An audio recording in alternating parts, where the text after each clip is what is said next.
Yeah. Hello, hello, hello. Look, I'm all tiny down here. What's going on? Let me just do that. There we go. Welcome to the Outcast Creative Channel. I don't normally stream on Fridays at 6:35. This is not my normal time. Was the intro a bit glitchy? Oh, sorry about that. I have no idea why that was.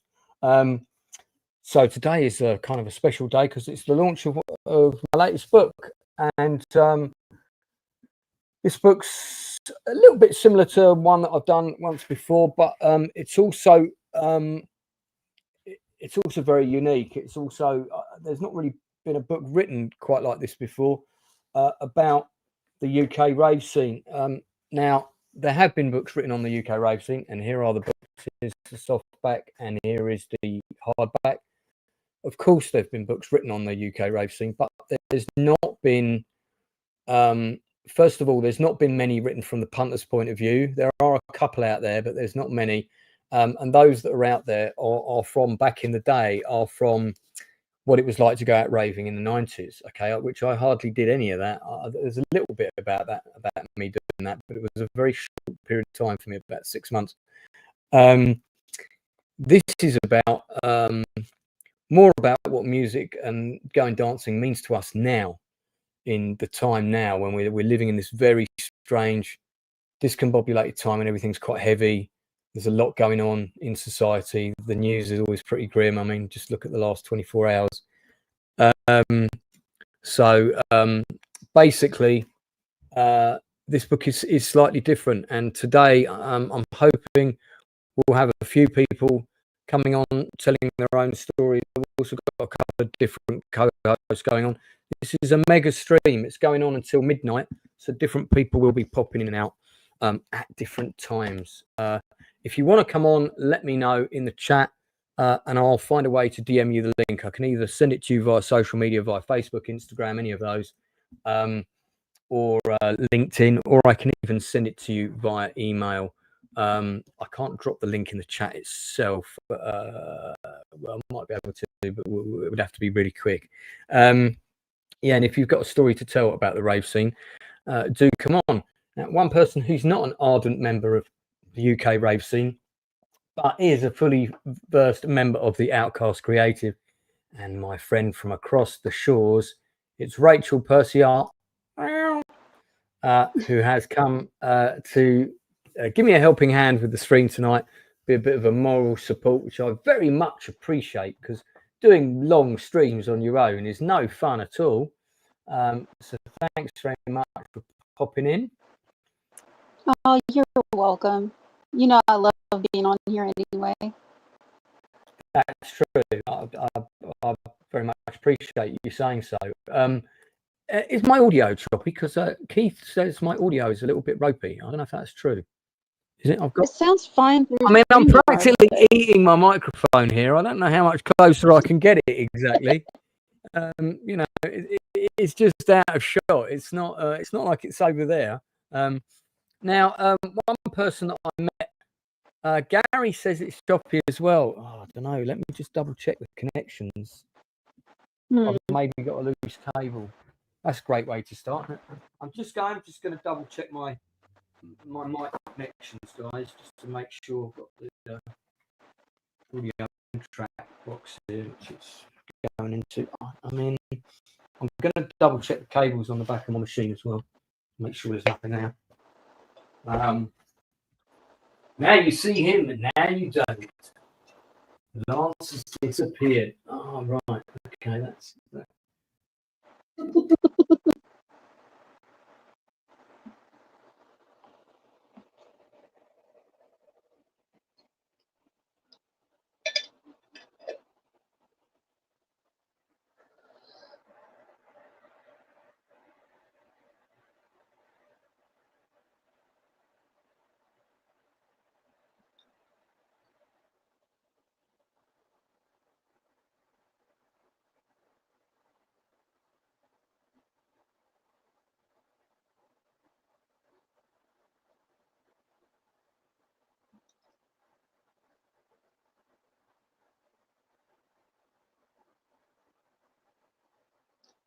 Now we can't hear you at all.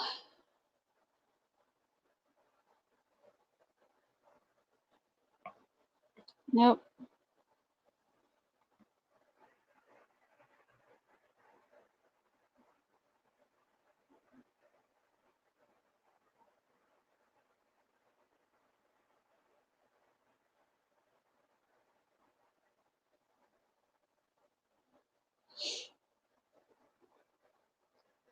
Well, we'll just talk about it for a little bit.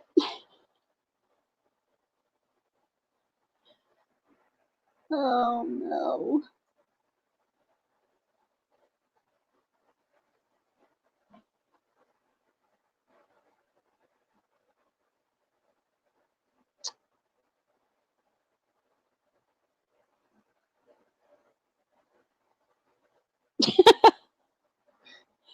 Sure, Mystery. I can do that. I'll just translate.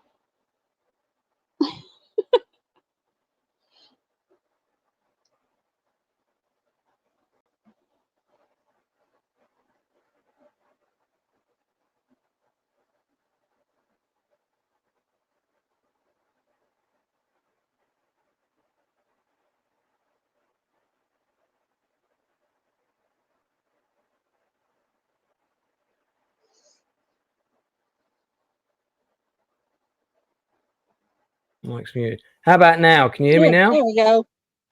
There we go. We can hear you. My mic got muted. I don't know what happened there. All right, we're sorted. So fake. Okay, you should be able to hear me now, everybody. Yeah. Okay. Thank you, Chris Reed. Chris Reed is a fellow raver. Chris is somebody I know from the scene. So Chris, if you do want to pop on, mate, I'm going to drop the link for you onto Facebook because you're already on my Facebook friends list. Jesus, what a ropey way to start. That was a bit ropey. Yeah, I do love it when a plan comes together, but just not like that. Well, it's better to get it out of the way now. If there were going to be any issues, just get it out of the way now. This is true. I've got some other people from the. So we've got some other people from the rave scene coming on. So what's going to happen tonight, just to let people know, is I've got various guests from the rave scene coming on. I see I've got Kate waiting already, and I'm going to let each guest sort of talk a bit briefly about what the rave scene has meant to them. For the benefit of those people that don't know the story, I'll outline it really quickly. I mean, obviously that's why I wrote the book, so I don't want to say too much, but I really only went raving very briefly in the early 90s. My memory of that is extremely limited. I went raving again briefly in the early 2000s. Again, my memory of that is extremely limited. Now, in both cases, none of those memory deficiencies have anything to do with narcotics or recreationals, to use the more British term. Both of them are because I had a substantial brain injury in the mid 2000s, had a massive abscess on my brain, and unfortunately I lost a huge portion of my memory. I lost about close to 6 to 10 years. I have plays in my director's kind of thing, my portfolio, but I can't remember directing. So I have no memories of directing. I have no memories of the rehearsals and so on. So it is like a big sort of section of my memory kind of got removed. But that's nothing to do with the rave scene. It's nothing to do with taking drugs or anything like that. I was completely clean and sober. I didn't indulge in that kind of thing when I was younger. And I'll be honest, I don't indulge in it that much now. The rave scene's never really, that was never the thing that was at the forefront of it for me. The thing that's at the forefront of it for me now is the music, dancing, and the friendships I've made. And the book is very much about those things. Don't get me wrong, it doesn't shy away from other topics, and all that stuff is in there as well. But and then the other thing that the book is very much about is about mental health and PTSD and dealing with that, and how dancing has helped me in that respect. So on that note, I'm going to bring in my friend Kate. Hello. Hello, can you hear me? We can. I'm using an old-fashioned wired mute button on the mic because I'm not familiar with SteelYard, and as an accessibility tech user, I don't know what my keystrokes are to mute with the keyboard. So okay. If for some reason I have to suddenly mute because I need technical support, I do have tech back end out in the kitchen somewhere I can shout. Yeah, I saw him wandering around in the background. Yeah. Well, of course, I've usually got blurred backgrounds and all sorts on Teams and Zoom and stuff, but still, the StreamYard is unfamiliar to me. So forgive me if I'm a little bit clunky. There was a Freudian slip earlier there. You actually called StreamYard SteelYard. Yeah, I'm already showing my rave credentials, aren't I? Yeah, SteelYard, for those who don't know, is a rave venue. Well, it's a music venue that a lot of ravers have used. And I've got Tara also in the green room, who I'll bring in just a sec. Kate, do you want to just tell us briefly when you first, if you raved back in the day, when that was and how that happened, and then why and when you came back to it? Absolutely. So I'm acutely aware that Lance and I are quite new to each other, so his ability to interview me is perhaps not as strongly informed as it is with some people. So I went to my first illegal rave in 1989, age 13. That's a longer story than we have time for here, but that's another book. That's another book right there. Know where I was. Yeah, absolutely. I began a journey of becoming a disabled person age 7. And that's also another longer story that requires another book. But I already had disabilities that were identified, including the most obvious disability about me, which is that I'm blind, but I was only partially sighted in those days. And I loved the music scene because it was somewhere where music could happen for me, and my ears were the important thing. My eyes were not, and my body kind of still worked in those days. I now have lots of other disabilities that are not just the blindness. So I've got physical and neurological and mental health issues that definitely affect my experience these days. So I'll cover some of that. But in 1989, I just found myself consumed by the music. One of my neurological conditions is a condition called synesthesia. So I experience one sense through the others. So when I hear music, it gives me shape and colour as a part of the experience, which makes me want to move my body in the shape that I'm feeling and hearing. And the rave scene, albeit in its own life embryonic then, just took me, and I wanted to be part of it.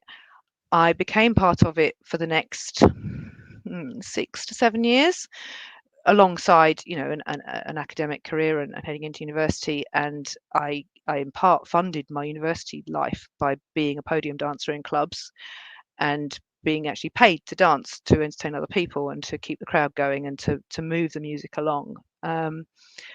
And then I kind of left it all behind because I settled into a long-term relationship with the guy you just saw backstage, actually, who is still now my life partner, who wasn't at those times into the rave scene himself. And we ended up, setting up a life together, getting married, having kids, and all of those grown-up things kind of didn't feel like there was space for rave. And I missed it more and more, but dabbled when I could.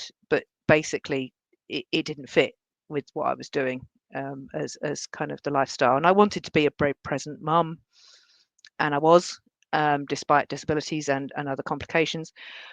And life just sort of took its turns. And then in the late sort of 20 teens, so 2018, I think, was the first time properly I can say we went back to a rave.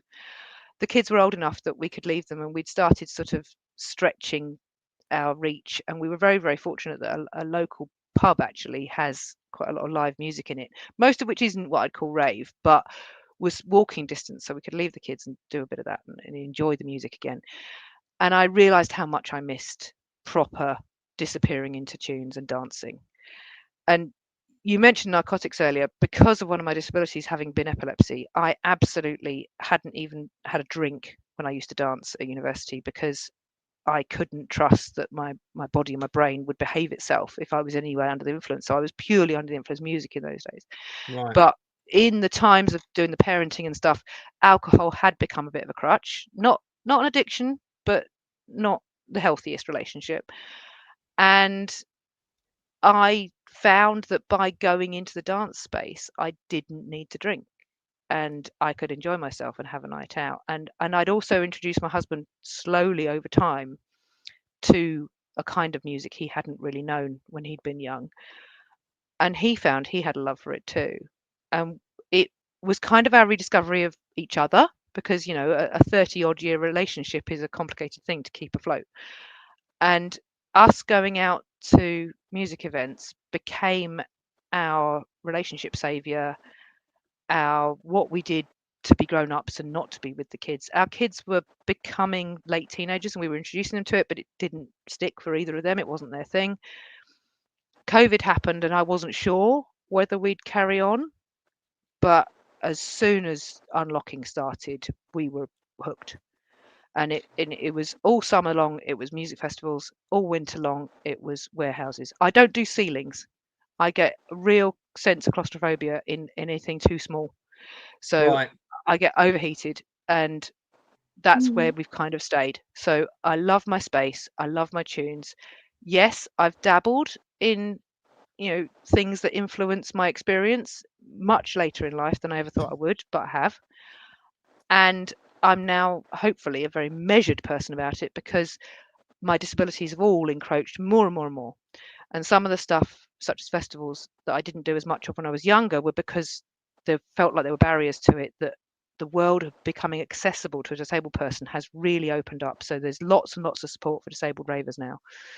But also the day rave thing, I mean, getting older and becoming perimenopausal, my body heat is an issue. That's another reason why I don't like ceilings, because I get too hot too easily. And I've gone through hormonal changes, disability changes, life changes, and my outlet when I've had a bad week is some tunes at the weekend. So Right. that's a quick answer, but dig in by all means. No. I mean, it's great to have you on because I do remember when we met. It was at Outernet, I'm pretty sure. Well, it was actually between Outernet and the after party, and my husband had actually gone inside to get drinks, and I was having a much needed cigarette because I hadn't had one for hours because I wouldn't come up out of the lift of Outernet to leave the tunes to go for a smoke, and I am, for my But sins, a smoker. I think I overheard a conversation, and I just pounced on you and went, "I want to talk to you." And Yeah. But I had already said hello to you on the dance floor You before had. that. But we hadn't really I mean, engaged. Yeah. You may not have put the two together. And actually, Anoush and I were sort of, we always danced down the front, either on the middle or towards the middle of the right. And we made sure you had room. You did. Thank you. That was how you first came to our attention. And me and Noosh are very good like that in terms of sort of, there's a section in my book, and you'll be pleased to know there's an audio version that will be out by Christmas. If you can handle with sound bites. If you can handle listening to my voice for 40 chapters. Oh, I'm so delighted it's you. No, I'm going to record it. I mean, but you can actually play little snippets. It can be like a proper podcast, Well, I might do. I'm not sure what the legality is in terms of copyright of playing little bits of tunes. I might be able to hum them, but my brother Jason Fleming might read in some little bits for me, and I'm hoping I'm going to get a recording of Adele Andea, who's done the forward for me. Yeah. I'm hoping to get an audio recording of her speaking. But you're not the first person with a. Is it appropriate to say severe disability? By all means. I've got so many disabilities. People perceive the blindness, but actually I'm hypermobile and I have been a wheelchair user. I'm lucky at the moment. I'm on the right bit of the journey that I can be ambulant. I can stand. I mean, I've met a substantial number of ravers in wheelchairs, and I have to say, and this is just my nature, I always make a point of going up and saying hello to them, and normally asking them if they want to dance. I can tell sometimes the people that are with them, they're friends, or sometimes it's a carer, but more often than not, it's a friend or a relative. They look at me like I'm some kind of patronising wanker, and I get that, but I have to say this is just genuinely who I am. I will naturally go and talk to people, and I'll make a point of even more of talking to people I think might be excluded, or other people might fear to talk to them because, oh, they're in a wheelchair, I don't know what to say to them. And I think, well, I'm going to say exactly the same thing to them as I would to any other raver. Hi, I'm Lance. Nice to meet you. We're dancing over here. Let me know if you want to dance. Do you need any water? All the same things, basically. Because there's a section... What are you on? Where are you from? HRT in my case. Yeah.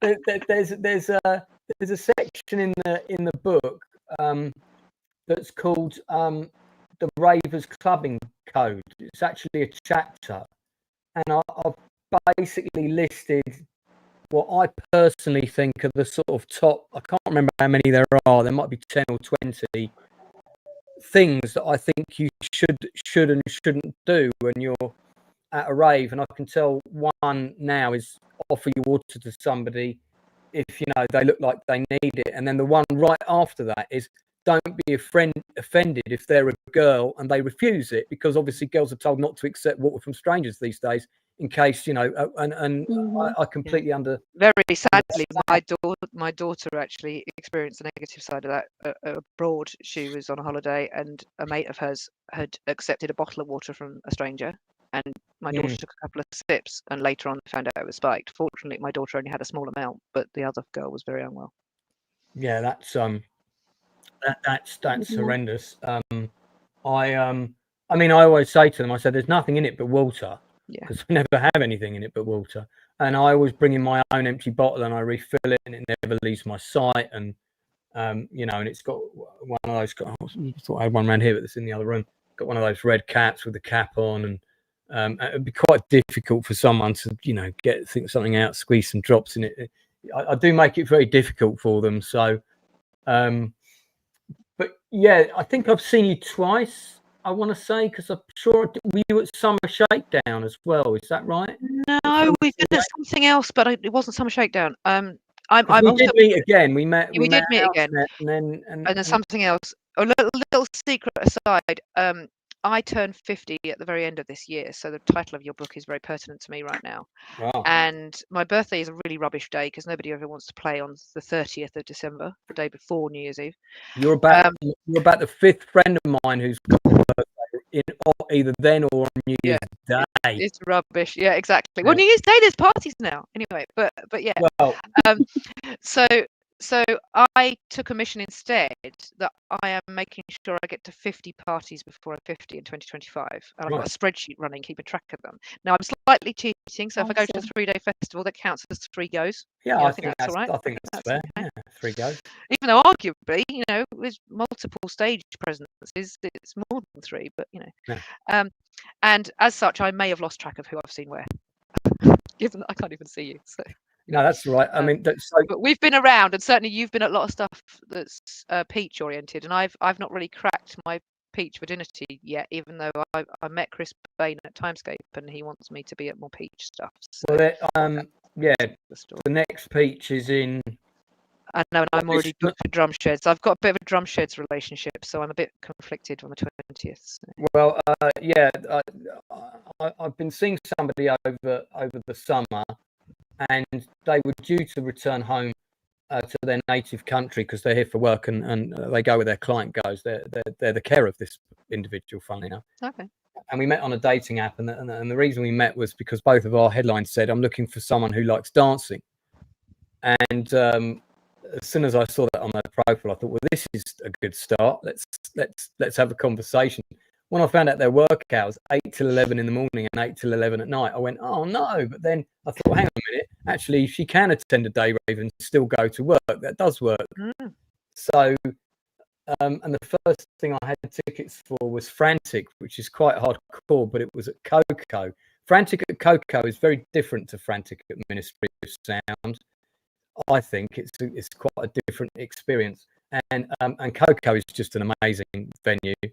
And Camden Palace, as you would have known it back in the day when you were bombing around as a naughty 13-year-old. I didn't make it to Camden Palace when I was 13. I can promise you that. But yeah. No, I mean, it was. The first time I went, I think was. Again, I'm not sure of the date, but a friend of mine took me there as a going away present before I moved to Nottingham, and that's pretty much all I can remember about My it. early London clubs were Club UK, Ministry of Sound, because I actually danced for a promoter that was based in Southampton, but often took gigs up to London, and I was a performer for them. So Club UK and Ministry of Sound were my haunts then. But I was actually at Fabric as a professional, not a professional dancer. I was an office worker in a local organisation that was based near to Fabric, and they invited all the local corporates to come in and have a look on lunchtime before Fabric opened. So I was actually in Fabric before anybody was in Fabric. We've got a couple of other ravers in the chat. Scott Errington is actually on the cover of. There are 2 covers, by the way. So the hardback book has got a trance cover of everybody at Peach at Coco, and the softback is everybody down the front at Orange, which is a house music event, also at Coco. And Scott Errington is one of the people that's in that picture. In fact, you can't see it now, Kate, but Rachel, you can see it. He's the guy in the red sort of shirt that's turned sideways on the right-hand side of the photo. Oh, that's Scott Errington. Yeah. I don't know if. Well, sometimes talking of images, those of you who might be listening online now or listening back if you're recording it, may have seen me without realizing you've seen me, because I'm known for my LEDs. I take a lot of LED everywhere I go. Usually, I've kind of reined it back a bit lately, but because I can't see everybody else and I can't compliment other people's outfits and looks and stuff, I like to know I'm being seen. And because people tend not to approach somebody with a white stick, the white stick's a bit of an off-putter for people, it would seem, socially. I like to be approached, so I want to do something that makes me a statement. So I tend to wear a lot of LED, a lot of sequins, a lot of bling when I'm out and about. it didn't stop me, but then I am a fairly unique individual. I compared was to- also wearing LED at the Afternet session, so you might have noticed that. On that I'm particular going to day. bring in Tara now, who is waiting patiently in the green room. I will mute for a minute, but let me know when you want me back you in. you don't need to mute. Well, my problem is because I haven't got keyboard strokes. You've either got me or you haven't. So Oh, I shout me in, see. shout me out. Well, I'll tell you what. Well, if you want to mute yourself, and I can, if I'll say, Kate, what do you think about that? And then you can go. Absolutely, that's the way to That do it. works, doesn't it? And then if I need you to come off the stream, I'll let you know. But at the minute, we're fine, and as long as you're happy to be here, I'm happy to have you. Tara is a group of friends who it's a big bunch of girls that tend to go clubbing together. I first met them at my house in August of last year. Not all of them knew each other then. In fact, I met some of them before they kind of met each other, but I knew all of them one way or another. And they became known in the book as Phoebe and the Peanuts. Now, a lot of stuff with them in the book, I've got to say, got cut out. That was partly a space consideration, and partly it got cut out. So that's all I'm going to say. Tara, you're now on. So Hello, welcome Lance. to the Outcast Creative Channel. A lovely shot of your ear presently. I just say thank you for the opportunity of me being in your book. I feel really honoured. That's okay. I mean, everybody gets listed at the beginning who has been an important part of the journey for me, whether it's their nickname or their real name, and a lot of people's nicknames. But then some of the stories with those people in, I didn't have space for. I had to take them out. I am going to do a second book. I'm going to do a second book called Stories from the Rave Scene, because I did loads of interviews for this book, and there were so many massive stories. I just didn't have space to put them in. And obviously, Back to Raving at 50 is predominantly my story. But you are in there, and also there's quite a few pictures of the Peanuts in the book. I think there's about 4 or 5. Yeah. The Peanuts, various Peanuts.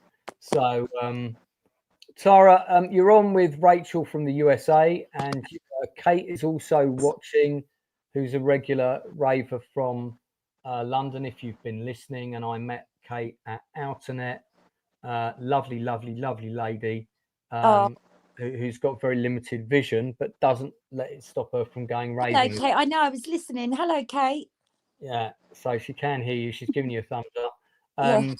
Hi, Tara. I'm not quite from London, actually. I commute into London. I'm actually from deepest, darkest Essex. Oh, okay. I live in Buckinghamshire. Another one with a big Essex farmhouse with a moat and a fortress and all of that. Oh, well, I live in Beaconsfield, so I'm not that far out of London. Tara, actually, you're one of the people on the front of the book. I know, that's like amazing. I was proper shocked, to be fair. I was like, why on earth would you put me on the front picture of your book? Well, it was a fantastic picture, and it's spread across the front of the house cover, which is the soft back. There may be. Oh, come on, Lance or Tara, I need full audio description here. I need to know what you're wearing, what you look like, what your hair's like, what your makeup's like. I want the lot. Tara is very tall, and she's got a lot of us were wearing orange at that event. She's got a bright orange kind of sort of half sash sort of dress. Yeah, one shoulder dress, and I'm at the front. And then what? Am I on the last one on the left or the right hand side? Well, there's a bald guy who's, I'm not quite sure of his name, who's kind of looking at you in this picture. It's quite funny behind you, and the expression on his face is awesome. Just love it. I'll have to have a look at that because I didn't notice. Yeah. It's, and then Daniel, who's in the white. There's Mandy next to you, and then there's Daniel in the white. He's a lovely guy who I've just got to know him from me and him always end up dancing next to each other down the front, and he's always got a really cool shirt on or a cool jacket on. Yeah, I know Dan. Yeah. And I always end up complimenting him. And then there's me with Lisa Crump next to that, and of course Lynn with her gob wide open. So to visualize Lynn, Kate, if you picture the Grand Canyon, which is very large, Lynn's gob is a similar sort of size. That's mean. But are we talking orange? Are we talking Clockwork Orange? Are we talking Danny? No. This is orange. Chris Paul's orange. That used to be orange. I've used to been be part orange of at that the orange Rocket. army, so you know. No, not Clockwork Orange. Orange that Right. used to be at the Rocket, Holloway Road. Okay. Yeah, used to be at the Rocket Yeah. in the 90s. Then it moved to Camden Palace and was there until about, I think, until around 95. Yeah. we- Oranges, you know, there are other oranges. yeah, Yeah, apples and Clockwork. oranges. Yeah. Also, good to know that the Weebles are in the chat. Just giving a shout out to Rob and Kim. They are in the chat. Oh, I've lost Rachel for a second. I'm sure she's connections probably. Okay. Oh, that's right. She's got to pop out to visit somebody. She's coming back on in a little bit.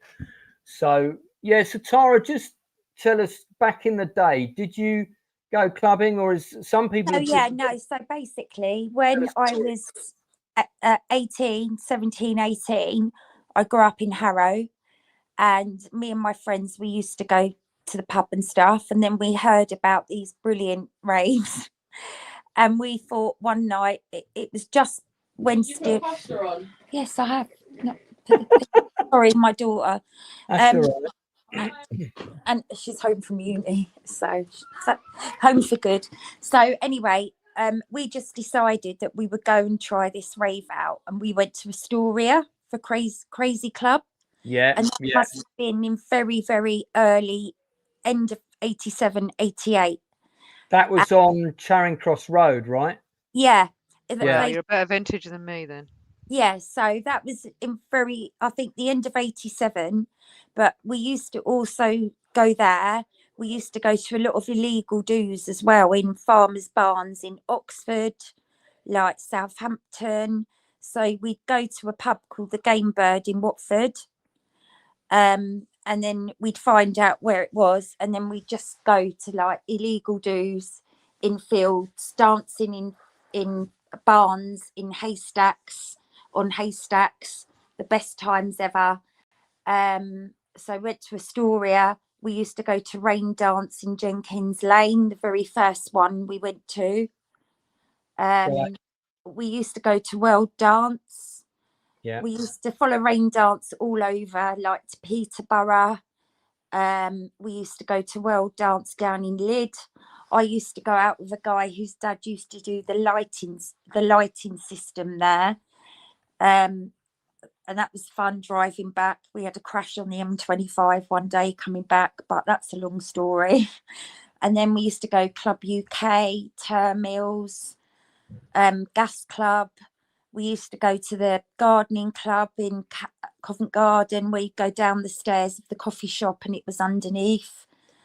We used to go to Heaven on a Thursday, and I worked in a hairdressing salon then. So I used to go out and then go straight to the salon and cut hair all day. Hold on a second. Sorry. How about the Cross, King's Cross? Did you go there? No, I put the water on. She's just dealing with her daughter Domestic. for a second. Yeah, she just qualified as a nurse, and it's her first day home from university today. So right. yeah. Oh, I've just managed to get rid of one back to university. So So yeah, we went there. We used to do all that. We used to go to, where else did we used to go? the Cross? You didn't mention the Cross. Bagley's and the Cross, exactly. Bagley's and the Cross were right next door to each other. Exactly.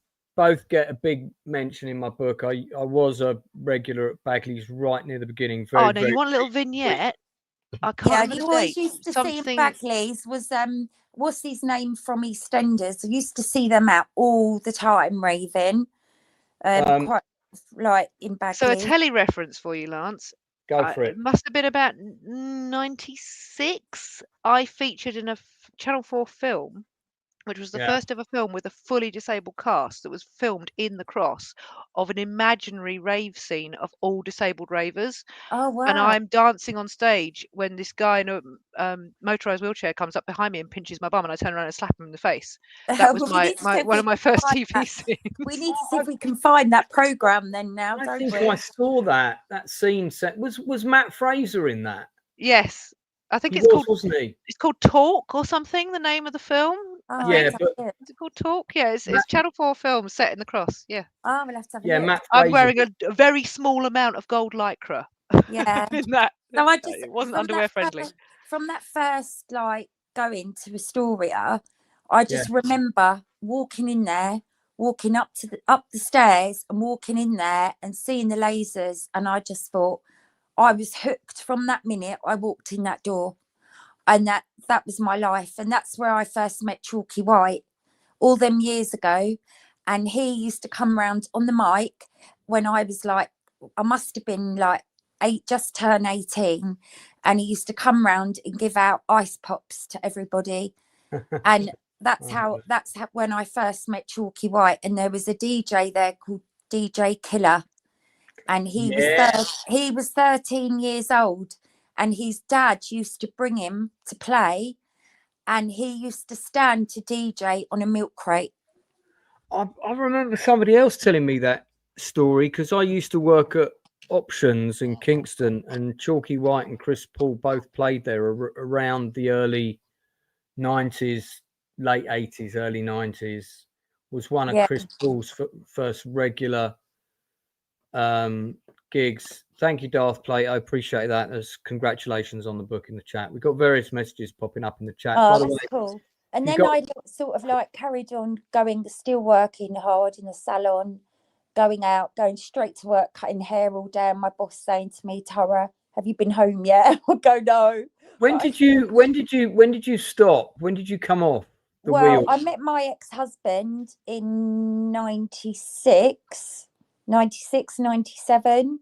Right. And I sort of he wasn't really a raver. He sort of liked the music, but he wasn't a proper raver, if you know what I mean. Yeah. I met him, and then we sort of went out to clubs more in Ealing, but not really out raving, because I never knew that there was still a rave scene then, sort of thing, because the music changed. Because and another place I used to go was Roller Express, and then when I went there, that's when the jungle music started coming in, and that's not really my music, so I stopped going out for a bit. I met my ex-husband, and then obviously had my kids, and had a very, very miserable marriage. Long story. And then I think about, my kids were quite young. And then after being miserable for probably about, 13 years, my best friend said to me at the time, she said, oh, Tara, she said, should we go to Butlins to IB for Legends? And that must have been in about 1917, maybe. Not 1917. You would have been quite young then. 1990. I'm just trying to think of the year. 2017. You mean 2017? 2017. 2017. No, yeah. And we went there, and then that's how we started going out again. And then I met actually Gary and Kelly, who before they even started housework there the first year I went. And then he said to me, I'm thinking of doing an event. Would you be interested in helping me, sort of thing? Like, and I said, oh, yeah. So he did his first housework event, must have been the year after that, at, where did he do it? That pub in Epping. Oh, God, yeah. And we went, and there was only 100 people there, like people that we'd sort of met at Butlins, really, over the next few years. And then basically, cut a long story short, I ended up getting divorced. And then I just thought, you know what, life's too short. My kids are getting older. I'll start going out again. And I started going to housework events. Then I met so many different people from different places. And that's how I come back into raving again, through being through a really miserable marriage. Tara, can I ask you why you're called Phoebe and the Peanuts? I don't actually know that. You have to ask Lance. I don't know why. I can answer that question. Phoebe is a larger than life, shall we say, character on the rave scene who most people know. Who I love Phoebe. Phoebe also is a DJ under the name. She plays under the name. Is it Phoebe G? Yeah, Phoebe G. Yeah. Yeah. And and she's trans and all that, which of course I partly asked because my daughter's name is Phoebe. And yeah, no relation there. Totally. And they always were kind of together. It was kind of like Phoebe and this gaggle of girls, and I can't remember why, but you know, a sort of a term of affection for me, if I like somebody, will often be, all right, Peanut, how are you? That became a thing between me and one of the girls. I used to always say, all right, Peanut, you doing all right? And so then it just kind of stuck, and it became Phoebe and the Peanuts. And I could never remember the names of all of them. So my memory is pretty terrible at the best of times. So there was kind of like Larry Peanut and Scary Peanut and you know, Tall Peanut and Outrageous Peanut and so on and so on, and Super Chef Peanut. So yeah, that's where the names came from. Because I knew of you, Lance, for a very, very long time, but we'd been to the same events like lots of times, but I'd never actually met you. Yeah, I mean, I remember, I think at the first Orange event that I was at, this picture I think is of the second return event they did, the one that's on the screen now, and that's a bigger picture from Coco Cannon Palace for your benefit, Kate, and I'm standing down the front along with dancing down the front along with a lot of other people. I remember you dancing like two people back behind me, Yeah. at the first Orange, because, and you know, we did that usual thing where you kind of nod and smile at each other, because I would go for every time I went to the bathroom, I was all right for water, but the people around me were not. So every time I went to the bathroom, I came back with 2 pints of cold water. Like call you Aquarius, Luke. Yeah. Yeah, and you're trying to kind of maneuver through this crowd of a sea of moving people, but people are they know how important water is. So unlike if you're in a normal nightclub and you were doing that, some idiot would go, "Way!" and they deliberately like knock it out of your hand and you know, send it all over the floor. But people are actually quite respectful, especially on the day rave scene. Yeah, yeah. And there is that sort of ravers code, like I say, I talk about it in the book. And the water that I'm often bringing back is not normally for me. It's normally for the people dancing left and right of me, who I might have only just met that day. Yeah. So I talk about that in the book quite a lot. There's a story about one of them that I ended on the phone with them. This was after a different event. For some hours, they had a lot going on in their life. They did a post on Facebook that made me rather worried about them. And I just didn't fuck about. I just jumped on Facebook. I called them, because you can do that on Facebook. You can call someone if they're on your friends list. And I said, "What's going on, mate? You know, talk to me. I'm up late." And we ended up talking on the phone until 3 o'clock, until I was convinced that they weren't going to, you know, do any self-harm. And that connection only came about because we knew each other from dancing down the front. I mean, there's a lot in the book about mental health. There's a lot in the book about the sustainability of if you are going out and caning it week in and week out, which is definitely not something I can do at my age. That is a hamster wheel that you can only stay on for quite a short time before. Well, I don't really do a lot when I go out, because I had heart surgery 10 years ago. So Right. I'm really, really careful. I don't like. I think it's twofold, though. I think, you know, doing the rave scene wrong can damage your mental and physical health. Yeah, but absolutely. equally, a lot of people end up in the rave scene and finding it does a lot of positives for your mental and physical health. Yeah. And most people I meet on the dance floor have got a story to tell. They've now, I'm not saying that it doesn't mean that general society, everyone's got a story and everyone's got mental and physical health issues, but neurodiversity is certainly more common on the dance floor than it is anywhere else, I would say. Yeah. And wonky brains, whether it's from damage or from being born that way or from just experiencing life differently, seems to be more common. And because we've all got a few more miles under the clock and we're accepting of each other, the beauty of the dance scene of it's a hug first and ask questions second. Yeah, definitely. Is the stuff that makes it so important to me, is that I know I might see people on the dance floor I haven't seen for months, years, and I'll be accepted and I'll be supported. And I can probably go and track them down online later, like you said, Lance, about someone who could ring you and talk to you at 3 a.m, whatever.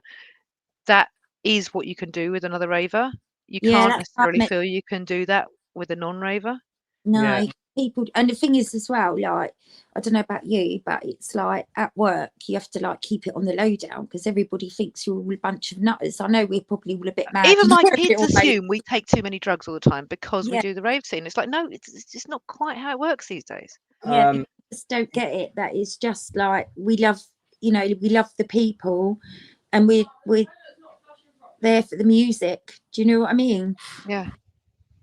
I mean, that what you say about work is very true. Some people keep asking me, "Oh, you don't post enough pictures of when you go out or whatever." And my Facebook page, which is the only one I've got because it takes enough time just to run one page, is my work page, and it's predominantly for my books, plays, and films, and all that stuff that I'm involved in and promoting that stuff. And also, my page has always been very kind of collaborative in terms of if there's an audition for actors that I know someone else is casting for a part in their film, they're looking for a, you know, curly haired brunette between 20 to 30 to play this warrior woman in whatever movie it might be. She needs to know sword fighting. I'll say, I bet you there are 5 people on my friends list that fit that bill, and I'll do that post for them. And with a bit of luck, somebody who knows me will get that job, or at least get seen for it. Yeah. That's kind of what my Facebook page was for. Yeah. Now it's 50% that, and I think all my friends from the movie industry probably look at all my other posts about the rave scene and are going to each other down networking events. That Lance is, I think, he's having a midlife crisis. You know. Yeah, I know. Yeah. Well, this is the thing. I I mean, think- I've got too many hats. So my day job is in public service. And so, Right. you know, I work for a hospital, a council, and a university in different ways. And I've got to be really careful how people perceive things. And there have been times when my adult daughter, who can see, will go, "Mum, you've got to take that post down. You look off your face." Even though actually it's my blind eyes making me look wonky, not actually pharmaceuticals. Yeah. But she goes, because you're in a rave scene and your eyes are looking wonky, people will think you're off your face, and you can't have that image on there. Yeah, I mean, I'm like, And- I don't post anything on my Facebook page when I'm out because I have to be careful for my job too, because obviously I work in early years, and Right. I worked in school for years.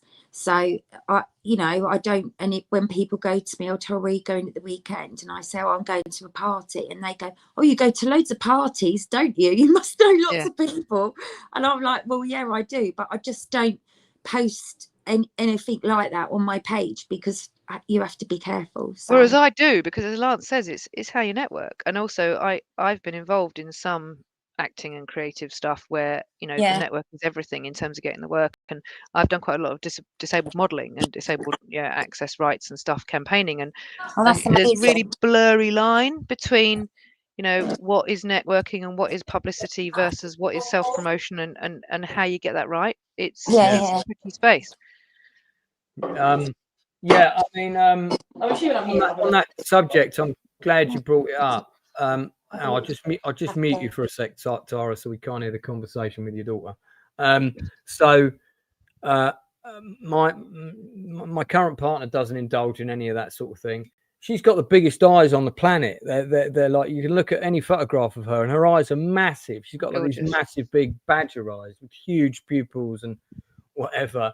And I remember we took a picture of her with a DJ outside an event. We hadn't even gone in the event yet, and somebody commented on her eyes. I said, her eyes are like that all the time. Yeah. You know, well, my pupils don't react normally because of the nature of my visual impairment. So sometimes they look massive and dilated. Sometimes they look tiny, and I can't predict. It's often just due to background light levels, and I can't predict it. I can't control where they're pointing. You know, right now you're in front of me, but I've no idea if I look like I'm looking at you or not. And it's an issue. You know, some of the social stuff that all of you ravers you talked about earlier. You glance at someone, you see them next time, and you glance at them again. I have no idea how often, you know, I've been in the same dance space as someone before they actually touch me on the shoulder and go. And because of course I fold my white stick away, or I'm not being guided when I necessarily am first clocked by someone, people don't know I'm blind to start with, and they don't get it. I had a fantastic chat with Ferry Corsten about exactly this. He said, you know, I saw you at the front rail of the gig he did at Outnet. He said, you were on every beat for 4 hours. You didn't falter. You were on every beat. But every time I tried to engage with you and I looked across the decks, you didn't look at me in the eye. And he's like, I thought you were on something, but then I didn't get it. And then he said, I saw you get guided off to go to the loo and you got this white stick out. And he went, oh, makes sense. Yeah, I had a quick chat with him. I'm hoping to get him on this channel for an interview at some point. That'd be awesome. He's a lovely guy. He's so genuine. I've actually got a little video I took at the back of Outernet chatting to him. It's a bit background noise, so it's not very good quality. But the original ending of the book was going to be there was a gig at Egg which Noosh was going to, and she said, you've got to come to this one, Lance. You're going to love it. And I'd heard of the guy, but I'd never been to see him. And I said, well, I don't know. I'd been to quite a lot of events in a row, and money was an issue, and I was trying to sort of watch the pennies. I was about to go to Corfu in 2 weeks to do my first rave abroad. That's a whole other story. And it was Factor B, and I didn't realise. I couldn't get tickets to that. I tried. Yeah, this guy had lost his girlfriend. Not his girlfriend. Sorry, his fiance. Partner, they actually got married, but they were certainly engaged. And she got diagnosed with cancer. I'm not sure of the full story, but anyway, the way he processed it was to, rather than give up on his music and his DJing career, many of his concerts almost became a sort of chance, I would have done it, memorial to that woman. And the way he made it more about his audience was he encouraged, and with this gig in particular that kicked off this tour, he encouraged people who had booked tickets to send in pictures of people they had lost. And he did that again at Outernet. I was at the Outernet one. I wasn't at the Egg one. I couldn't get tickets for it, but I was at the Outernet one, which is I think where we met. Where at the end of the night, he had scrolling stuff that everyone was getting very emotional about. Yeah, so he would put these pictures up at different intervals of people that had lost people who were attending the concert, basically. And I sent him in a picture of Angela, who's a very dear friend of mine who I was co-writing a play with. You're going to read all about her in the book. It's all in there. And I thought, well, that'd be nice. And I was planning on going. And then I think it was about a week before I got a call about a script I've been working on. And this rewrite of this script had to happen because these people were going to look at it. There wasn't any money, but I needed to do the rewrite right now. Could I do it? So that was my raving plans cancelled for that weekend, which was the weekend of Factor B. So I stayed in. But it sounded so emotional, and different people were almost having like sort of, I don't want to overstate it, but they were having mini emotional moments of their own during the gig. And that was so powerful. And Noosh had her father's photo put up on the wall. And that would actually have made a really nice ending for the book, that concert, because it sort of linked into, he made his personal story part of the journey that the people were going to go through that came to his concert, but in the right way, which I think enabled him to heal and overcome things. And I saw a real parallel with that and me writing this book. And so I've mentioned him. I've mentioned that concert. There's a picture of him and Noosh because she queued up and got a 2-minute chat with him and an autograph and all this kind of thing. And next time he's got a concert in the UK, I will go. I'll take a copy of the book and I'll do the meet and greet, and I'll say, I don't need you to sign anything, but this is for you. Yeah. So actually, I'll bring 2 copies. You can sign a copy for me. But yeah. So that's I mean that's quite a unique story on the rave scene. That's very, very unique. And I've not experienced anything like that or since, and I wasn't there, but I watched. No, I think it's part of the power of the DJ though, is that they do take us on an emotional journey when they're playing tunes to us. And those of us who are used to the old rave scene, which is very different from kind of the show scene, that is what we're seeing more of turning up now. So now in the general music scene, you get this space where younger people turn up and stand there with their phones and just record it and are all pointing forwards. And the pointing forwards sort of worshipping the DJ thing is definitely part of the old rave scene, but it's not quite the same as the shared experience And No. in the very old rave scene, we all went along. We didn't even know where the DJ was sometimes because he was just some bloke in a dark corner.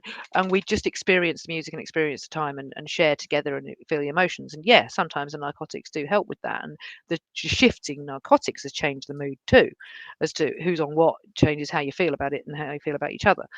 But the show opportunity with a big screen and everyone pointing forwards is a chance to take that collective emotion and bring everybody on a journey. And I've watched a lot of DJs do it very effectively. And in fact, I mean, bizarrely, I was at the Radio 2 in the park just last weekend, and Ollie Murs did it. And he talked about I'm going to lose her surname, Caroline, the reality TV person who took her own life. Oh yeah, I remember that. And he said he was going to sing "Dear Darling," thinking of her as a story, you know. And I, you know, Ollie Murs is not my number one person I'd choose to see. I was seeing him because he was supporting other acts, and he acknowledged that actually when he said, you know, we were right at the front rail. He said, "I know I'm like the support act for other people who people have stood here waiting for hours to go and see Def Leppard who are coming on, amongst other things." But it was a really emotional moment, and you know, 30,000 people all feeling shared emotions about lost people, even though they're all different lost people, is definitely the power of that collective music space, that you can do that and you can be really authentic and say as a DJ what you've been through, and you as an author are saying what you've been through. And I think that's also the power of the raw emotion of the rave scene, is we're willing to open ourselves up to sharing those emotions and being authentic with each other and feeling it. I mean, I've been incredibly fortunate that I've had all sorts of difficulty in life, but it's not been loss. I haven't really got, other than a dead guide dog, I haven't actually lost a human that was as close to me as many have, to feel sad about. But it's coming. You know, I've got aging parents. Well, I mean, you know, don't rush into joining that club. I can tell you, it's I got to join that club pretty young, at the age of 17. I mean, I lost my grandparents, obviously, like most kids do, but I lost a very close friend at school.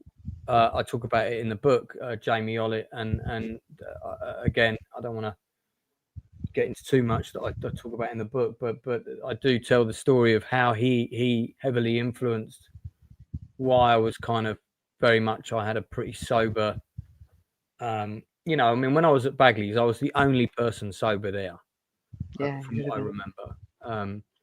And the lady I used to speak to and one other staff member, they used to take the piss out of me. They were a bit mean to me. They were a bit like, you come to dance then and do your thing again, but you're still not gonna have a drink. We can't. Sugar and water got me through in the early 90s quite often. That's all I needed. Sugar to give you some energy, water to keep you hydrated. That do. They were always offering me things, but I wasn't taking it. Welcome back, Tara. Yeah, but I just, sorry, I had to sort Grace out. But I go out a lot and just have water, and people go, "Oh, you're not drinking or anything?" No. Oh my God, I couldn't do it. They said, "You dance, you don't want it all sloshing around, do you?" No, they say, I take my hat off to you. I couldn't come out all night and just drink water. And I went, well, I quite like it because I can watch everybody else. I mean, I think to be honest, for me, it has become this almost like this gym routine. If I'm not dancing on Saturday daytime, my body's a bit like, what's going on?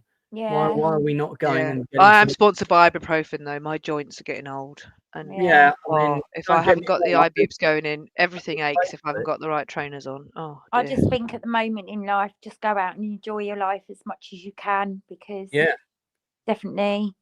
Oh, you're so right, Tara. I discovered just the other day that a chap that I'd known who wasn't well, but I hadn't kept properly on tabs as what was going on. I bumped into his sister and I asked how he was, and she went, "Oh shit, you haven't heard, have you?" I was like, "Oh God." Yeah, somebody that I know. Cancer had taken him. He was only 46. Yeah. And when I heard he had cancer diagnosis, it sounded like a recoverable from one. I thought he was going to be all right, and I just took my afterball and she's gone. Yeah, I just found out yesterday that somebody from the rave scene, well, today actually, passed away yesterday, which is really sad. Wow. Was that the old DJ? No, a girl called Lisa Bangett. Don't know if I know. Is she somebody who was on the day rave scene or someone from back in the day? No, she used to come out quite a bit. to housework and stuff. But yeah, it's just sad. But I just think you've just got to enjoy life. You know, kids have grown up, you know, just work hard and just enjoy yourself in moderation. That's what I do. I like I say, when I go out, I don't do a lot. Yeah. One because of my heart, and one that I'm probably too scared. And they're not like they were, like the Doves back in the day. No. Yeah. So Well, I mean, I wouldn't know, but yeah. you know, I missed out on all that, unfortunately. But Oh, the best times they were. Best time. Well, I love it now, but I walk the first few times. Like sometimes when I go out, I think, oh, would it be good if it was just like it was back in the day? That's why I like Orange, because it is more or less taking you back to how it used to be. It is. Yeah, I mean, the first Orange reunion at Coco, which was in the summer of 2024. It was early 2024. I think it was May or June. There's a whole chapter on it in the book. This is a picture of the end of that event, so it's up on screen now. This is taken from the balcony point of view of Coco, and I'm down the front at this picture. Danny Lyons is on stage, Chris Paul and Chalky White are on stage, sort of hugging various people, and this is right at the end of the last set, and I'll never forget that atmosphere. Yeah. I was down there dancing with this group of girls who were from all over the place in Kent, and they were friends who knew each other. And I kept turning to them and going, "God, this is amazing! This is amazing!" Because I hadn't been to an event like it in so long, and I had been to an Orange event before, and it was at Coco, but I couldn't remember anything about it at all, other than I got given an orange either when I was arriving or when I left. I forget. Yeah. And there used to be banana peels all up and down the street because people used to eat bananas. And it's funny though, because like when I used to go to Astoria back in them days, Slipmat was always played. And I always remember he was one of my favourite DJs, him and Hype. And it wasn't until I went to Butlins and he was playing, and he was with Chalky White, and I ended up meeting him like face to face, and he was like my DJ hero from when I was 17. And when I saw him and I was introduced, I couldn't speak. I was just he's quite a regular locally around here in Essex. Yeah, I've met Slipmat a few times. But I couldn't speak, and I said to him, oh my God, you're my DJ hero from when I was 17. So it's weird now because I went to my friend's barbecue and he was there. He's really good friends with her. And I actually, over the years, I've got to know him as a friend now. And I just sit there and I think, oh my God, like, you know, he was like one of my idols when I was 17. I always listened to his, like, you know, CDs and tapes like in my car and that and at home, and I just went, God, this is mad. Like now these people that I used to like, they're like sort of our friends now. And you know, I'm going to slip back in time in May, and I've wanted to go before, but obviously my kids were young and I never had the money. But I thought, do you know what, next year I'm going. And it's so mad to think that when I was 17, you know, you never think when you're in your 50s that you're actually going to be sort of like talking to, you know, it's just a bit mad, really. You do get over some of that sort of starstruckness, though. So although you still remember it, I think you've got a lot more confidence when you're a woman in your 40s or 50s or whatever. You just say it. You just want to go and do it, and just, I'll meet you. I'll say hello to you. I'm not going to be scared. Yeah. And I don't know whether it's partly my blindness, partly my neurodiversity, whatever. I don't pull my punches. I just say it if I see it. But I can't see a DJ, so I can't. As like I said earlier, I can't make eye contact. I can't wave at you when you put your thumbs up to the crowd. I can't, you know. And the number of times Phil, my husband, has tapped me on the shoulder and goes, "DJ's waving at you, wave back." And I go, "Oh, okay." And it means nothing to me. But he also, my husband, bless him, he's not on the call, but he's around. I did encourage him to join us, but he chose not to. No, I met him. You've met Phil, yeah. I did chat to him out on the scene. Yeah. He tries really hard to go over to the production crews and say, look, she can't see the DJs, but she loves to just have a hug and say hi at the end of the night, because that's my way of engaging with them.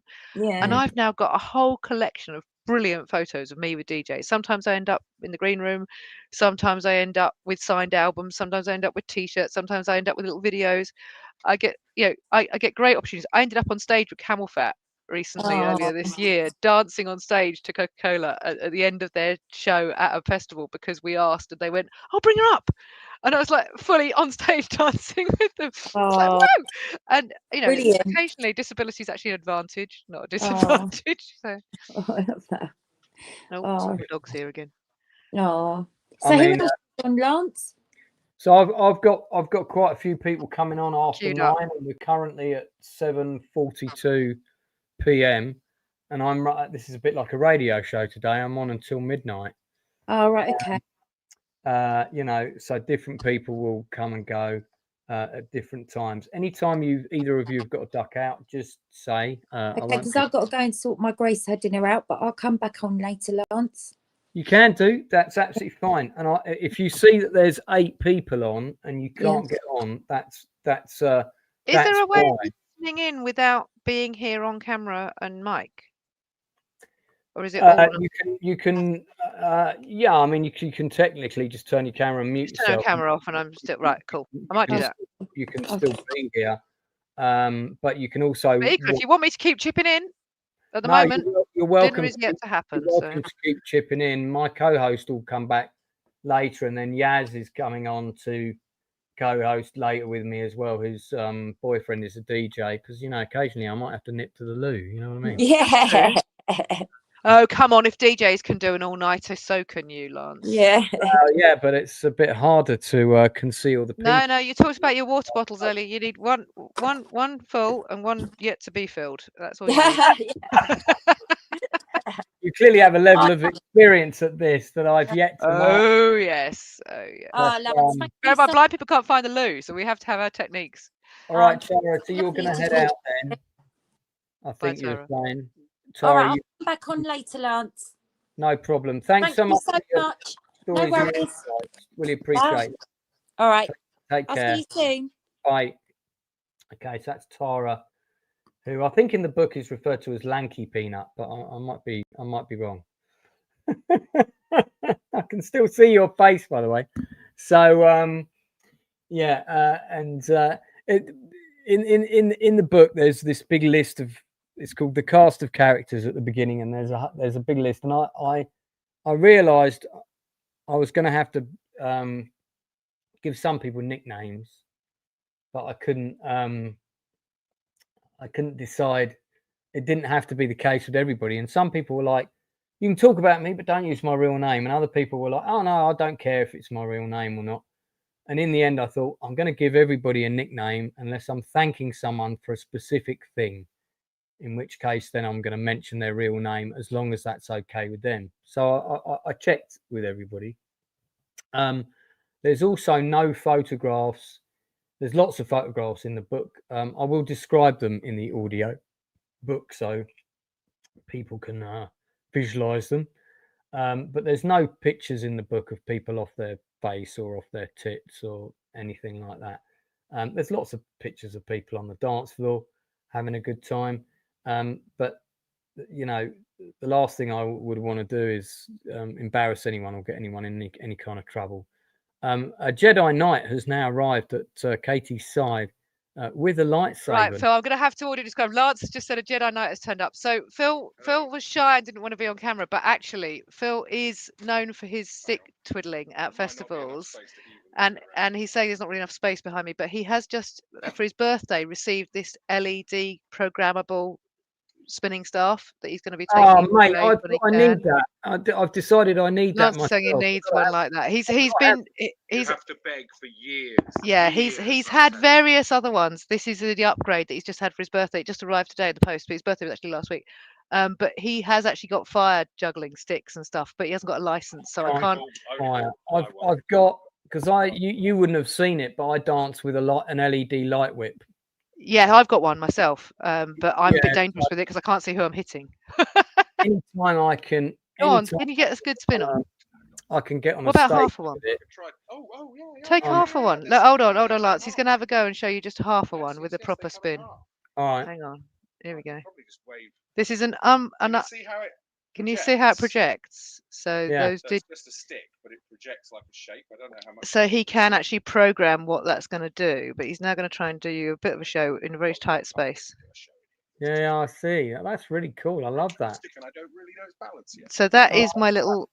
He was a rock guy when I first got him at uni. He was into metal, but I educated him into the rave scene, and now this is part of you his say rave that when world. it's like you went down to Toys R Us and sort of went through the rock gods section. Absolutely, you know, I picked myself up a metal man and I made him into a raver. Some best accessories. She says it's called grooming. He says it's called grooming. I said she. We're just setting ourselves up for all kinds of trouble here. Oh, he's got long hair and he's pretty, so I'm allowed to call him she occasionally. Well, there's a picture of me in the book with pretty long hair, because when I was at Bailey's, I had very, very long Well, that was the thing in those days. Everybody did. Everybody. I mean, when I first met him, his hair was longer than mine is now, and we used to get properly tangled up in a single bed together. You know, all that hair going on. I mean, it was sort of, people kind of had that kind of shoulder length Mel Gibson Lethal Weapon thing going on. Some of them had the mullety thing at the front. Some of them just had it all long. Yeah, there was a whole variety. But in those days, the really long hair on the rave scene was pretty non-existent when I was there, because if you had hair that long, you tended to be on the rock and roll scene, or the other big scene that was growing was the indie music scene with Spiral Carpets and all those kind of guys. And I wasn't really. My taste in music's always been very mixed. And then you got all your speed guys who were very, very, very skinny, very topless, absolutely banging all night, and had short, spiky, sort of probably frosted tips kind of going on. That was another look on the rave scene in those days. This is my friend Attain, who's in the she's in the chat. By the way, Attain, if you want to pop on, you do not have to be on camera, just to re-emphasize that. You can come on audio only. But she's another raver I know from the rave scene, who I think I first met at Orange, I think. And is like this sort of dynamic ball of energy. So another of the regulars that I've met through this lovely London day rave subculture, you might want to call it. It's interesting because the Guardian newspaper, nowadays everything online is about algorithms, and obviously for whatever reason, I can't think why, I must be kicking and bumping into a lot of algorithms to do with raving, because I'm getting sent links for all kinds of things. And one of the things I got sent was the Guardian newspaper wants to interview ravers over the age of 40. Are you a raver over the age of 40?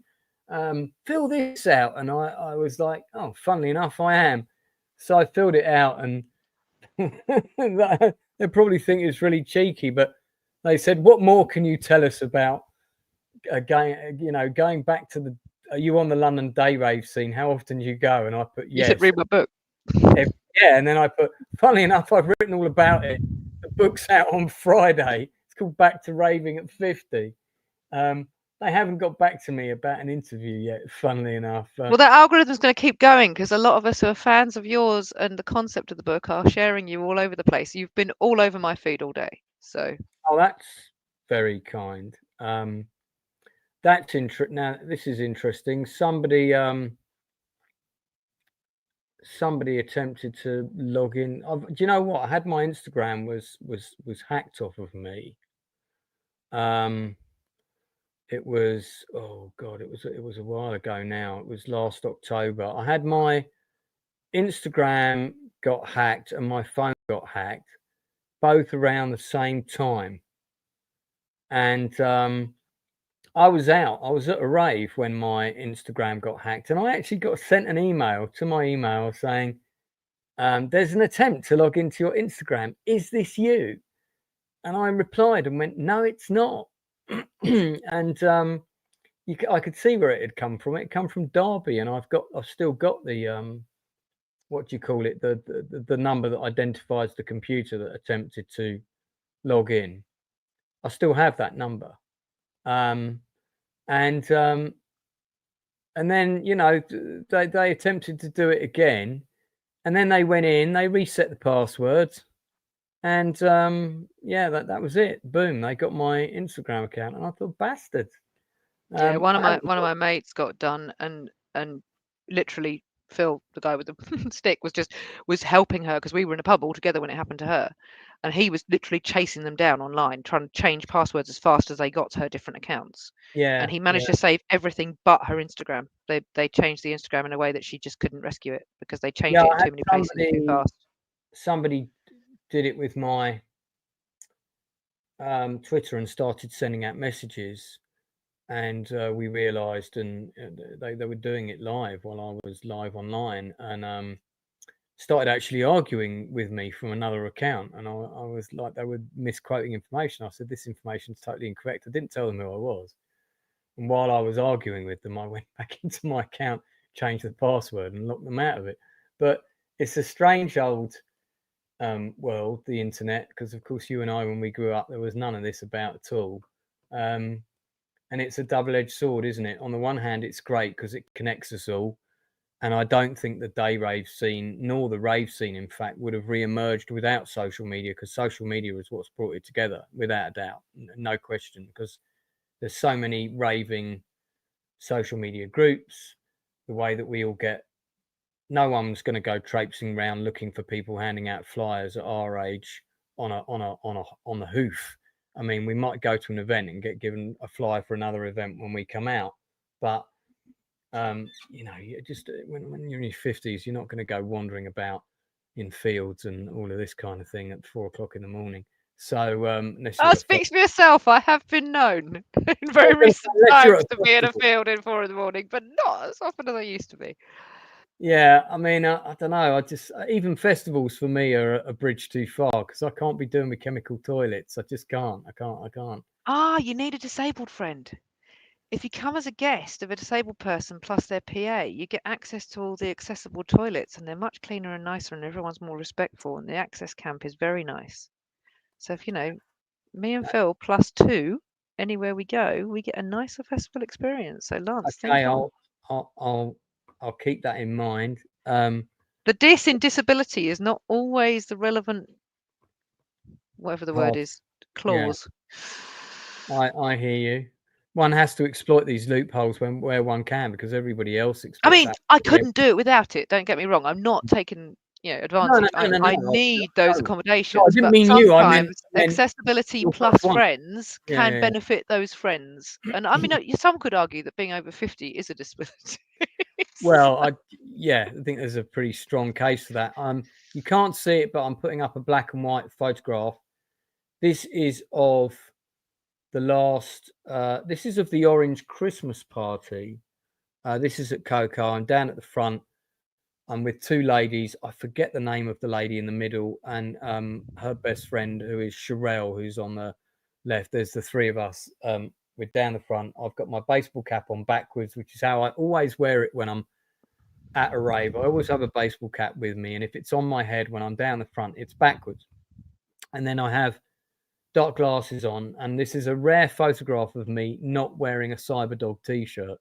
I've actually got a black shirt on. I nearly wore a Cyberdog type top tonight, actually. I did it. Yeah, I guess I could have done. In fact, I'm not thought, do I dress as a raver, or do I just dress comfy like I already am? And I was already in the hoodie I'm wearing, so I just thought, no, you don't. Oh, natural, okay. You don't need to dress as a raver to come on. But this is another picture from, and I had permission very kindly, both from the photographers and from Chris Paul, to use pretty much any pictures from Orange that I wanted. Obviously, I could use my own photographs, but anything from another photographer, I reached out to them first. And this is a great photo, but it didn't end up in the book. I can't remember why. And I really like it. And Sherelle's a really good friend of mine, and we always say hello. I mean, you know, I don't know her outside the rave scene, but one of the things in the book is that I do talk about is the massive social life I've got outside of the rave scene because of it. That's become like a second lease of life for me, because when you're in your 50s and your family have all gone, and if you're divorced or single, there isn't really any kind of family infrastructure for you to fall back on when you're either at a loose end in an emergency or just purely for social contact. And as you get older, the number of friends in your life starts to rapidly decrease because people move away, people have more responsibilities generally as they get older, not less, unless you're a billionaire with an army of servants, and then you still probably have a lot of responsibilities. That's why you're a billionaire. So coming out of the pandemic, I suddenly found that my life was like really empty. I mean, I was running these acting classes every Monday and doing some acting coaching online and stuff like that, which was all work related. But, you know, the number of people that I could call up and say, hey, do you want to go and see Top Gun Maverick? It's out next weekend. I could count the number of people that might be available to do that on one hand. And it was not very many. And then I think at one point I went without getting asked to do like anything socially, as in people calling me up and saying, hey, are you free for this or are you free for that? It was over a year. I mean, it was 16 months, 14 months, something like that. Suddenly this big period of time had gone by and I just realized I hadn't been out. I hadn't really been anywhere or done anything. And there were reasons for that. I mean, I was keeping myself busy. There was another thing where people always assumed I would be too busy, so they wouldn't ask me to things. And I got really annoyed when people said that. And how can I say no if you don't call me up and say, hey, you know, we're all going down the pub on Friday. It's a reunion of the blah, blah play or whatever. Do you want to come? Don't assume I'm too busy because I do keep myself busy, but I'm always looking for reasons to go out if I can afford it. Having to choose between 4 things to do is a nice problem to have. Yeah, well, now it's the extreme opposite. Now it's like there are typically 4-day rave events every weekend in London. Yeah. There's at least 2. There's typically 4. And, you know, the friends that I know on that scene, there's going to be at least 2 of them at any one of those events. And at whichever one is the most popular, there'll probably be 30 or 40 of them. And the FOMO is real for whichever one you don't go to. Yeah, I mean, I don't worry too much about events that I don't go to if I am going out. I think it's when I stay in and I force myself to get work done or I've got a work commitment and I can't go that day. And then you see everybody else's pictures. Then there's a bit of FOMO there. But I mean, I did 34 events last year at least. This year I will have done more than that. I haven't counted them all yet, but it's a lot. Oh, you need your spreadsheet. Like I told you, I think I've cracked 40 already in 25. But as I say, my aim was 50 in 2025 before I turned 50. Well, I'll tell you what, let's count now. For it. Oh, I'm gonna have a look. You're going to count yours. I'm going to say I can't easily get myself to my spreadsheet and listen to it with speech tech. Well, here's the thing: is my diary from. I had a diary in a rucksack that got stolen at the pub across the road from Ministry of Sound, which is that whole story is in the book. And when that bag got nicked, I lost about 600 quid's worth of stuff. Oof. I just happened to have everything in my bag that day, including my passport. I was about to go on holiday, so I had to do a speedy passport replacement service. That cost 200 quid. It was an absolute nightmare. And my diary was also in that bag. So that got nicked in April.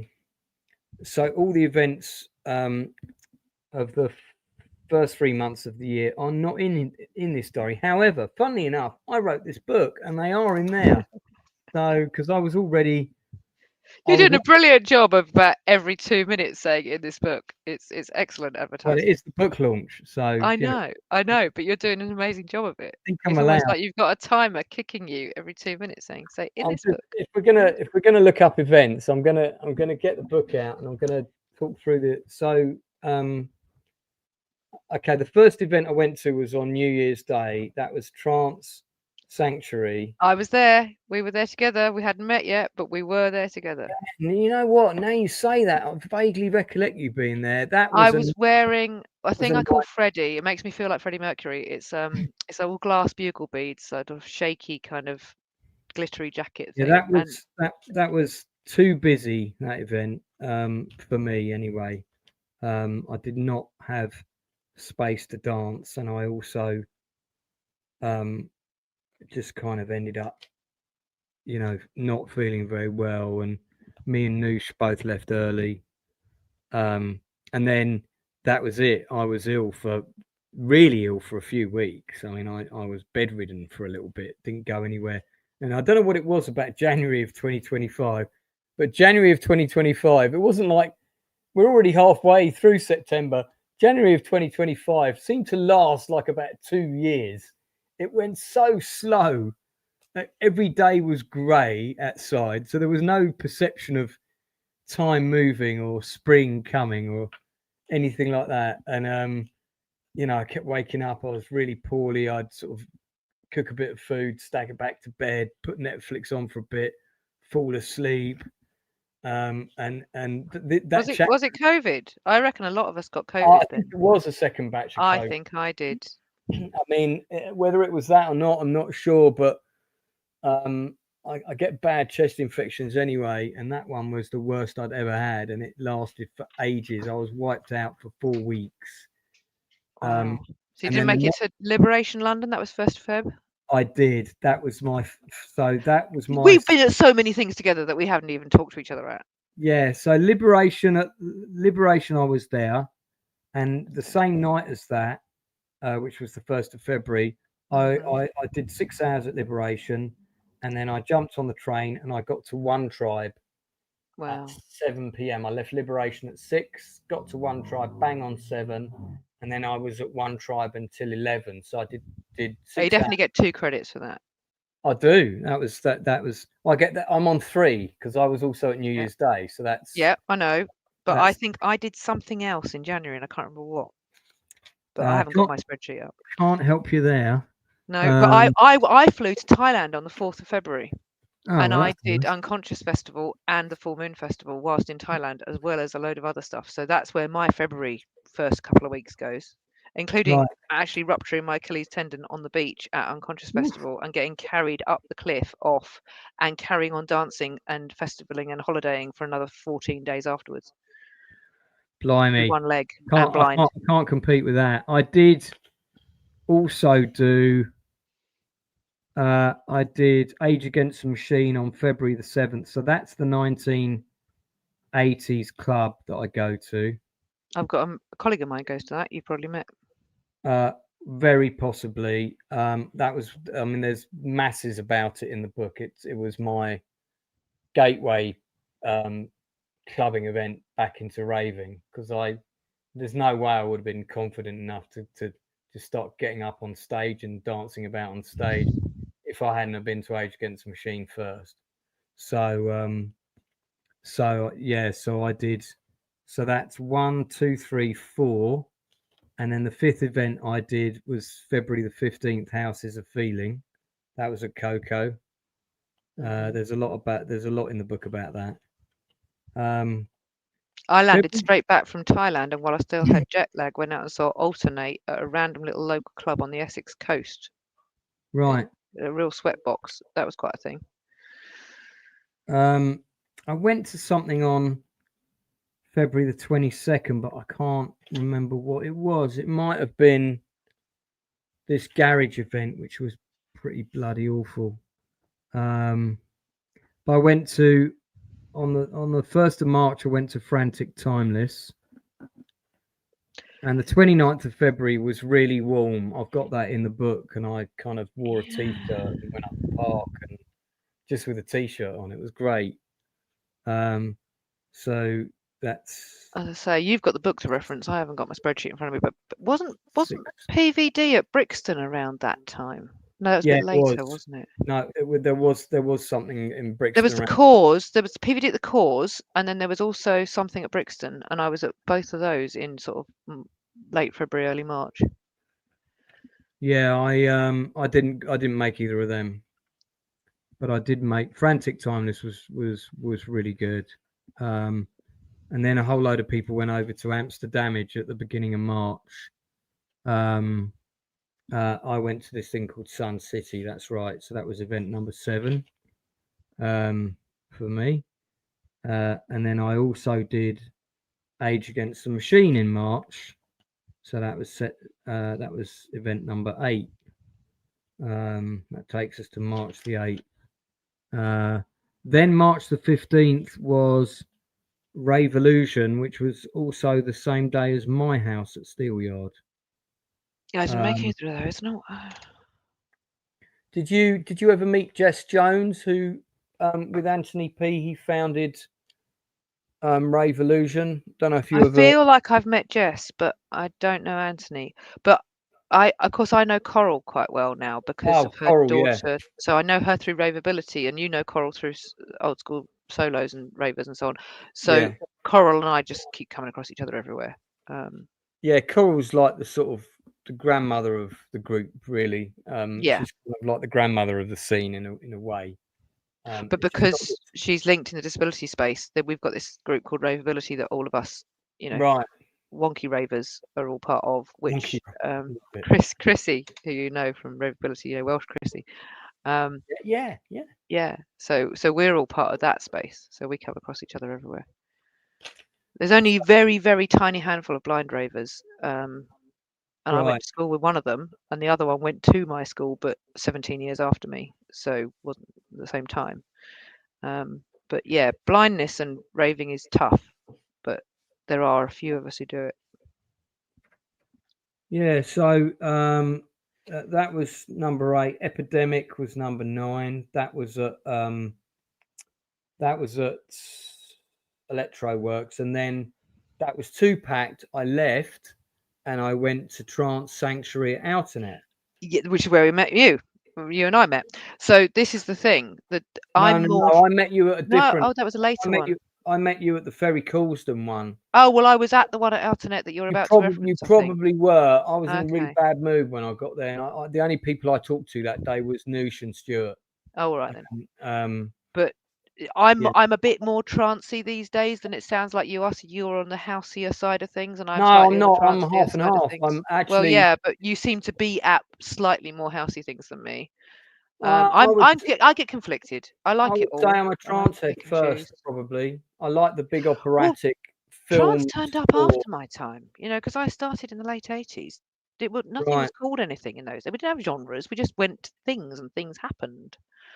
We didn't have names for it. It was just all stuff. I mean, yeah, obviously, there were all different influences, and jungle and D&B and things were emerging. Techno was splicing out, but we didn't call things trance and techno. Or house. We just had music, really, and things.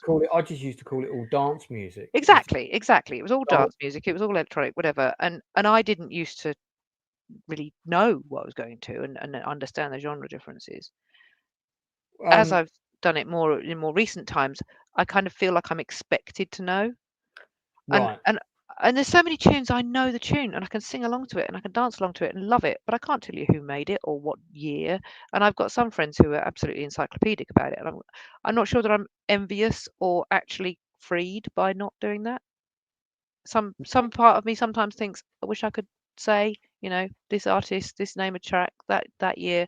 And then other times I think, no, I don't want to do that. I just want to get lost in it and love it. Right. So we're only in March now. We're at Trance Sanctuary event that we were probably both at, but you're in a bad mood. I love the fact that you remember you're in a bad mood. It's all in the book. I know exactly why I was in a bad mood. Maybe I should have been writing a book all the way along. Battle of Brand, no, I didn't. Didn't start writing the book until last October. I'd already been on the scene for about 6 months. And then you lost your diary. So how did you write it without the diary? Right.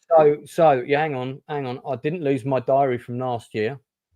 Okay. I had my diary from last year with all the events that I went to and everything. That's the diary from 2024. So I decided I was going to write the book. I remember it was after. It was sometime after I'd done Transylvania.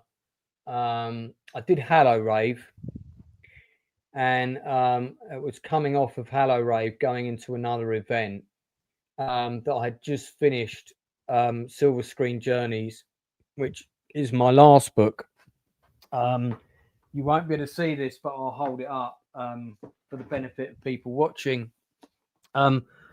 my last book, which is available on Amazon, called Silver Screen Journeys, 101 plus movies and the people and places that made them memorable. It's got a picture of a black and white photo on the front of the very first Odeon cinema that I ever went to when I was a kid. And I went there to see Oliver the Musical on re-release in about 1976, something like that. And the foreword for this book is done by the Critical Drinker, who is one of the biggest film critics on YouTube. He's got about 2.5 million subscribers.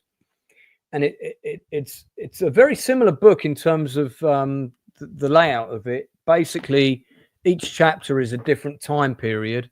And in each chapter, I talk about 5 or 6 movies that I went to, let's say between 76 and 81. So you can guess that one of those would be Star Wars, which was Absolutely. a massive. But does that rely heavily on memory then? Because presumably you didn't have great diaries then. No, I didn't have diaries. What I do remember is I've got all the cinema tickets in a box. It's on the shelf behind me. I can actually grab it and start showing it. In fact, I will get it right here. So I've got all this brain damage and stuff, but what I do have is I always kept all my cinema tickets. So in this box here, which I'm now, for the benefit, I'm holding up to the camera, it's a small brown box by about 12 by 8 inches with a lid. I'm going to just take one fistful. So at present, I'm holding up tickets for about, you don't get these tickets anymore. No. I'm holding up tickets for about 50 different movies from probably about 7 different years. And I went through all of those, and I looked at where I saw that film, and then I tried to see if I could remember something about that. But have you got Pete the Dragon in there, 1977? Funnily enough, I went with my grandmother to see that. I have vivid memories. One of my first cinema experiences was that, because I'm a little bit younger than you. And I could still see then. I could still see. So I can remember seeing it. My gran, there's a picture of my gran in this book. And I'll see if I can find it and hold it up to the screen for people. My grandmother took me to see about 6 movies, one of which was The Sea Wolves, which I talk about. I'm now holding up a photograph of me holding the album, The Electric Light Orchestra, Out of the Blue, and the soundtrack to the movie Moonraker. And in the background of that picture is my grandmother. So, but this book is like, this is my life at the cinema, because I'm a film director. That's what I ended up doing. My main job is that I direct movies and I write scripts. And this is how a life spent at the cinema influenced me going into that career, and also how the different films influenced or affected my life. So there are some movies in here that stole massive chunks of time from my life. And what I mean by that is, like A Bridge Too Far got me really into history in World War II. So as a result of that, I went to Holland and I went to all the battlegrounds where this battle was fought, and I met veterans and I wrote film scripts about it. And so that's what I mean by a movie. You're so fortunate, though, that past Lance had the foresight to keep those records for you, for future Lance, having no idea that future Lance was going to have memory issues. I have a theory that at some point I'm going to meet some sort of time traveling Lance, and he's going to go back in time and be instrumental in various things. Well, you need to be very grateful to past Lance for what he did for future Lance. I mean, one of my other books is called 1988, which is definitely a book not about raving. And 1988 is the one year I kept a daily diary. I kept a diary every day that year. I have the original diary behind me. I've got some, but I can't read my own handwriting anymore, so I can't reference exactly what they say. But they were probably from a similar era. This is the original diary for anyone who's bought that book. I found this diary about 7 or 8 years ago, and every page is crammed with this tiny writing. And that's also that's for many people, 1988 was the summer of love. For me, it was the first year I went to America. So while house music was exploding in New York, I was actually in New York very briefly for a few days. Wow. But I wasn't. I was there to work on a summer camp teaching. I was going through puberty and working out what the hell being a teenager was about to mean. I was only a teenager myself, and I was teaching kids drama on a summer camp, which was nuts because I was only just 18, you know. and we were all over there. There was a whole load of us that were all working on this summer camp. But I read that diary and I thought this would make quite a good book. So that book is out. It's called 1988. There's no audio version, unfortunately, but I will do one at some point. Oh, I'm really making me feel guilty about your accessibility now. You're doing a brilliant job of audio describing, but and also bear in mind, I can see none of the screen stats, so I have no idea how many listeners we've got right now. And you've just got me and you having a chat with whoever watching. We've had anywhere between 5 and 20 people watching live. There are 7 people watching live right now. When I put the comments up, I'll read them out. So Fleshless Films, for example, says, "Good evening, Lance. I hope you're well. Botanical Bro 888. Hey, Lance, well done on the book release. Thanks very much, buddy.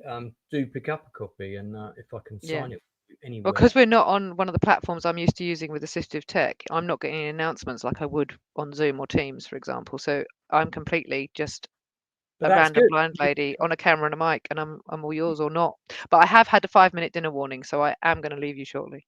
Okay, that's absolutely fine. You can relax and enjoy yourself. I mean, I'll tell you what then, if you've got a 5-minute dinner warning, while I quickly dash to the bathroom. You want me to just keep the audience entertained? No, not that. I'll feel for you.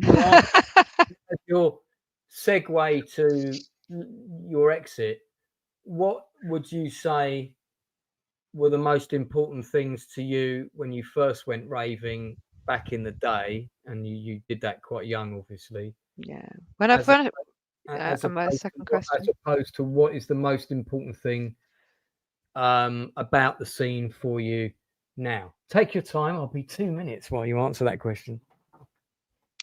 I actually think the answers are similar. Can I get there safely? Can I get home safely? Am I going to be able to find anybody I know while I'm there? Am I going to know the tunes, enjoy the tunes?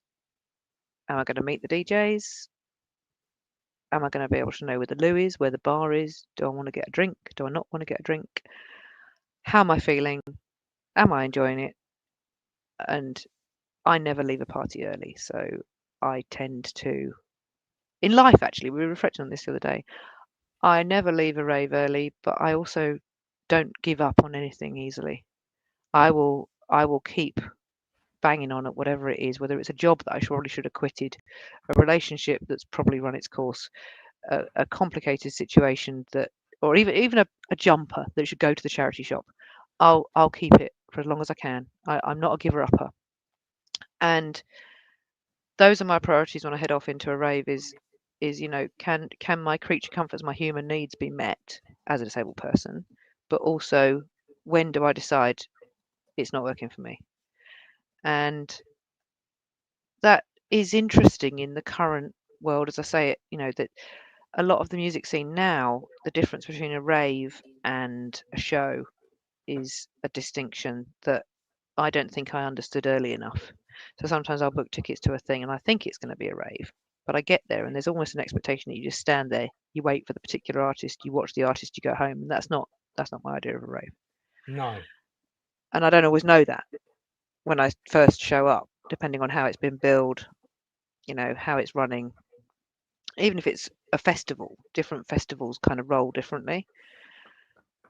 And my main issue is, have I got someone? I need a trusted someone, because as much as I could bumble around with a white stick and bang off people in the crowd, I won't see stairs and I could just go crashing down them. Being hypermobile, I can't catch myself if I slip because my knees won't hold me, my ankles won't hold me, my shoulder won't hold me. So I've got to know I'm somewhere secure. And I've also got to know people are going to have the confidence to tap me on the shoulder and say hi, because I won't see them. I won't recognize them. I won't remember them 5 minutes later because I can't recognize them.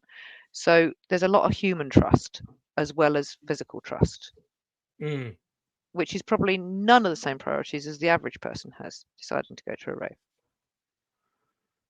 Yeah, I mean, have you had your wee? Are you comfy again now? I'm back. I'm back. Listen, I'm the fastest. I was just checking. You're talking to somebody who had to. Yeah, but if you're on Bluetooth headphones, you might have got to done a wee while you were still connected. No, you're talking to someone who had to do 5 wees during the last Tom Hardy Batman movie. God, that film was long, and I made the mistake of drinking a Red Bull. I tried doing Barbenheimer or whatever they called it. Oh, Oppen- yeah. Oh, I and couldn't I had a get on. nice guide dog settled at my feet, so I didn't want to disrupt anything. And I was like, I really need to I couldn't really do couldn't really do Oppenheimer. I wasn't. I don't know why. Everybody loved that movie, and it was like I loved bits of it. I fell asleep in Barbie, but I loved Oppenheimer. I was You the just other way couldn't. around. Can't do that thing where you just couldn't keep the timeline. It was all In your back head, and no. forth. Can't you just tell a story from start to finish, Mr. Nolan? I know you love jumping around your timeline all the time, but you can do one where you just tell the story from start to finish. It just got it's just a pain in the arse. Yeah, but anyway. Well, look, Kate, thanks ever so I'm much about to for go. coming on. I know you've got to go and have your dinner. Well, you've got more of me than I expected to give. I was thinking I'd just dip in, say a couple of things, and disappear. No, But that'd be great. I hope you've thought my presence was useful. Your really- presence was more than useful, because I think a lot of us take it for granted that we can walk through the doors, we can walk down the stairs, we can wander about and do as we please. Well, if any of you do come across the random LED blind lady on the dance floor, do know I won't see you, so you've got to say hi to me. Yeah, and Kate is more than happy to have people come up and Oh yeah, say hi. I've actually got what I call my rave Like cards. That are little business cards that say, "I'm blind, touch me, dance with me." Yeah, So. there you go. So do say hi to Kate on the dance floor, as I did. And and if you do suffer from a disability, or you're only partial, is it partially mobile? I don't know what that. Oh, Forgive me, where's all sorts of words. I'm not going to hang you up on words. No, Lance, good. but I'm however you much describe grateful. yourselves. If anything about you is a bit wonky, Yeah. and you might want guidance, I am actually part of Raveability as well. So Raveability is a group of us who. Tell us briefly about connected to Raveability before you go, because Well, Raveability is led by Chrissy. I would have included it in the book, because I think that's a really Okay, well, I came across Raveability actually when we were leaving a do at Printworks, and we were in the queue of sort of human traffic coming out of the event, as you do. And Phil, my husband, spotted a wheelchair ahead of us that had a banner on the back of it that said Raveability, and he went click and just got his phone out and went, "We need to catch her." And we tried to catch her in the crowd, but you know how people move. We didn't catch up with her. So I ended up messaging her and saying, "What's Raveability? I'm disabled. I'm a raver. Talk to me." And we became instant friends. And Chrissy's lovely. She's also a raver of old. She actually works for Transport for London, so she's really helpful on the tubes as well. If you come across her, she's got physical disabilities, but she knows a lot of people in the rave scene, and she makes a point of contacting promoters and venues and making sure that all the stuff that's happening is going to be as accessible as it can be for anyone she knows through Raveability who's going to be attending that event. So she might be finding out about step-free access or lifts or accessible bathrooms or quiet spaces or any stuff that we might need. And she kind of campaigns for it as a group, but she also asks for those of us who are part of it to give her a hand, because she can't always do it on her own, and it's completely a hobby for her. She has a bit of an elderly website that needs a bit of hand. But she's really quite instrumental in enabling those of us who've got disabilities who like to rave to be kind of a bit of a collective, and we meet each other and we discuss and debrief each other after events, and say if we've been to a new venue, like when Outernet first opened, we were all discussing what it was like, and we talk about transport opportunities and security attitudes, and there's all sorts of different things that we might need to discuss amongst each other and how to improve things. And we do it as a group. So if anybody has a social barrier they experience to raving, whether it's due to neurodiversity, physical impairment, sensory impairment, whatever it might be, Raveability is used to Google quickly Raveability, and Chrissy is usually your first port of call, but she's got a couple of others of us that she sometimes calls upon for specifics, because we've all got slightly different needs and knowledge, and we all know different venues to a certain extent. I'm kind of the lead drum sheds person because I've got connections to the drum sheds Broadwick Live people, which is also Printworks. And we give feedback, and actually I'm looking forward to going to drum sheds next week and seeing what the new season of drum sheds looks like, which again tends to lead a bit towards show rather than rave, but I have those discussions with them. But yeah, that's what Raveability is, and we'd be happy to help. Plus, any books I ever read on the rave scene, I'm an absolute addict to audiobooks. I'm a rubbish Braille reader, so I'm very slow to read a book that way. Well, this will be the first time I've ever done an audio book, and Well, I'm so glad you've agreed to do it. I don't know whether you were going to do it before I asked, but I no, like no, to I think that my decided influence has I had got you there. I decided to do it before you asked because people were asking me that about my last book. There we go then. I felt this one I could really read it and be myself because the story is so recent. And about you. I think there might be some bits where I might get quite emotional, but do you know what? I don't care. I'm gonna let us hear that. That's authentic. Yeah, I'm That's gonna what we keep want. it in. So, listen, Kate, you've been a fantastic guest. Thank you so much for coming on the channel. you. Anytime you're bored on a Tuesday night, we're always live at 10 o'clock. Yeah, I have listened into a couple of your shows without obviously contributing. I just listened, but Well, right, I'm gonna mute, and I'm actually gonna flap my laptop screen down while I go and find a man who knows how to turn the camera off. Either that, or I'm just gonna bail completely. I'll take you out. You're welcome to carry on listening via YouTube. The stream will continue. I'm on for quite a bit of time yet. So. Oh, you might have to send me the YouTube link on our other chat so that I know how to get into it, because I'm not sure I'll find it otherwise. I will. Yeah. I think we are supposed to be going to the pub, but I haven't actually checked in with the other mates who might be expecting us as to whether that's tonight or tomorrow. There's a bit of debate as to who's seeing who when. So I'm just going to put this message in my private chat. You don't need that. That's not for you. And what I'll do is throw me a YouTube link into our private chat, and I'll. Dead Gamers 13 has said, "Well done, Kate." So I think that's just towards your general attitude. Thank you, anybody. Well, if ever you need a random filler when like Lance needs a wee, give me a shout, and I'll just talk into the void. Attain Nick says, "Congratulations, Lancey. Raving is my life, as you know, from watching the Ragga twins standing on milk crates to having a selfie with Gigi and Adele." I think you mean Adele with an E. Don't forget her name. Adele, yeah. E, not with an A. I had to learn. Life is so good, and loved meeting you in our chats. Thank you so much. Likewise, back at you. You'll have to crowdsource a chat one night, Lance, about random vignettes from our rave experiences, because I think we've all got a story to tell. Well, I mean, I've already got a second book in the works. You've got a book. We haven't. Give us a book.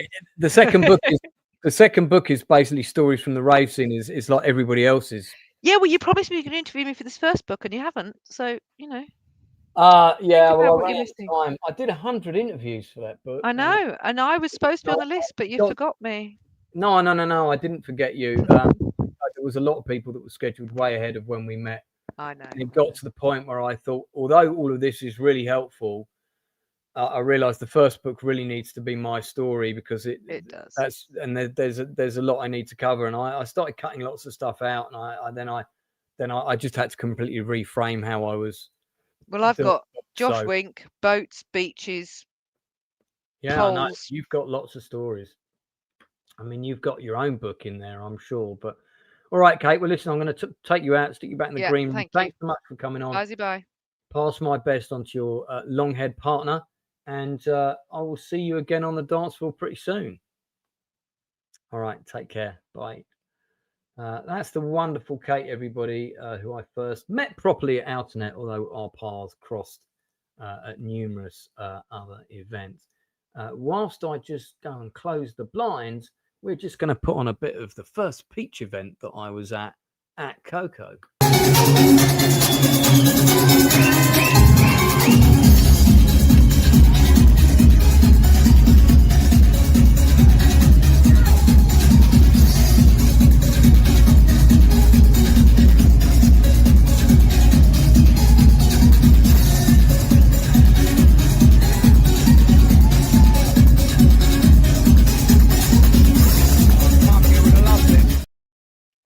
If you listen to the end of that video, you can actually hear me go, "God, my mum would absolutely love this," and that's because she was a dancer, and anything with dancing in, she would always be over the moon. Okay, we're going to move on now. I'm expected. It's 8:30. I've got another co-host who's due to arrive at 9. So until that time, I'm going to do my best to keep you entertained and not be too boring. So there are various other people from the rave scene who said they will pop on if they've got the time. If any of you are watching and you need the link, message me on my social media and I'll pass it on to you. If you're not on my social media and you're someone from the rave scene I haven't met yet, and you'd like to share your story, then by all means come on. I'll find a way to get the link to you. Just put a comment in the chat, and like I said, you don't need to be on camera. You can be off camera. Off camera is fine. I'm off camera quite a bit on my channel because I've got a fantastic face for radio. So you won't catch me on camera very often on my channel, but I am on camera right now. So one of the things I want to talk about is DJs, because I have a whole chapter in the book dedicated to DJ. In fact, it's that chapter's got like a comedy title, which is Who the Fuck is Martin Deer? Martin Deer, I've always wanted to say this. Martin Deer is a dear friend of mine. He is a friend of mine from the rave scene, and he's a DJ who's done he's kind of done a few things, but I'd never heard of him when I met him, and he was kind of asking himself the question, who the F is Martin Deer, when I met him, as was somebody in the toilet to their mates the day he was playing. And I went to see him at his first gig, which was at 93 Feet East. It was Labyrinth, I believe. And if you want to see an interview with the founder of Labyrinth, there is an interview with Joe.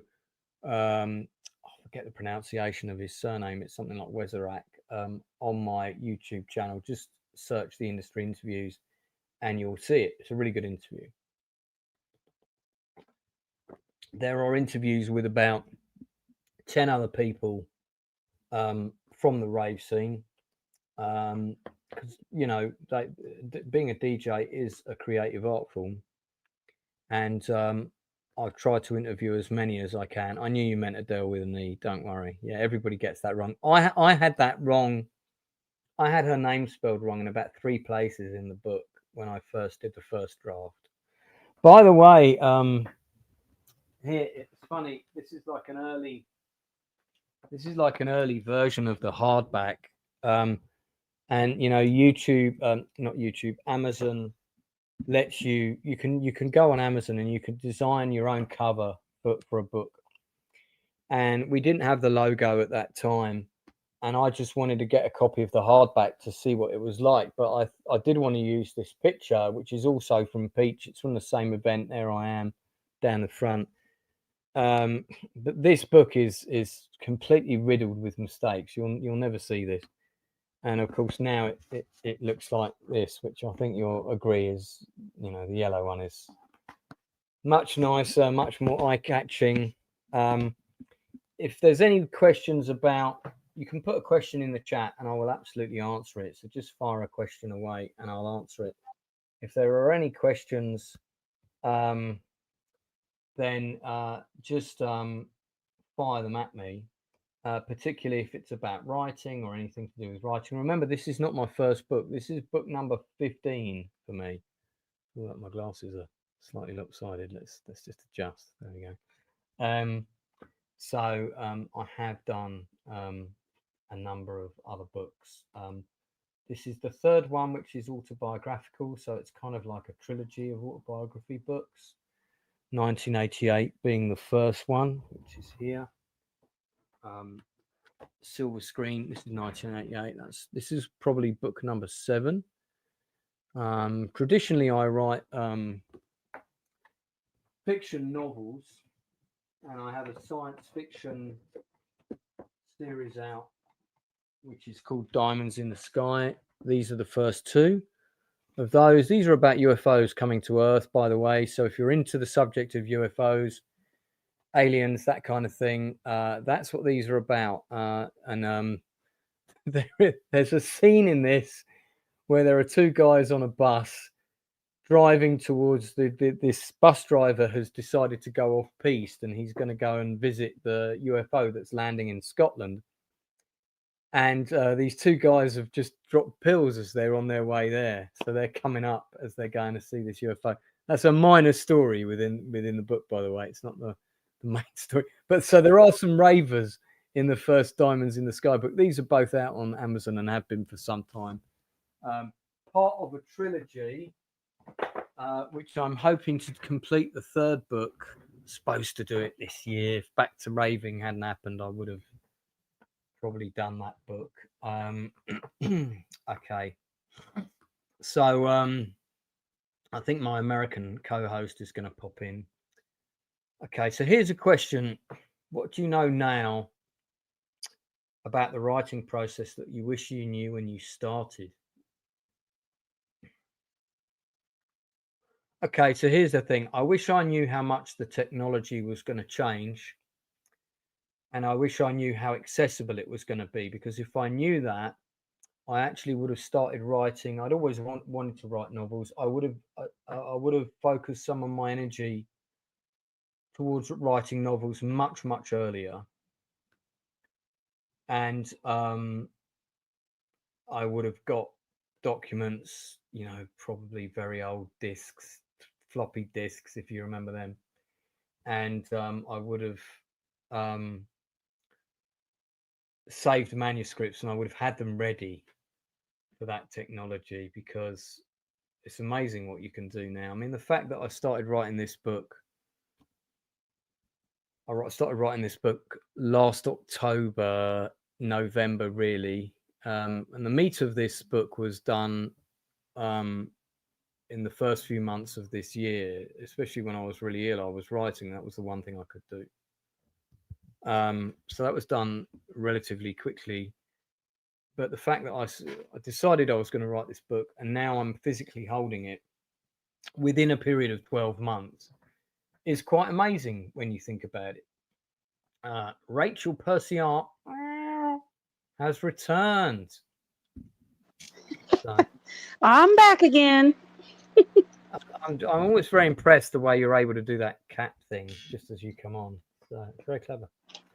And as, so for those, oh, by the way, I don't know why I forgot to mention this. So, good God. So Rachel is a very talented artist, an actual artist, not a piss up artist, an actual artist. And let me now. Now Rachel did some artwork for me for Adele for her Transphania event this year, because for those people, Adele, the DJ, did the forward for me in the book, and the story of how Adele and I became friends is actually in the book. And I wanted to give Adele a present, but I couldn't think of anything to give her that would be of any use or that she would like. And I was thinking about that, and when I was thinking about it, Rachel was on my channel, and of course I've got one of her creepy cats staring at me all the time, and Adele is a massive cat person. And I sent Rachel a picture of Adele, and I said, could you do some artwork for me for a paltry sum? And this is the artwork that was done by Rachel.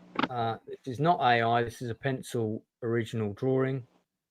And then she also did a color version of this, which I believe is going to be used as the official Transphania artwork nearer the time. But this art is actually in the beginning of the book. It's actually in the book. You haven't seen it yet, have you? I can show it to you. So if I just do this, Awesome. yeah, it's actually here. So if I turn the forward page, go to the forward at the beginning, by Adele. There it is. Look, so Rachel, the first time your artwork's it's come out well as well, hasn't it? Oh, that's amazing. It looks so good. Yeah, it's good, isn't it? Not bad, considering that was a pencil drawing. And there's the lovely forward from Adele here. And you know, like, I knew she wasn't big with her words, but every so often she would write a very powerful and very human post on Facebook, and what I would do was I made a note of these, and I would copy and paste them, and I would put them into the forward. And it was getting quite near the deadline, and Adele hadn't sent me her forward yet, and I was starting to panic, and I needed it within the next 2 weeks. And then what I did was I sent her a kind of a mock-up forward, and basically the mock-up forward was a sort of used all words that she had said, but kind of molded into a forward. And I said something along these lines would be great. And within 48 hours of sending her that, she wrote back to me with the forward in the email, and she said, I haven't used what you sent, but I hope this is all right. I read it and I cried. I was like, oh my God, this is really good. And I didn't say, and she said, is it okay? Do you want me to change anything? And I said, no, don't change a word. It's perfect. That's wonderful. Yeah, that's what I used. I didn't need her to rewrite a single word. She didn't use anything that I'd written. It wasn't even remotely similar, except for the tone.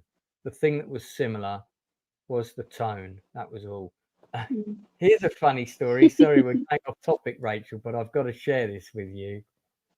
I think this might be, it's not the one we've been watching, but there's a story that I've just seen on I thought this was for that fantasy show that we watched that we both thought was a bit pants. BBC. Oh, let me take that down. Thank you, Enzo. BBC show hailed as greatest of all time arrived on Prime Video. I was thinking that was the one you and I have been watching. Oh Lord! You'd have to be delusional to call that one. No. There's some more questions in the chat here. Don't forget, please do ask me questions. If you are a raver, you're watching, you've got a story to tell, you want to come on, we're going to be on for just over another 3 hours. So you've got plenty of time. You can come on, tell us about what raving means to you. I know I've got quite a few friends. They're all going to come on after 9, slightly inebriated probably, but that's fine. Oh, definitely. Friday night. So it was a great question from the Proctor file. I missed this one from Dead Gamers 13. How did you get into writing, and what was the hardest thing to learn about writing books? Okay, so I got into writing because I wanted to tell stories. It's as simple as that. And the other way I tell stories is by doing plays and making films. You don't get to make films very often. So when you can't afford to make a film, you write a play. And now, it didn't used to be like this because writing books was not accessible for us unless you were a middle-class rich white person. But now, because of thanks to Amazon, how accessible it is, now if you can't put a play on, you can write a book. But if we go back further than that, because I used to write books in like exercise books at school, you know, I'd like draw fantasy maps and all of this kind of thing. So I can tell you what got me into writing books, and that's the Lord of the Rings. So the Lord of the Rings novels were great, but they were very heavy going. They were very overwritten. And I'll be honest, in some places I found it quite dull. I'm not sure that I wanted to read 3 chapters about Tom Bombadil and Old Man Willow, and however many pages that went on for. I'm so glad that wasn't in the movie. I know a lot of people were upset about it, but I didn't lose anything by not having that in Peter Jackson's Lord of the Rings films. But I did love it. I loved the fact that these were books with maps in, and it was like there were monsters and there were giant spiders, and I was a big fan of the Ray Harryhausen films and that kind of stuff. And I thought, well, I want to write my own one of these. And I wrote this book it was called The Prophecy of the Witch King. And there is an art folder behind me. I might actually have it here. You know what?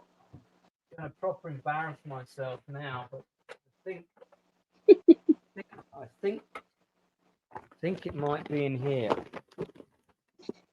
Let me see. And I wrote this. This is this fantasy series I wrote in like I wrote in exercise books at school. These are what I'm looking at in here are posters for past plays. So actually, that's not what I thought was in here. But I drew this big map, and I've still got it. I don't have the books in the exercise books anymore, but I know that I've got that map somewhere, wherever it may be. I know I never threw it away. I thought it was here. I thought it was in this folder. I don't know where it's gone. I've raised expectations now, but now I don't have it. That's annoying. We're all going to be disappointed if you can't find it. Yeah, I've shown it before. I've got it out on YouTube at least once before and shown this thing. And it's, you know, because it is really old. And kind of nuts. I do still have it, but sadly not readily available, it seems. I don't know. Anybody else would have been a bit more professional and planned this properly, wouldn't they, Lance? So anyway, I've still got this big fantasy map that I drew for this Prophecy of the Witch King story. And I always said I'd write a book series. But then as I got older, when I first started writing plays and stuff, it was much more about writing and telling serious stories, human issue stories that people would relate to. So I wasn't really interested in writing about orcs and goblins and all that kind of thing. And then later on, when my writing was much more skilled, and I'd done a lot of plays, I'd done a lot of script, I knew I was ready to write a book. And that was when I wrote Diamonds in the Sky. And the hardest part about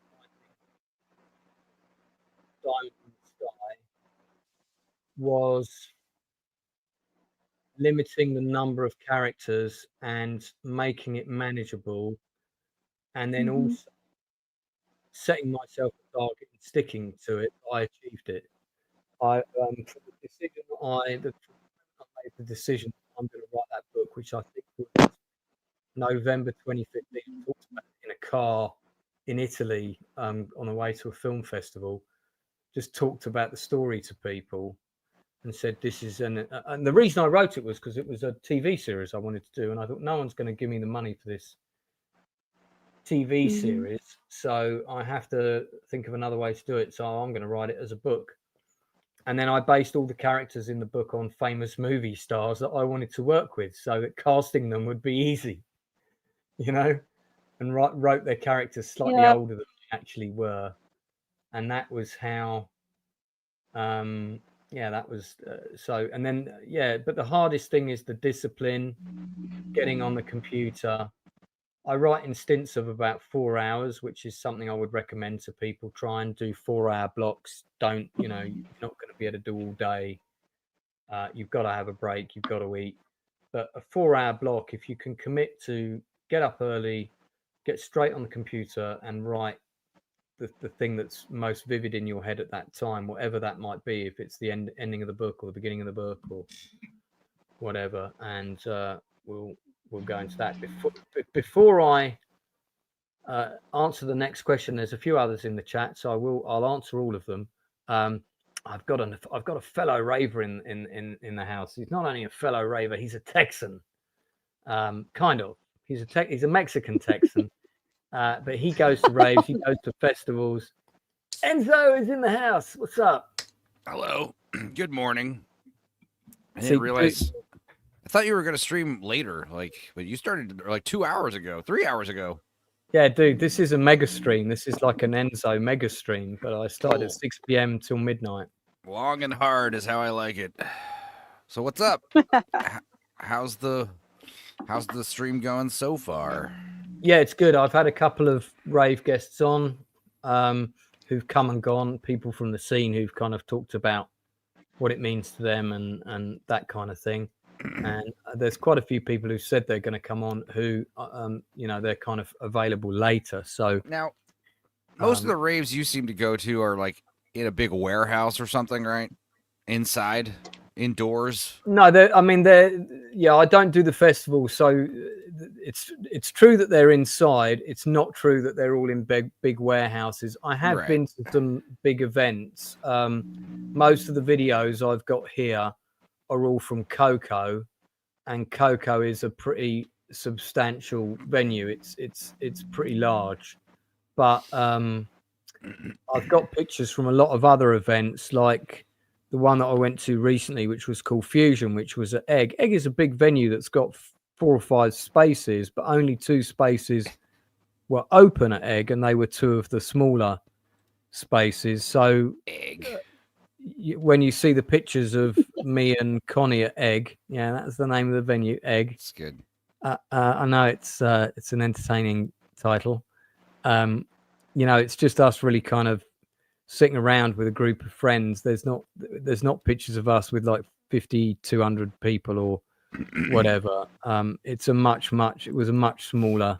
Well, you know, state. even, you know, I think most of the, a lot of venues out here are outdoors anyway, like big fields and stuff, and set up outdoor stages. But even if like it is a smaller event, even then it's still outside usually out here.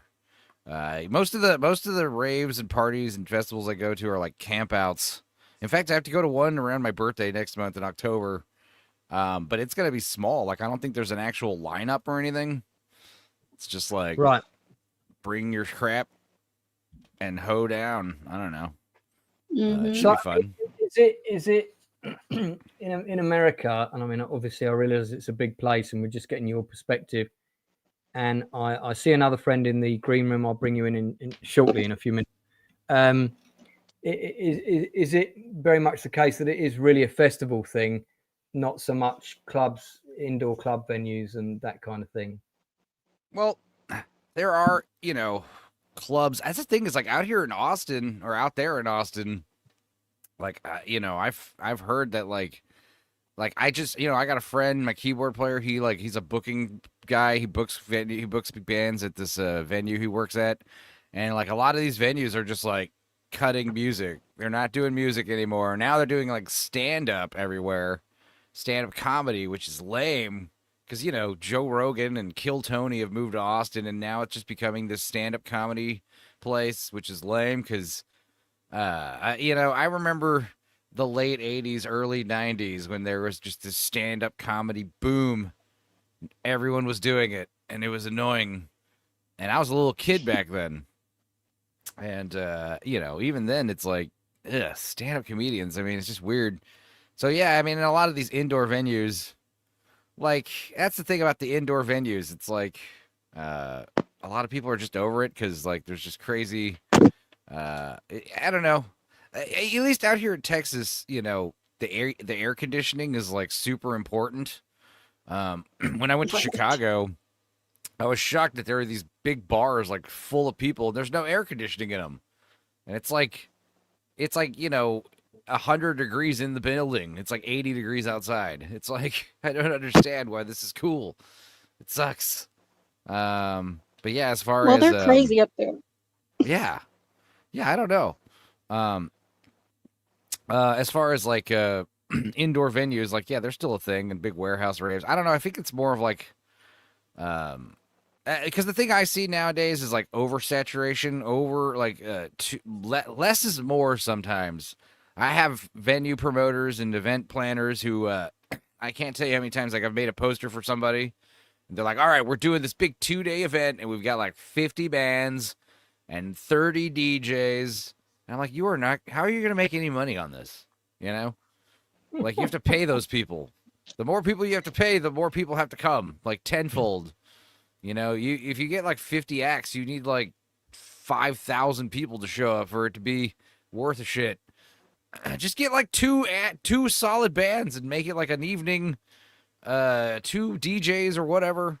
Yeah, line up of 4 DJs would be enough. You know, each doing like 90 minutes or whatever. But see, that used to be the thing. It used to be the live music capital of the world, Austin, and it's live bands. You know, but you have to understand, live bands are like 3 to 7 people, and you need to mic them up, and you need a house speaker guy, and you pay him, whatever couple grand. They split it up amongst 8 people.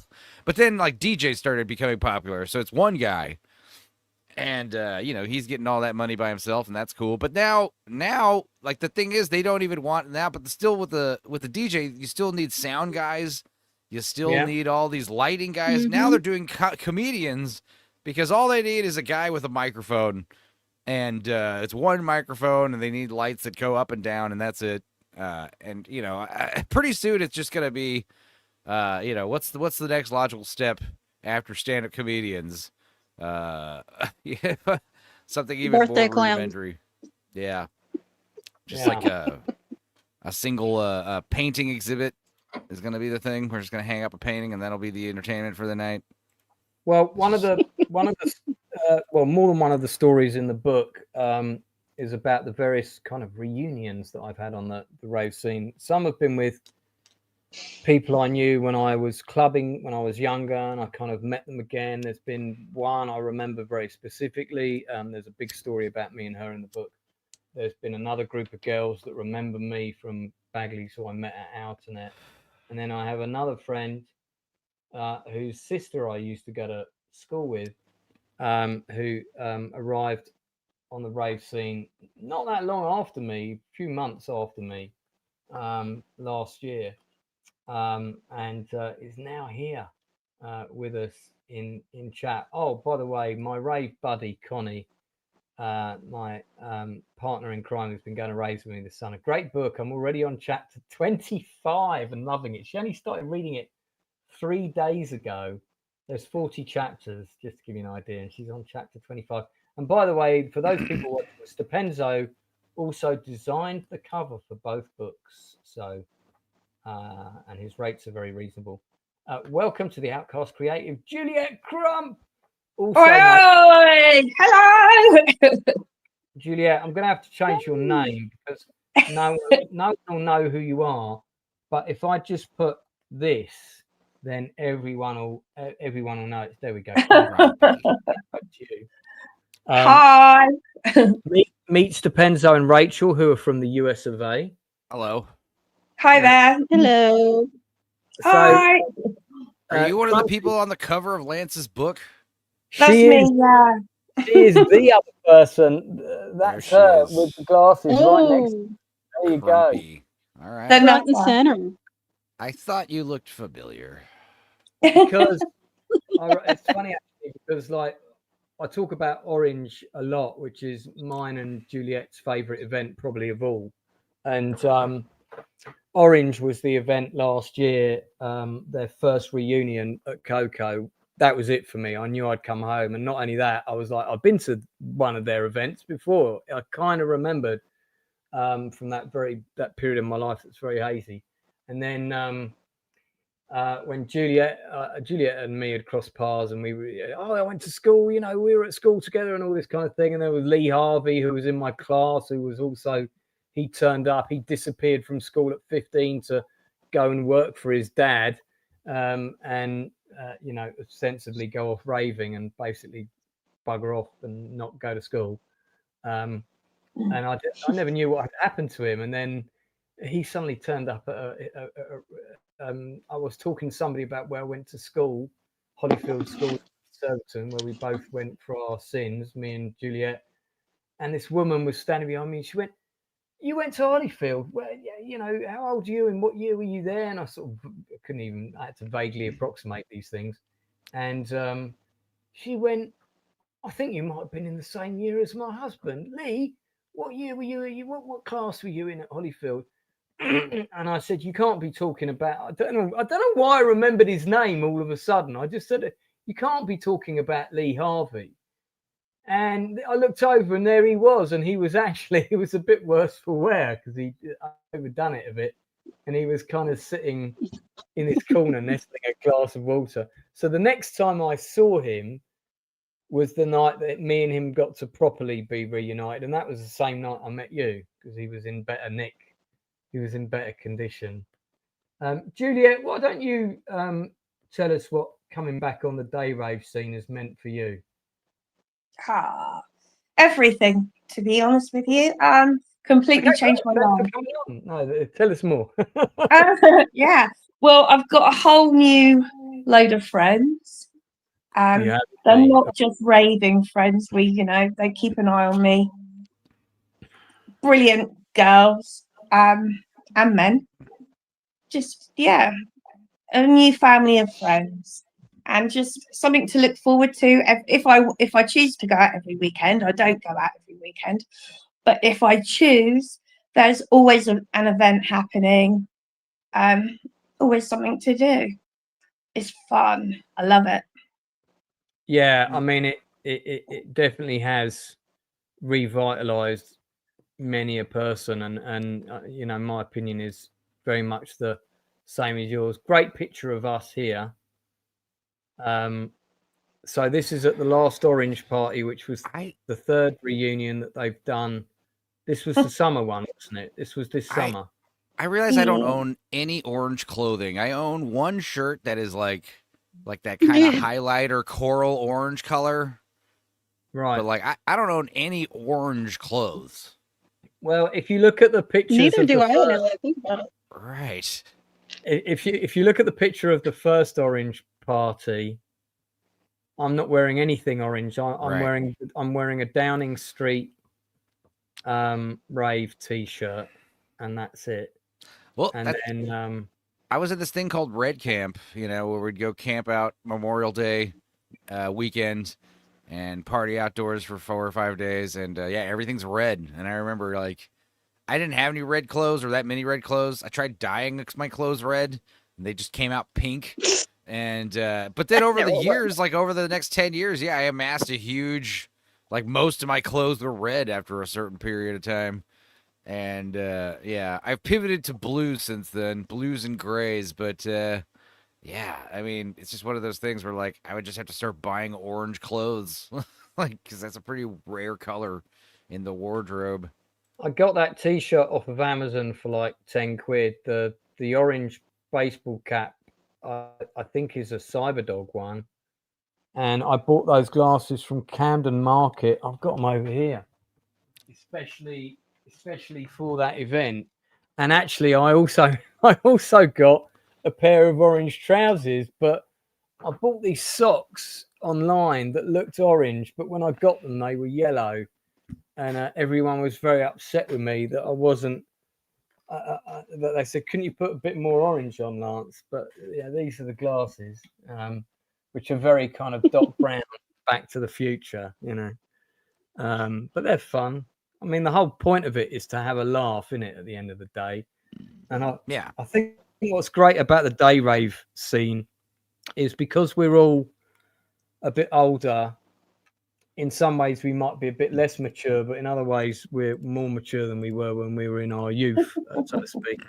No one takes themselves quite so seriously. I honestly, like, I can dance anywhere at any point, and I just don't give a fuck. Okay, so I've got another awesome character from the rave scene in the green room. And you're going to read about her in the book. I'll mention her quite a bit, but I'm not going to tell you who she is in the book. She's got a code name in the book, like many people know. But this is what. Whoa. Also, friend. What's your connection? Claire Randall. Whoa. Friend. What's your connection? Claire Randall. Yeah. Oh, Claire, you've got us on. You've got us coming out of another device. You mute that device. Otherwise, we're going to have a horrendous. Hello. There, you've got us on. You've got us coming out of another device. You mute that device. What have I got? What? Yeah. Do you have a YouTube tab open? Do I have YouTube? Hello. Right, hold on. Okay, I've got to take her out. Claire, listen, what you've got to do is you've got another page open on your device where we are talking out of that a few seconds later. You've got to close that window and just keep this one open. So, in other words, you've got the YouTube page open somewhere and we can hear it. Also, headphones for best experience. Headphones. Oh, yeah, are I mean, you can also put some headphones. Let's bring you back in for a sec, see if that's... Have we managed to fix that? You've really got two of the loudest here, haven't you, Lance? I have. Claire Randall and Juliet is like two foghorns in a dustbin, let me tell you. Randall's muted now. Yeah, Claire, I'm trying to unmute you. You're muted at the moment. There we Claire, go. I'm trying to unmute you. You're muted at the moment. There we go. No, There we go. Still an echo. I'm there. Am I here? Yeah, you're here, but Hi, you all right? yeah, but you've got What's going another on? window. I haven't got anything else open. Oh yeah. I haven't got anything else open. Oh yeah. Can you put headphones? You know what? Maybe turn. I don't know what's going on. Turn the You know what? volume on your Maybe phone turn down. turn the volume on your phone down. Okay, hold on. Maybe. Right, let's That do might this. help. Oh my Is that better? Maybe that might Yeah. help. Oh my God. Yeah, Hold Test. on. Let me do That's this. much- What's going on? that's much better, Claire. Nearly. That's much No. better, Claire. Is it better? You know what? If you one more thing. If you Did go I to your sound really settings- loud? Let's see here. If If you you, go to your one gear more thing. If settings, you go to your there's a little settings- gear settings down there in the bottom. Yeah. Is that better? Is that okay? There's a little No, gear there's still an setting down echo. at the bottom. If basically if you there's still go to an your echo. settings under It's audio, still, oh God. Well, I'm not good with all this technology, it's guys. okay. Go to your settings There's one thing you under could try. audio. Yeah. If you go It's to okay. audio settings, there's something called echo cancellation. Maybe try There's one checking thing you that, can see try. if that helps. Audio settings. There's some. Okay. Is that better? Yes, Yes. you did it. There we go. I Is think- that better? Better, Yes, it better? is. Yes, it is. Yes. It's gone.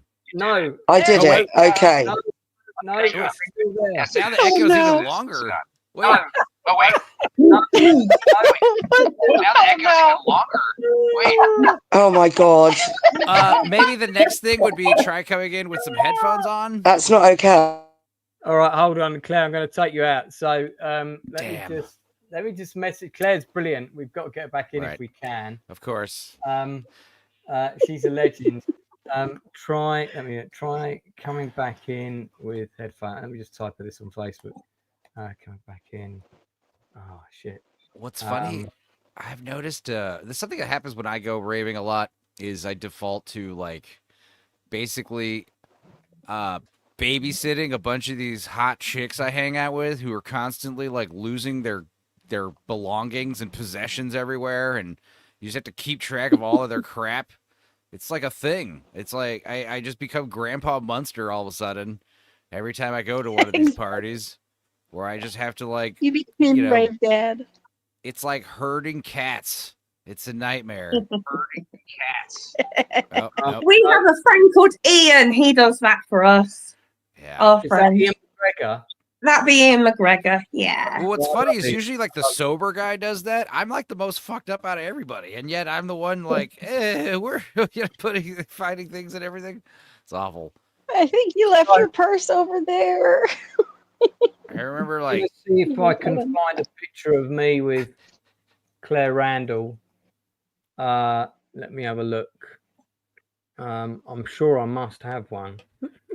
Well, I know. In fact, I know I have, but I don't know that they're on this particular device. I remember fairly recently I was at my friend Martin's ranch and I was like high on acid, and we spent like 4 hours looking for my friend's phone.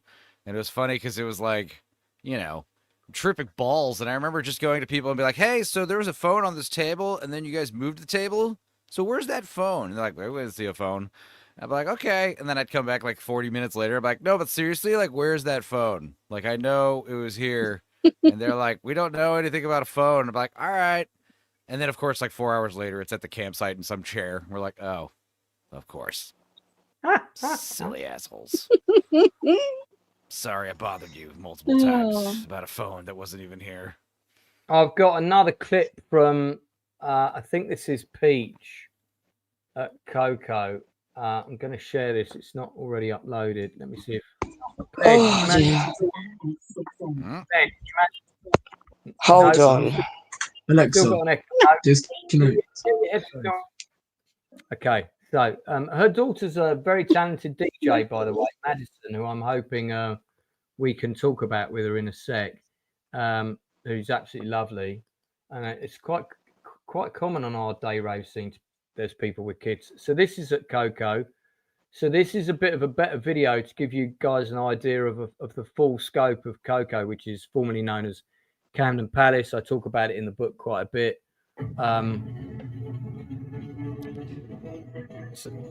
Oh, what a classic tune. There's Gareth, wicked guy. And you can see there's actually another balcony out of shot as well. Lord. This is coming That up. was my rave husband, wasn't it? Yeah. Hi, Gareth. And then when I started filming this, I was like, oh, the big drop's coming, so I've got to keep this. I've got to keep this going. I don't like filming too much when I'm there. Yeah, this is Clark and East. They're really great. They signed my book, actually. And there you go. There's the big drop, and everybody's going mental. It was so good. Legends.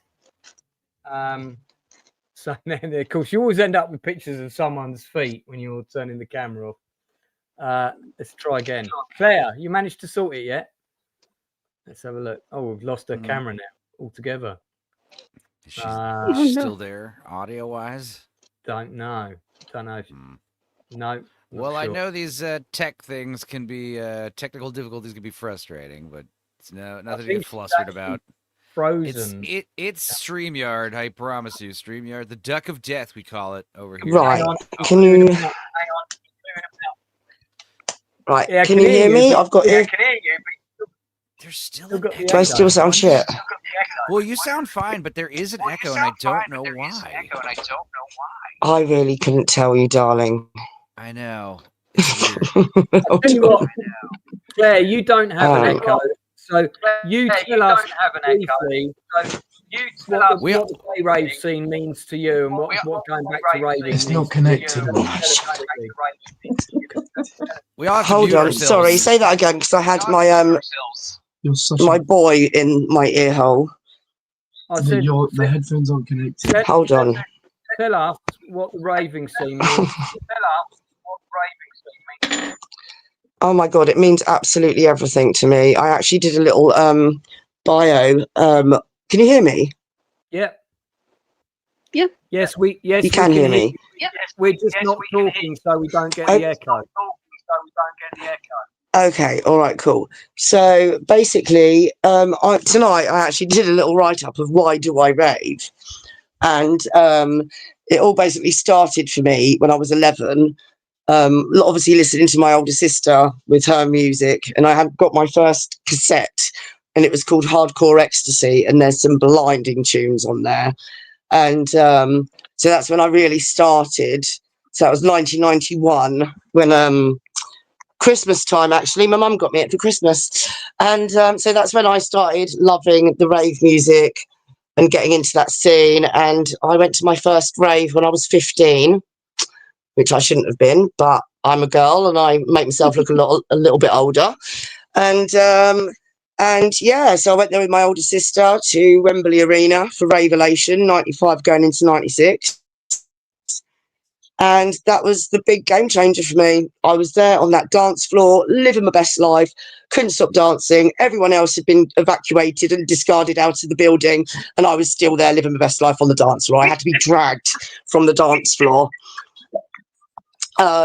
So then I discovered Strawberry Sundays, which I am an ambassador for now. I've got a lifetime VIP because I take people by the busloads, and I have done since they did the reunion. Well, it'll be 4 years ago now, actually, at Christmas.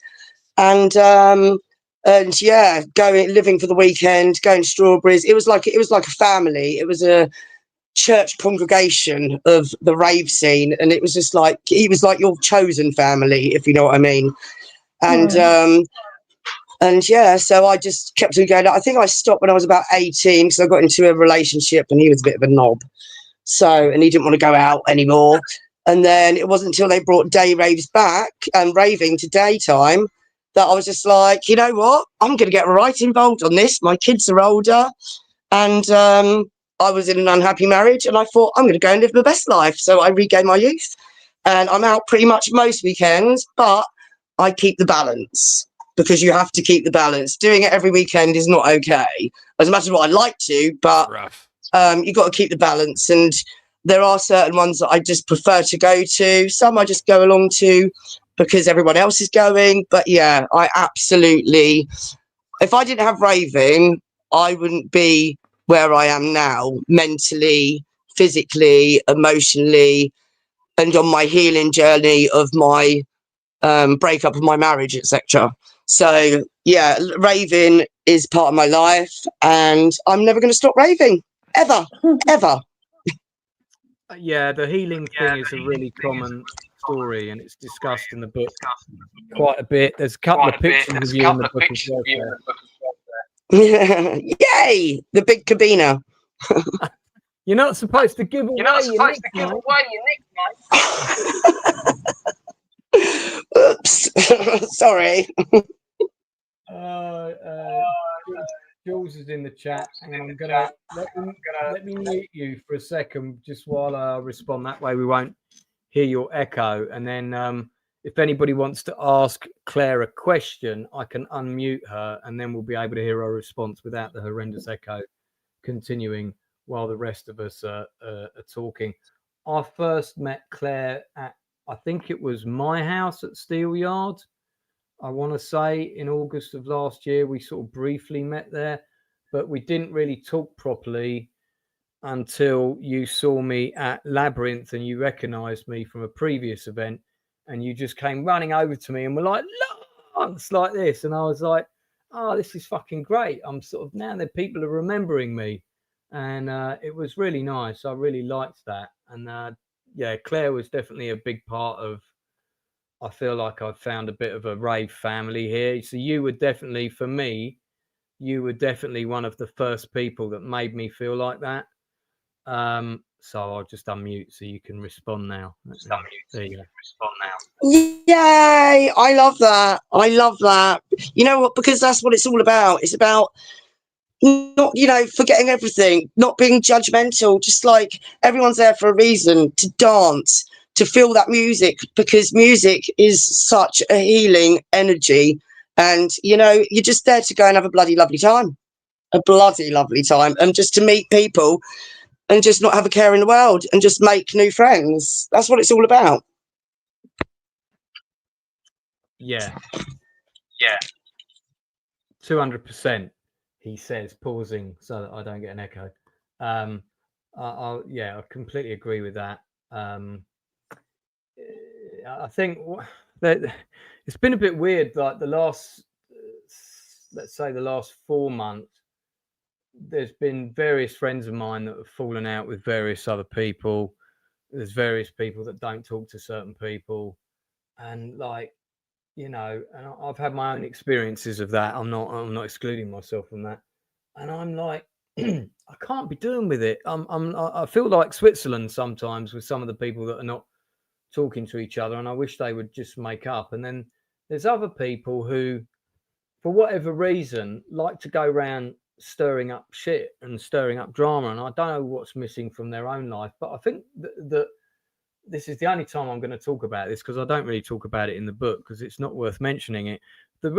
Just to reinforce what Claire said, the reason we've all come back to this scene is to forget about all that shit. We've got problems in our life already. We've been through things. We've been through divorces, trauma, marriage breakups, whatever they may be, whatever you've been through. My story's in the book. I don't need to regurgitate it here. We've all been through stuff. No one's is more important than anyone else's. The reason we come together to dance is to forget about all that. That's our space where we get away from that. And before I found that space again, my space for that was YouTube. YouTube's got there's a whole chapter about YouTube in the book and what it meant to me. And I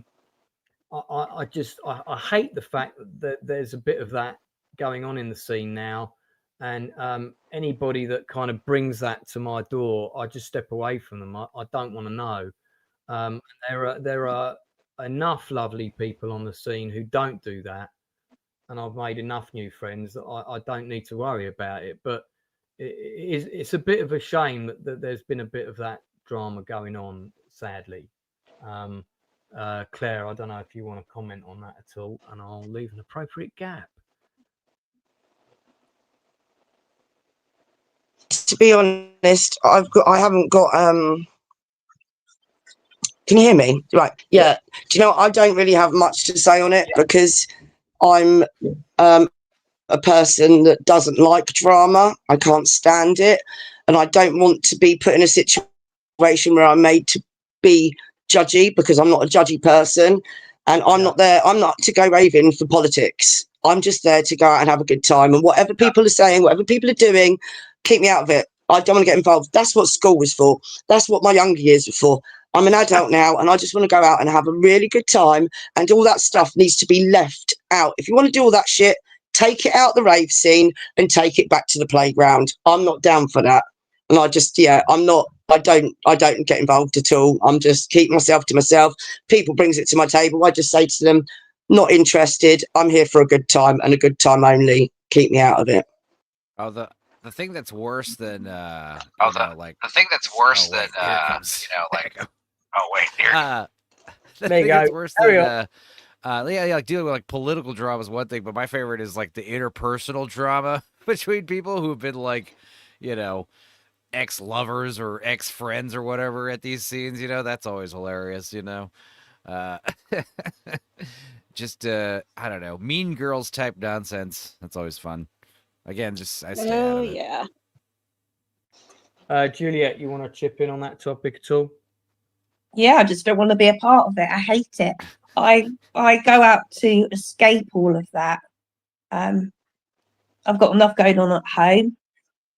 Raving is my escapism, so I really don't need hearing anybody else's shit. And I think oh my God, I've been on the dance floor before, and some people have come up to me and wanted me, get involved in something. That's not why I'm here, and I'll blank that. I don't want to. Yeah. I don't want to hear the drama. I don't want to be a part of the drama. Nah. No, I mean, and there's a big difference between a fun bit of gossip and people just being malicious and cunty. Yeah. And, and I often find that like somebody who shouts with the loudest foghorn with the PLUR written on it is often the worst offender. So, practice what you preach. Exactly. At the end of the day, because I'm just like Claire said, like you said, I'm not here for any of that. This is why we don't get Rachel at enough raves. So she doesn't want any of that interpersonal stuff. So Yep. yeah, Rachel, have you ever? I know you came on here to keep me company. Have you ever been to a proper rave? I have not. I don't have a lot of opportunity for that around here in the middle of nowhere. I've never even been to an actual concert, believe it or not. So. Wow. No, I do, because you're kind of. Yeah. So for the benefit of the people watching, Rachel's the reason Rachel is here is because Rachel did some of the artwork for Back to Raving at 50. So when you pick up a copy of the book, one of the first things you're going to see is the foreword by Adele Andea, and there is a lovely pencil drawing of Adele at the front of the book, and Rachel drew this. So Rachel drew this for me. And also did another poster for Adele for Transylvania, which I gave to Adele as a present for a thank you for the forward. So Rachel does have a connection to the book, even though she's not been to a rave. If you've seen the TV series Fargo, that's kind of like where Rachel lives. It's sort of like snow and farms, and there's one cafe that maybe plays some songs on a Saturday, about 500 miles away. Kind of thing. Except for the snow, about right. Yeah, it's pretty Midwest, isn't it? It's pretty, not a lot, not a lot going on in the rave scene in that arena. Claire, one of the things I want to ask you about is, I think you were either the first or the second person I met on the scene who was there with either their son or their daughter. I've met one family where there's 3 generations of them. And then I've met various other people who either come with their sons or their daughters. And your daughter, Madison, who's also a good friend of mine, is now DJing. Is it fair to say that she probably has got that career influence from you? And also tell us what it was like when you first saw Madison play, because you don't know this, but Madison gets a special mention in the book in the DJ section. Not only that, there's also a picture of her in the DJ section as well. I'm going to try and unmute your microphone. Oh, there we go. cool. So There we go. So it's all started when they was inside me, because they had it running through their veins when they was when I was pregnant. Because when I was pregnant, I made it a thing that when I was 30 weeks pregnant, I would take my bump to a rave and christen it. And I did that with all 4 of my kids. So that was so all 4 of them went to a rave when I was pregnant at 30 weeks. And then obviously when they were here, they heard all the music that I was playing, and they learned all about strawberries. I always told them stories. I've always been open with my children, and so it's in their blood. It's been around them since they've been born and everything. And so Madison has been very eager to get clubbing and get out with me and get raving. And she's been to like little teeny bopper raves and nightclubs and stuff. And I said, you wait until I take you to Strawberry Sundays, which was her first rave, which was my first rave. I took her there, and she had the biggest eye opener and the big reveal and the big realization, like, wow, I love this. I want this. I want to be doing this all the time. And so Duncan Disorderly and Bonnie Disorderly took her under their wing, and Duncan's turned her into a little protege of his. So last August, she started thinking, oh, you know what? I want to do this, because her musicality and her taste in music, obviously, she's got that. She's got that from me and her dad. Here's the drum and bass jungle side of things. I'm the housey and trancey hard house and all that side of things. So she's only been mixing since August, and she did her first gig. She's been playing at house parties, and everyone was just like, oh my God, she's got it. And knowing, getting in the mix and everything like that, and choosing the right tunes to go with certain tunes, etc. She's got it all. And she had her first gig at the Bunker in Colchester. And so I didn't go, because I took her to her first rave and her dad took her to her first gig. I thought, you know what, fair's fair. And then she then got noticed by a certain few people. Chalky White noticed her on one of the videos and wants her to do something later on, whether it's in December for his birthday party, etc. But then she then played at Strawberries, and which was a shock. There you are. There's the picture there. So to see her play, oh God, it's going to make me cry. To see her fucking play, oh my God, I'm getting emotional. That picture. See her play at an event that is my life, Strawberry Sundays, and my daughter's playing there. My God, I was so overwhelmed. I didn't know whether to piss myself, shit myself, cry, fucking what. I was just overwhelmed by it all. And she's just flying. She's just flying, and that's my baby girl. And that's like, that is the next legend in the making. And I love it. I absolutely love it. And she played last at Proper Fest, Bank Holiday weekend. She's done the opening set for the Strawberry Sunday tent. And I'm just so proud. I'm just so proud that she's fucking getting out there and killing it. Absolutely killing it. She's playing at Hello Rave in November, and she's possibly playing at Peach and Strawberries in the My Love, in the Rave Cave with Slipmat, I do believe. So she's going places. She's proper going places, and she's not one of these plastic fantastic kind of female DJs. She's there. She's down to earth. She's just a lovely soul, and she's gonna go places. That one. Go Maddie. Go Fantastic stuff. Claire. Just gonna mute because of the echo there for a second. Keith Fairman in the chat, by the way, says my daughter turns 18 in January. I'm taking her to Strawberry in February, literally like right after.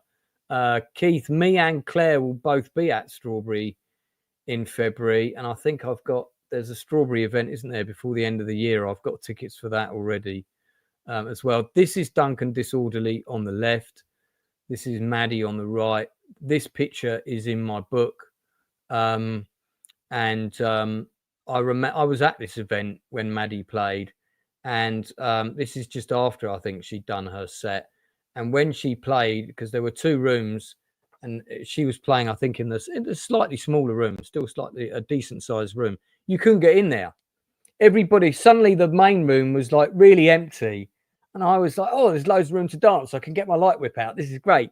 And I was thinking, like, where's everyone gone? Because you know how it is. You lose track of time. You don't know who's on next or whatever. And I thought, oh, I better go and have a look at the other rooms. So I put the light whip away and I was trying to get in. And there's so many people. And I was like, oh, I can't. Oh, it's Maddie. Oh, now I've got to stay here. So I was like, sort of at the back like this, you know. Yeah, it was. She's definitely got. What's great is, of course, everybody knows Claire. So Claire's following us naturally. All the people that love Claire have sort of transferred a bit of that love to Maddie. So we all support her when we're out. Drum or not drum, whoever that may be, says, Claire introduced me to the Strawberry crowd. They're an amazing bunch of people. Last year was the best year of my life for raving. I met all these people. You'll have a lovely time. I think that's to Keith, who just posted before. Yeah, towards the end of the year, and also de facto, it just got in just before the end of the book. That was the first Strawberry event that I made. Was I've been to Peach and Strawberry, which was a combo of a Peach event and a Strawberry event, but I hadn't been to just a Strawberry event before. And that one in Waterloo, where they insisted on taking all of our deodorants off us on the door, which was ridiculous. Like we were going to turn them into flamethrowers, like James Bond or something. I don't know what the fuck that was all about. But it was a really good event. And one of the things I do remember about that event was I met a lot of people there that I hadn't met before, and I met a lot of really lovely people. 2 of whom, LV and Lou, these 2 ladies from down in Wiltshire, they're from. They're both really good mates of mine, and I've met them both outside the rave scene as well. So, which is lovely. So yeah, big up to Duncan.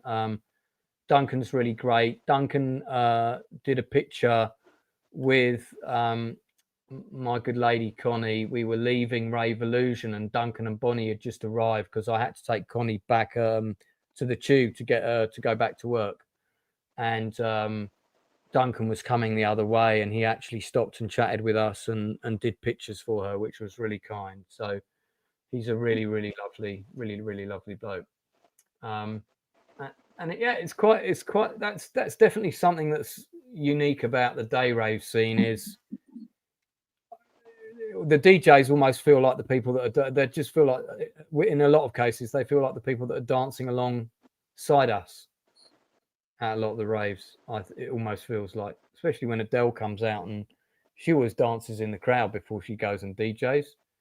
So I find that makes the whole thing a lot more personal. Any thoughts on that, Juliet? Yeah, I'm actually thinking now. Buddy, my son, he's been on the scene for 7 months. Oh, Buddy. 7 months. His first rave was Strawberry. And look at him. Everyone knows him. He's so loved, isn't he? Yeah, I mean, it must be nice for you to know, to some degree, that there's quite a lot of us that on any given day, if we're there, we would look out for him. I've certainly said that to him myself. My heart's like beating really quick at the moment because like Claire feels about Maddie. I know Buddy's not playing, but I think Duncan's got his eye on him to do some work with him. I didn't know, has Buddy got DJ aspirations as well? He has, yes. Right, okay. Yeah. I didn't know that.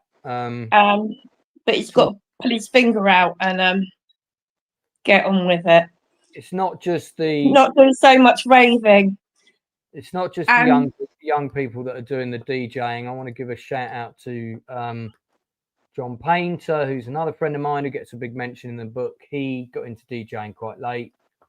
Did his first gig, I think, at One Tribe. He's got a couple of other gigs lined up. Really nice guy. One half of John and Jen, who's also really lovely. And yeah, just a really lovely bloke. And I really like his sets as well. And he's really got into it, you know, and it's I can tell he loves it. So that's great to see as well. Let's give him a shout out. He gets a shout out in the book also. Sorry, Juliet, do continue. Yeah. Yeah, just Buddy loves it, really. When he went to Strawberry, I gave him a list of rules. You're not allowed to do this. You're not, you know, you're going to see people from all walks of life. You're going to meet people that are there to escape. They might be really depressed and, you know, they're there to escape. You're going to see gays, you know, you're going to see just different people, and you've got to behave. And as it happened, everybody loved him. I had no need to worry at all. I've got a great picture of Buddy here, which is his profile picture, so it is public. So I'm just going to save it. I don't want to bring his Facebook profile up, but I'll just save it so I can show people. So yeah, I love Buddy. I've had some lovely conversations with him.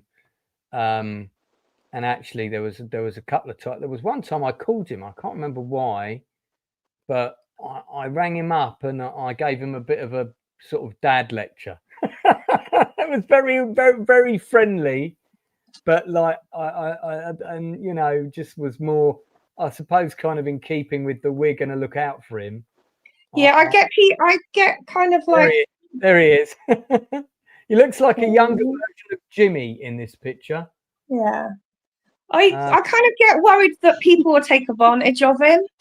Yeah, but he hasn't really had any of that. Everyone's just really looked out for him, and he's part of us.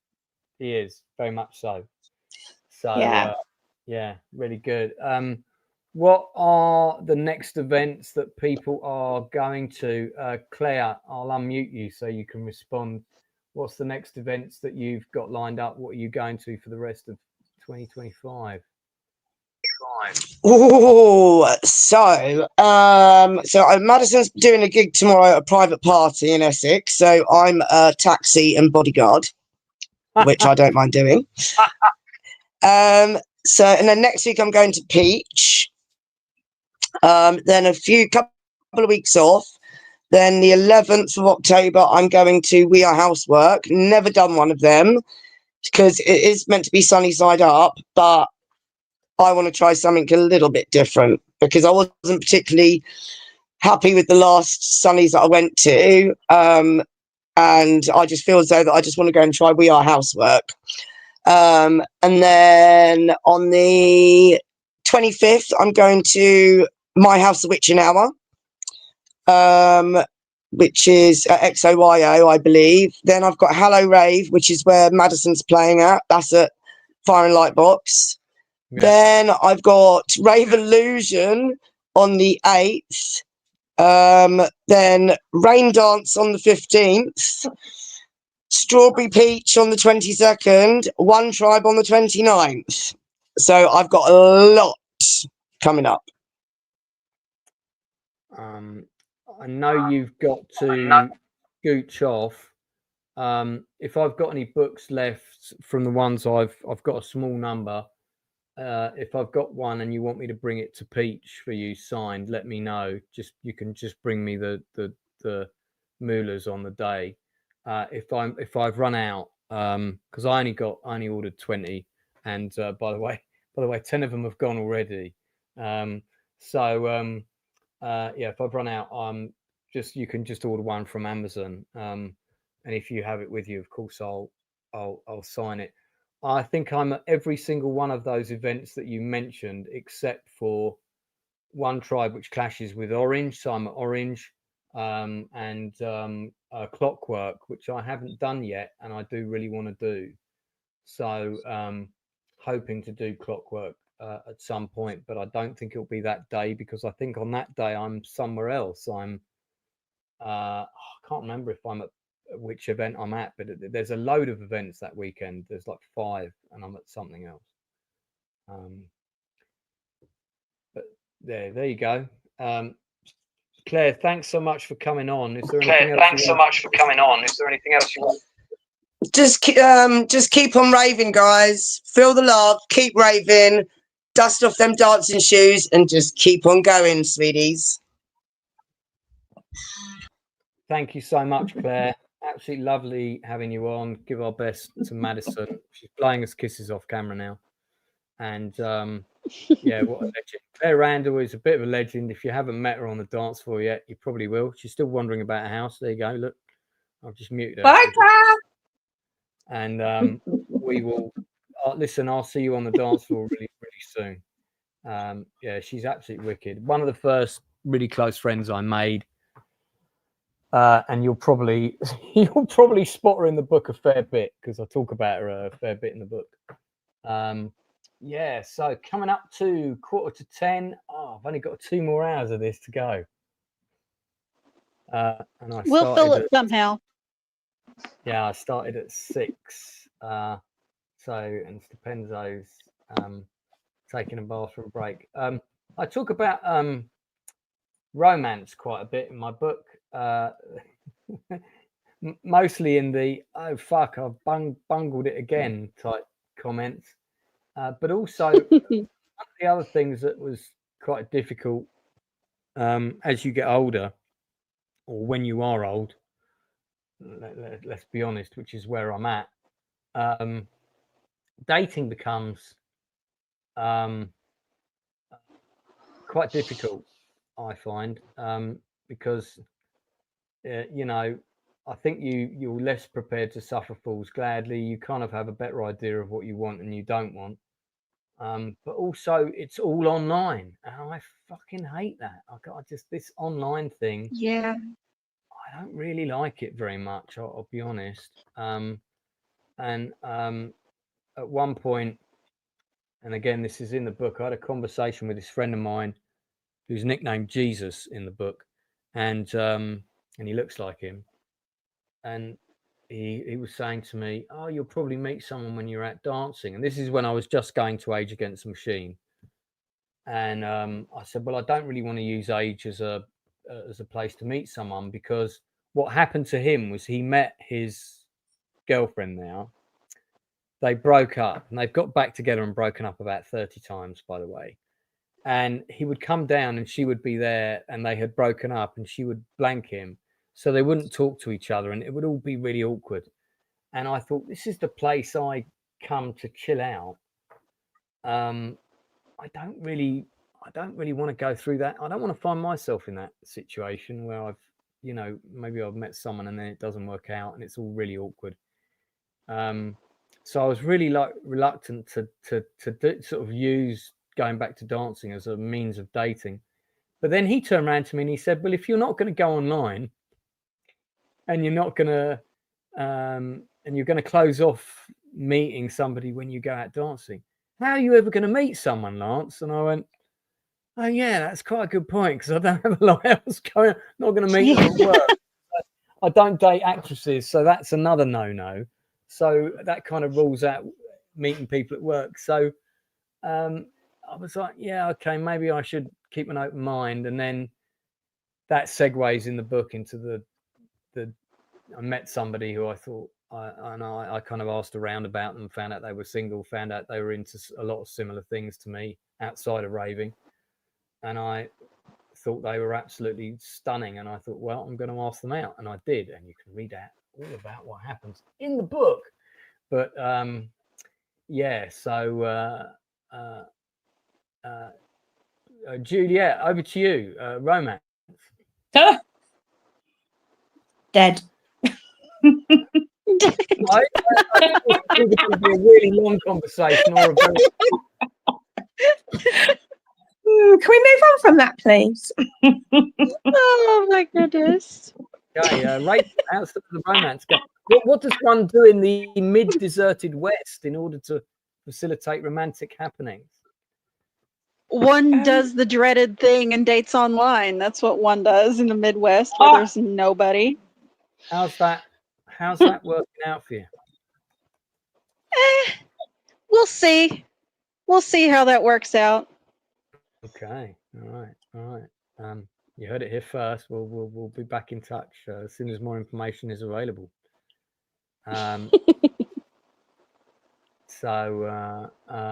Yeah, I mean, Notice Enzo left on that conversation. is he gone?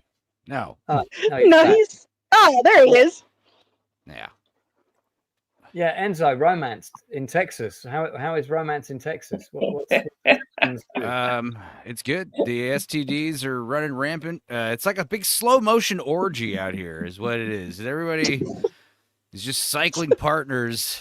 It's weird, but yeah, I don't know. I've met some good chicks, some cool chicks out at karaoke. Karaoke's a fun place. I don't know. It's the thing, like, you know, like if you're a big nerd hanging out on YouTube all the time, you should probably just meet people that also are into nerdy shit like this. You know, if you're a big raver, you should probably meet someone who's out at the raves. Similar common interests. If you like to stay at home alone, that's, I guess, where you're going to have issues finding people. Because, you know, the people that also like to stay home alone, they're home alone. So that's my problem. Yeah. Yeah. Yeah. I mean, I don't know. Do people ever like back in the day before the internet, you know, you'd hit on people at the grocery store or at the library or wherever, you'd sit next to them on a plane? Yeah. These all feel like scenarios that happen in movies, but right. I mean, I've never tried to chat someone up by the vegetable and fruit section in Sainsbury's. I mean, that has a... Well, typically, you know, yeah, that only works for you know, gorgeous people. Like, they seem to have those assholes seem to have the luck of just like meeting you know, spouses and loved ones at like some garage sale or something. Are you saying I'm not too many Hallmark movies, Enzo? None of us are. I would say, yeah, I would think, yeah, I mean, you hear about, I mean, I have hot friends, and like, you know, I was just standing, I met the greatest guy. I was just standing around doing nothing, and just came up to me and started talking to me. It's like, yes, exactly. Yeah. It's like, that's probably how it works.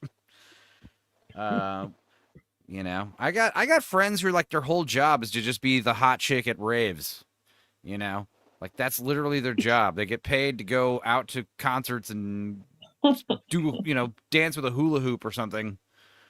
My favorite is I have friends who do that and they act like they're, you know, they act like they're the headliner of the festival. You know, they expect like VIP treatment and backstage all access. And it's like, come on, man. Like, you already got free tickets and you're getting paid to be here. You can't just hang out in the GA with the rest of the plebs. You know, you got to demand free snacks and swag and stuff too. I don't know. You know, the first time I saw a hot chick dance with like fire, that was pretty cool. And then like, here we are 10,000 times later. I've seen it literally every rave I go to. It's just less impressive. I'm sorry. I need to see, you know, I need to see people doing more insane stuff. If I'm going to be wowed by, you know, onstage dancers and stuff. What do you want them to do, Enzo? They can only do so much legally. Yeah, backflips, breakdancing, singing, do a karaoke number. That's how I feel about drag queens. Like, they're always lip syncing. It's my big problem of mine. Well, if drag queens were actually like doing karaoke, I'd be like all about it. Lip syncing, I'm less into. I don't. Halloween's coming up shortly, and someone's just put up a photograph for a good costume suggestion. What do you reckon, Juliet? Do you think this is this a good conversation? It's awful. Is that a good conversation starter at a rave? You've got the. I really don't know anyone with one that long though. Hmm. Yeah, thank God. False advertising. Yeah. And I Apparently, Yeah. there are dudes who get surgeries to get to get like that, and it's like, you idiot. yeah, If you find him, can I have him, please? Sure. well, I won't have any use.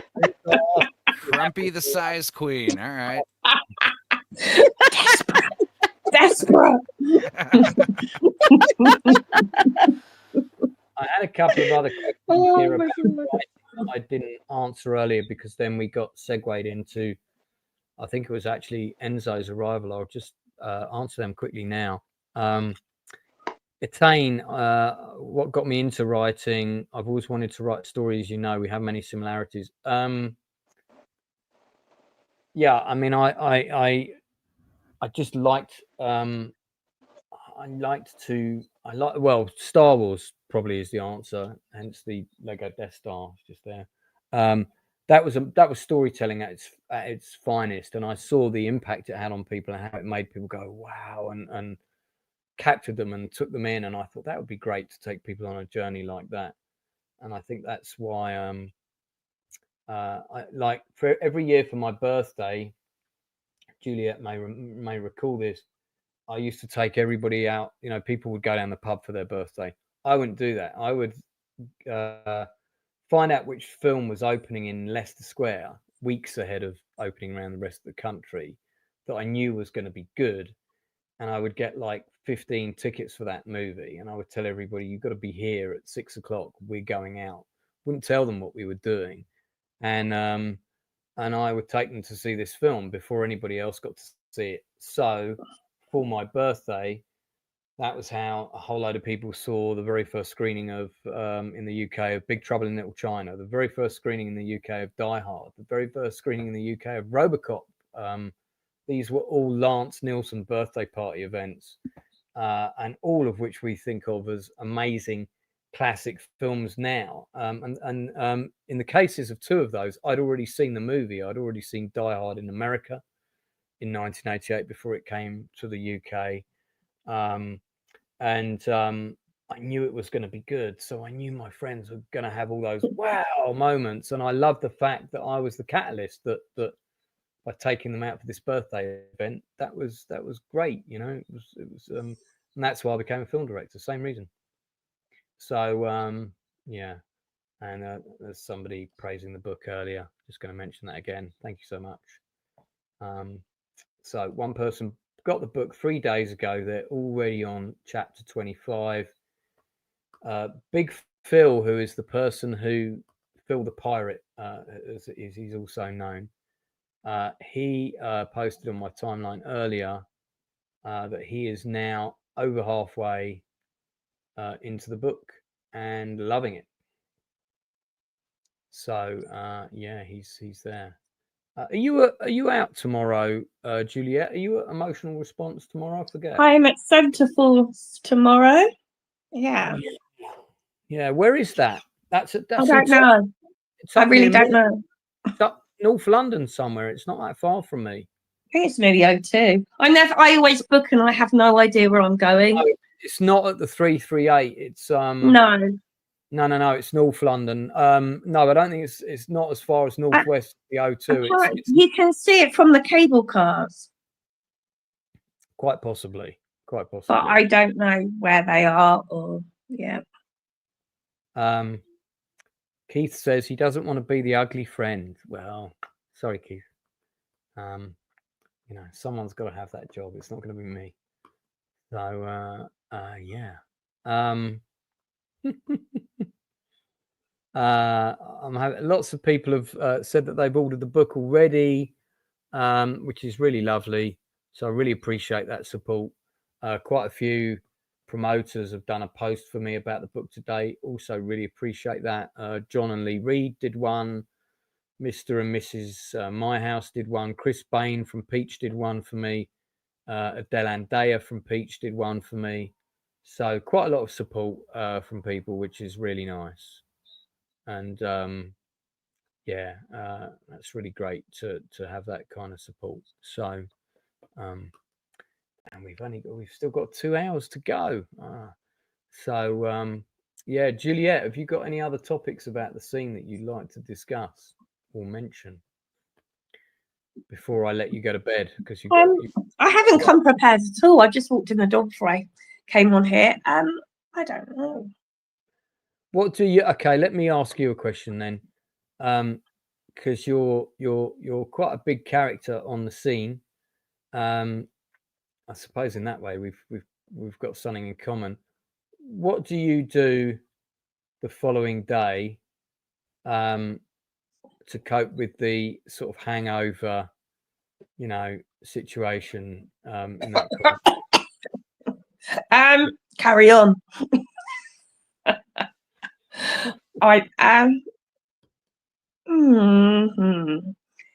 Yeah. So after your 3 days, what do you? My 3 days. Yeah, Fortunately, I get the Monday off, so Right. I don't have to parent. That's quite handy having Monday off if you know you're going raving on the That's weekend. bloody handy. Yeah. I mean, do you have like? I eat a lot. That's what I do. I eat a lot. Yeah. All the calories I've burnt off, which will be a lot. Yeah. So what's your comfort food for like after rave day? Do you make sure, for example, like me, I have a rave fridge ready technique. My fridge will be packed full of stuff, Yeah, definitely. What's in your fridge ready? I have a litre of coconut water. Right, now we're getting specific now. Go on. Nuts, cashew nuts. I have different cheeses. I'll get myself a takeaway. Yeah, I mean, do you have like a takeaway or a pizza or something like that? I definitely have a takeaway. Probably a curry. Yeah. Yeah, I do like a curry. I like a good curry. Did you know that it is the London Curry Festival is the same weekend as Peach? It starts on Friday and ends on Sunday. Big thing, apparently. Right, I'm not at Peach. Peach. Peach is in 2 weeks. It all centres, but I had to cancel it because I'm at another one. I'm double booked. Where are you in 2 weeks' time? I'm at Dirty Stereo. Ah, right. Well, it all centres around Brick Lane. So if you can get to Brick Lane on either the Friday or more unlikely on the Sunday, it's all going off there. And it's a curry festival, and there's all kinds of like samples being given out, and I think there's a prize for the best one, stuff like that.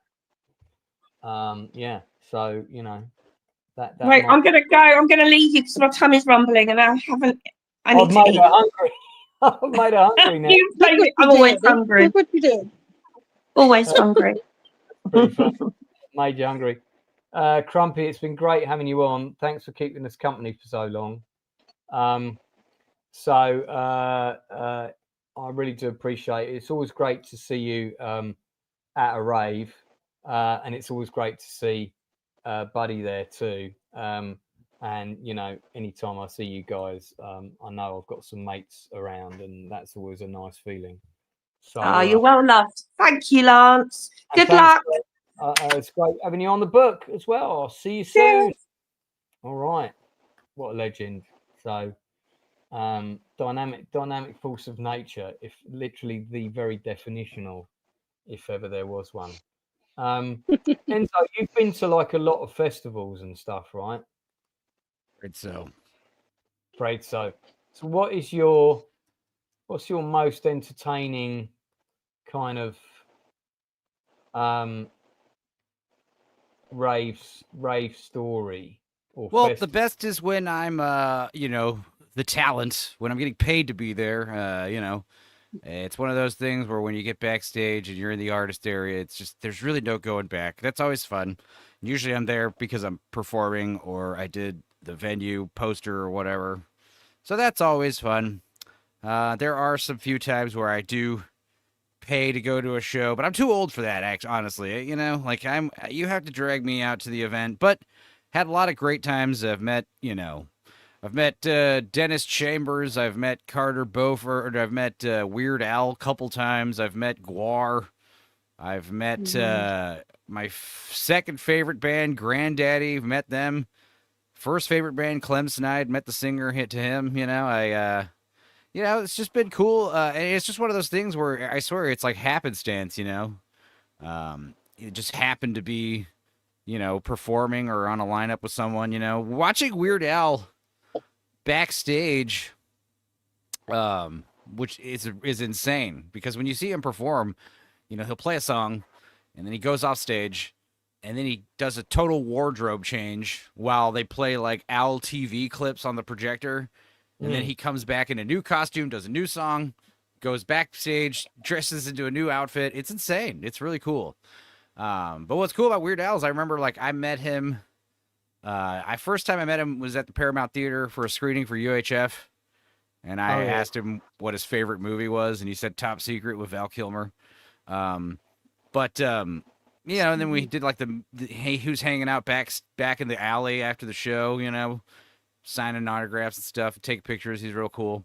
But then later, when I was at Fun Fest performing with Crew 5-4, yeah, Weird Al was one of the headliners, and I remember, like, he was backstage, I was backstage, and I was like, you know, I was at Paramount Theater asking you what your favorite movie was, and he was like, oh yeah, Top Secret. Totally remembered. It was weird. He's a cool guy. Pauly Shore I've met a couple times. My uncle was actually roommates with Butch Patrick for a while. Eddie Munster. Is Pauly Shore is he as much of a space cadet as he comes across? Because I remember seeing him. He is. He's not a character. He's not playing a character.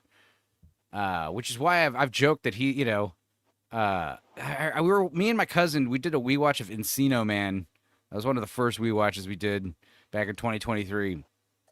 And I one of the funnier moments of that was when my cousin Queef, Thunder Queef is his name. He's telling me, you know, you got to give Pauly Shore props, man, because, you know, he's always just been himself, man. He's always just, like, you know, keeping it real and just playing himself and being just like a real guy. And I'm like, he's a fucking actor, though. Like, not if you're an actor, right? Like, you should clearly be playing other people, different personalities. But no, he is just like that in real life. In fact, my uncle's name is Dominic. And I remember when we went to go meet him, we went to the premiere of his movie, Pauly Shore is Dead, which is actually funny, really good movie. I remember he was backstage. It's at the Alamo Draft House when it was like one location in Austin. And, you know, he's upstairs and we're hanging out with him. And I remember he calls my uncle Dominic, Domicus. Hey, Domicus. You know, he's totally that guy. It's funny. But yeah, he's a nice guy.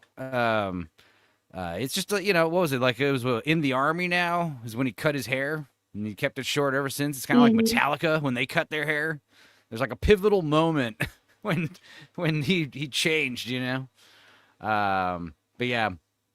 I don't know. There's been some great rave stories and stuff. Mostly just, you know, hanging out for 3 to 5 days in the woods somewhere with a bunch of, you know, big-breasted naked women, listening to a bunch of music, high as hell on drugs, doing sensory overload, just really testing the limits of, like, how far your body can go, walking like the equivalent of like 25 miles in like 2 days.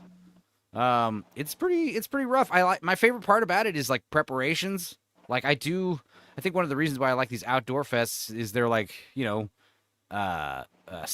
what's it, like self-sustenance, bringing your own shit, taking care of your own stuff, bringing all your camping gear.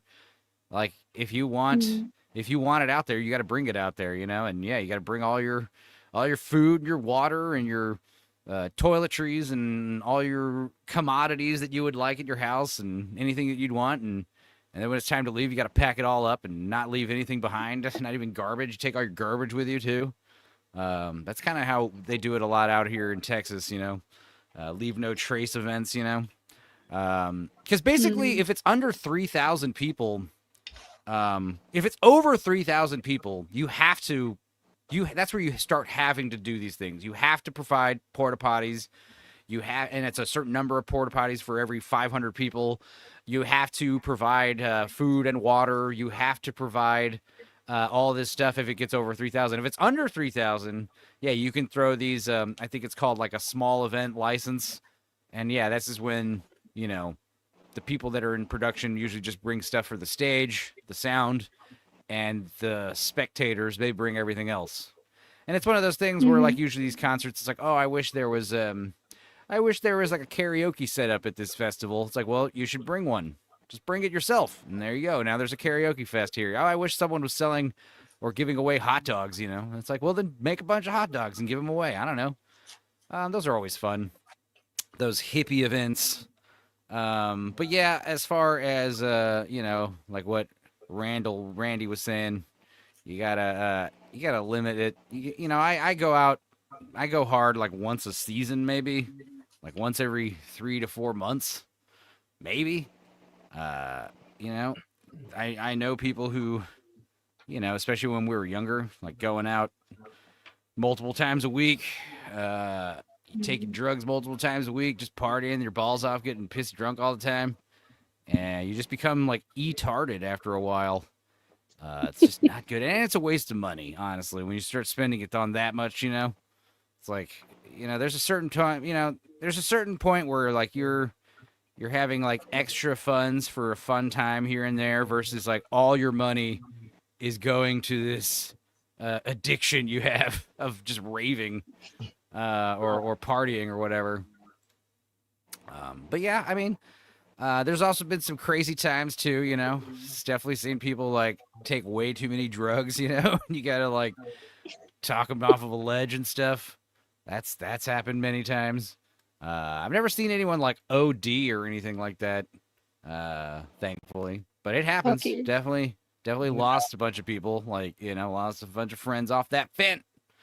My rule of thumb is no white drugs. Don't snort anything. Any white powdered substances are usually, I don't even like snorting drugs. So it's like, it's one of those things where I think I've only done cocaine like 5 times. It's not for me. I'm hyper enough as it is, I can't even imagine you on anything. You're Well, to be fair, like, usually you do cocaine when you're drunk as shit in the middle of the night and you kind of sober up. There was one time I was at a pool party during the day and I did some cocaine while I was like sober. And that was crazy because I was like high on cocaine for the first time. And I kind of understood like why like doctors and lawyers and stockbrokers do this drug, I was like like laser focused, I was like, all right, let's fire it up. I don't know. It was silly. But yeah, I just hate it. I just hate that like aspirin taste that's in your mouth all day afterwards. It's like, ugh. Yeah, not a chemical of choice of my own, has to be said.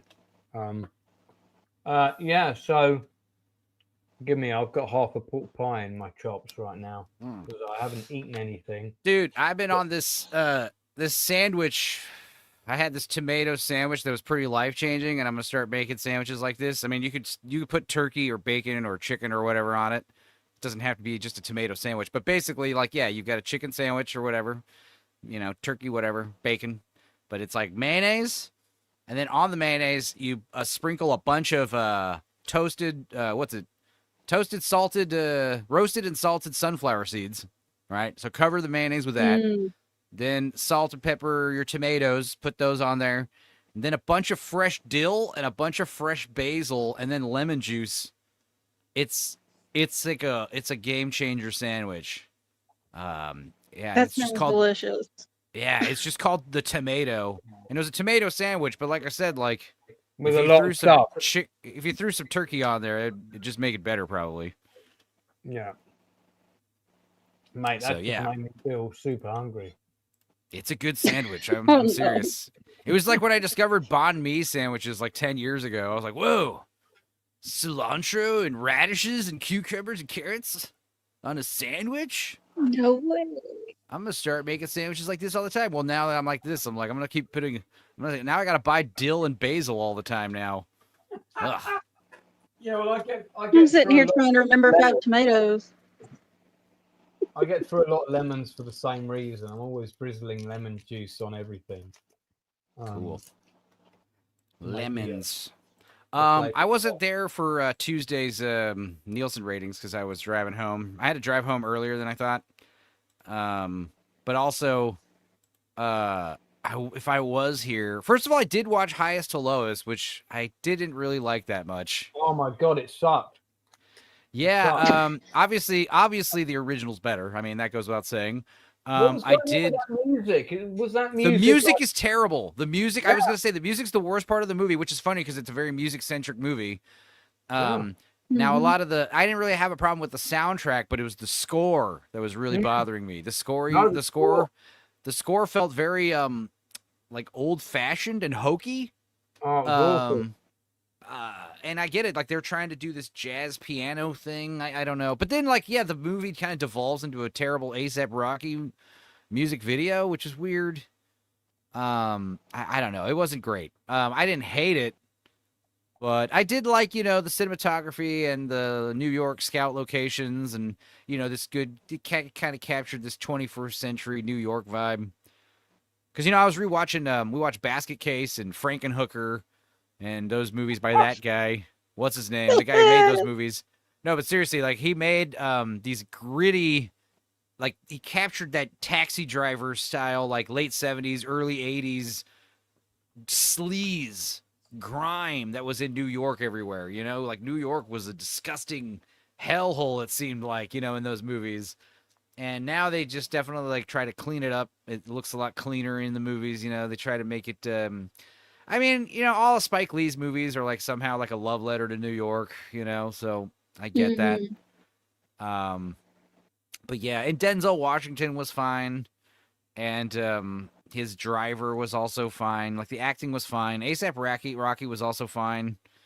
But yeah, it was just not great. It didn't really hit it with me. But you know what I did watch that was good that I would have talked about on Tuesday? I watched it for the first time was 1997 Amish comedy with Tim Allen and Kirstie Alley For Richer or Poorer. I had never seen it before. That was actually pretty good. I love that movie. That was actually pretty cute. And what was it? There were some good parts where I actually laughed out loud. Like Kirstie Alley especially, where she's crying, because they're having marriage problems. And the Amish lady from Robin Hood Men in Tights, she's saying, "Oh, come on, stop crying. Let's go scrub some floors." And Kirstie Alley's like, "Oh, could we?" Like, it's a good, there's some good jokes in there. That'll help so much. Oh, please. Thank you. Yeah. I thought that was fun. I don't think I've seen that. Yeah, I'd never seen it either. It was one I'd known see it. about it. I saw trailers for it when it was coming out. I read about how Tim Allen actually really wanted that movie to come out early 1998. But they had it come out like November, December 1997, which means it had to compete with fucking Titanic. And Tim Allen was like, "Don't do this. Push it back. Titanic." And then there was also a bunch of other big movies that time. But 97 Tim Allen blames the failure, box office failure of that movie on them releasing it when they did. And it was the director who made it. It was like his third and last feature film.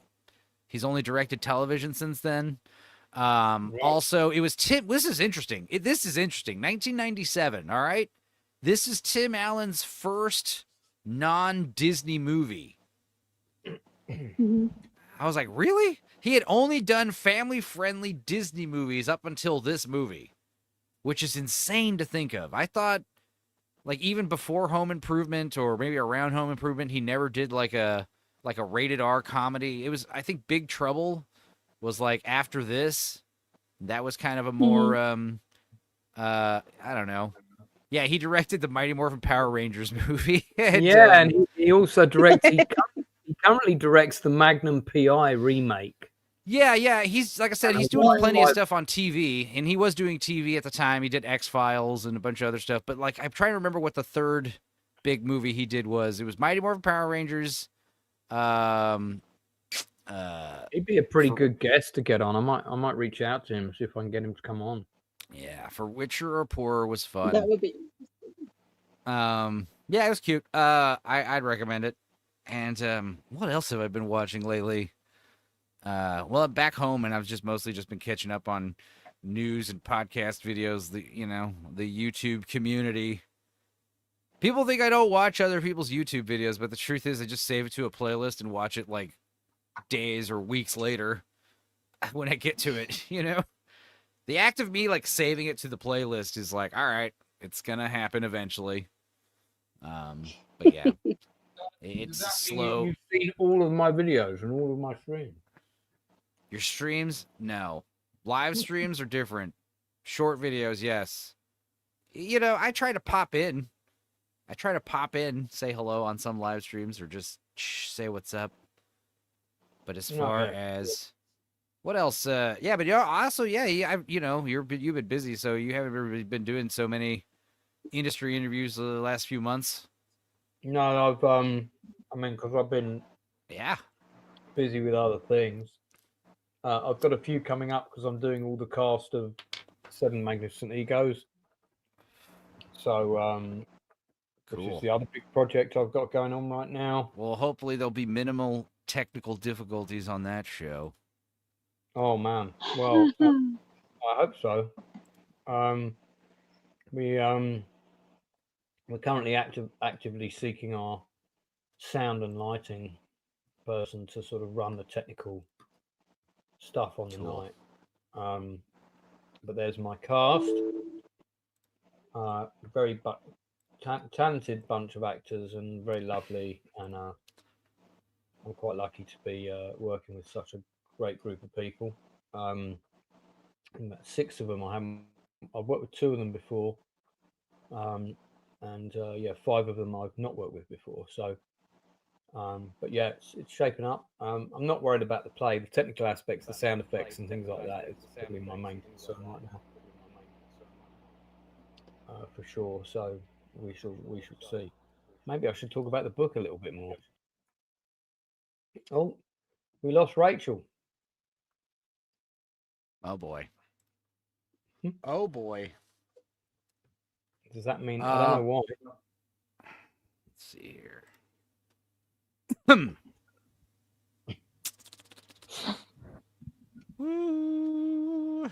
What else is going on?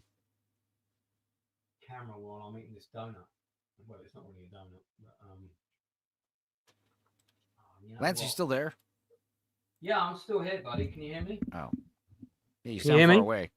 Now I can. No, I'm still here. I was just getting this rave-related picture to get slightly back on topic. This is a good photo. And I only just got this picture right after the book got published, which is a shame because most of the people in this picture I know pretty well. So Juliet, who was on earlier, that's her son in the blue t-shirt. Okay. Yeah, and then Noosh, who you'll read about in the book quite a lot, is behind me, but she doesn't arrive in the book until fairly late. And there I am at the back there. This was at the summer shakedown. This was quite early on in the event. This event had about 2,500 people in it ultimately. Man, it was mental. I mean, and by that I mean mental good, not mental bad. Yeah, really quite special. Yeah. Yeah, thanks for that, Keith. I think one of the things I should have done was put I've got the link. The link for the book is in the blurb down below, but yeah, pin it in the chat. The link. I'll put the UK link for the softback first, which is this one. So there we are. People want it. I have sold a fair few already, so we'll see. I mean, the proof of the pudding will be when people read it. Are they relating to it? Is there something of themselves in there? That'll be the litmus test, I think. And then, of course, it certainly wouldn't hurt if one of my favorite DJs picked up the book and said, "Oh yeah, everybody should read this," but somebody like really massive. That'd be quite nice to get that sort of endorsement. What have you got coming up at the moment? Well, I actually might go to another camp out fest the end of October, like a week before my birthday, and then it's my birthday, and then it's Halloween, which I have a show like on the 30th that I have to play at. So I might be in Austin like the last 2 weeks of October, which means I probably won't go back to Austin for like a month and a half. I got a friend who's like, she lives in Colorado, and she's going to be, I just got back from Austin, and she's like, I'm going to be in Austin the 15th through the 17th for my birthday. Come hang out. I'm like, Jesus Christ, I just got back from Austin. You know, like, if I do go out there, it would just be for the 15th or the 17th and just come right back. I won't even take my computer kind of thing. What's the music event in Austin that you're going to? What's it called? I want to try and get their website. My buddies, it's not technically official this year, but my friend Travis used to throw Utopia Fest out in Utopia, Texas. And that's a big deal. They've had Victor Wooten play there multiple times. I've met him a couple times. They've had some big acts. Like, who was there last year? Ghostland Observatory played last year. But yeah, like the last couple years, because they throw it on like a family property that they own. It's like this big ranch. And, they've been throwing it for years, but it's one of those things where like they throw this big music festival for like the love of the game. They don't really make a ton of money because it's so expensive. And I've made a lot of these posters, not the bad ones. Like, I didn't make this one. This is I don't think that's not affiliated. The Eclipse Utopia, that purple Utopia one with the star, Utopia Reunion, those three in the bottom. Yeah, those three are the thing. So the last one technically was 2023, but they did throw a smaller one last year, and they're throwing the Utopian Reunion is this year, and it's kind of like there's no, and I made this poster, but there is no lineup this year, which is interesting. There's just going to be kind of like a stage, and there's going to be like surprise acts, and I think the reason why they're doing that is like they have a lineup, but the thing that happens, it's happening lately a lot. There is this music festival bubble that is about to or has already popped because the music festivals are just becoming less and less profitable, and you have to become more and more exploitive to get profit. And the big festivals that make a ton of money, they really don't, it's just kind of, they're not fun, it's just too much going on. There's a bunch of conglomerates that kind of, they all rely heavily on brand ambassadors and sponsors are what really pay the bills, for these festivals. So if you don't get the sponsors, but like, I think this year, what you're seeing here is this kind of looser kind of vibe. And I think this is going to be the way to go. Like, cause right now, for instance, what's a yurt? Can I just ask, what's a yurt? A yurt is, so Texas is very hot. Texas is hot. And when we go camping, even in October, it can be uncomfortable. I mean, it's either too hot or too cold. But a yurt is basically like a temperature-controlled teepee. It's usually made out of like reflective, rigid material, and they sometimes have like a little air conditioner inside of them. So the idea is it's like a temperature-controlled tent, and they're usually pitch black inside, and they're usually made out of like yurts in the olden days by Native Americans were made out of, animal furs and stuff. It's basically like a big teepee, like kind of like a teepee. But they're cool. You could rent them. I think I got a free yurt this year if I want one, which is cool. One of the best times, because these camping festivals, it's a lot of walking. Like I said, it's like a sprawled out area. There's like a stage over here, and then over here on the other side of this big field is another stage, and then late night there's another stage like up this trail, and then all the camping stuff, all the camping sites are like over here.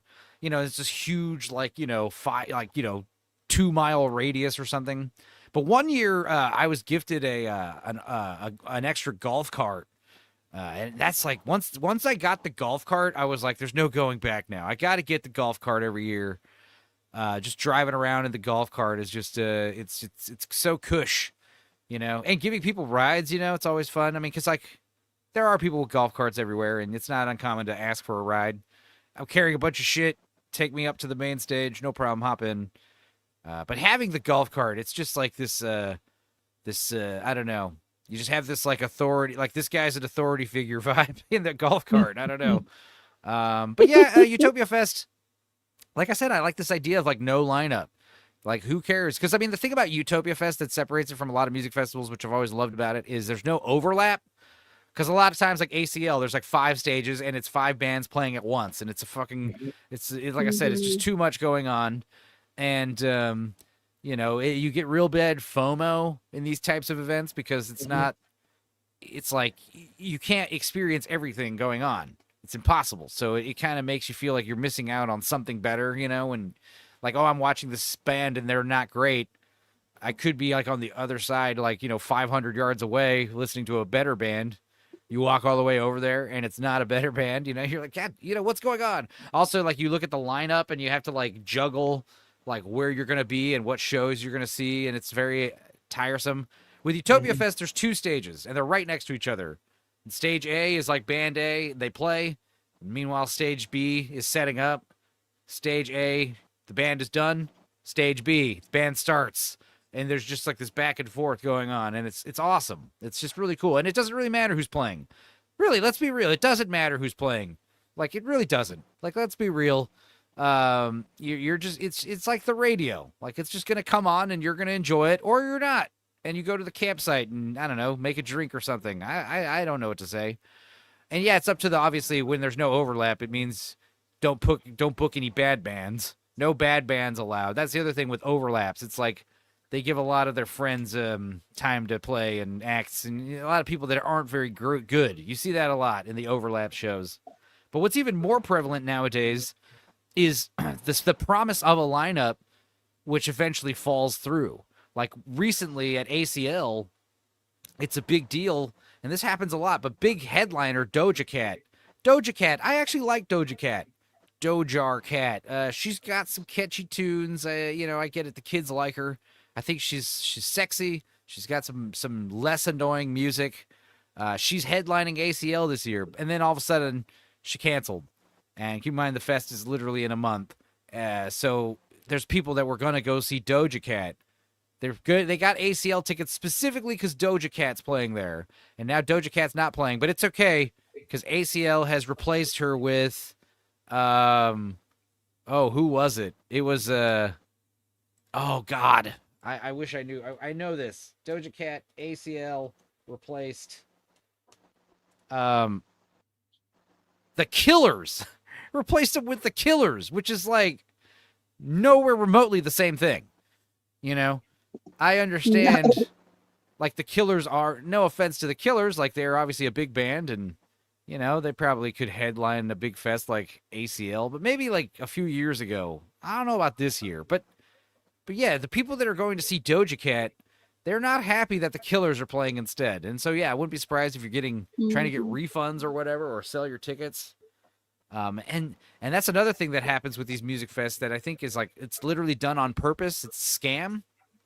There was a recent music festival that did this where, what they'll do is they have,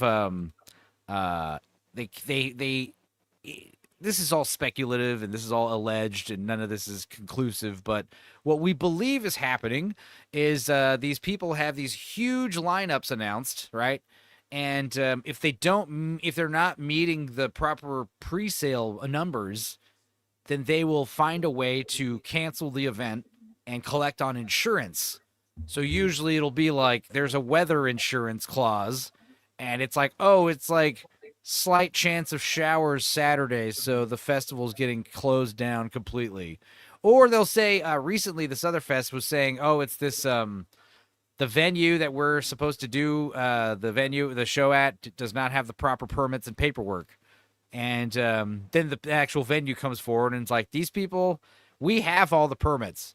These people have not done anything on their end in terms of securing porta potties or infrastructure or any of that stuff. And we're a month out, so we canceled it because there's nothing happening, you know? So it's a big blame game, but the point is, like, people buy tickets, the show gets canceled, they get no refunds, and then the festival collects huge insurance payments. And I don't think that's going to fly anymore. I think that's like, it's happened a dozen times now to where people are like not tolerating this anymore, including the insurance companies. It's a big scam, and I know a lot of people that try to do this stuff with the bigger fests, and it's a real drag. This is why I don't even bother with pre-sales. I don't even bother. And they say, you got to buy pre-sales, otherwise, they'll cancel the event. And it's like sometimes, what happened to people showing up at the door? What happened to people deciding to buy tickets like that day or that weekend? Like that means nothing. I understand you need a certain number of pre-sales to determine like who's coming, but like just this idea of like closing it up and calling quits, I don't know.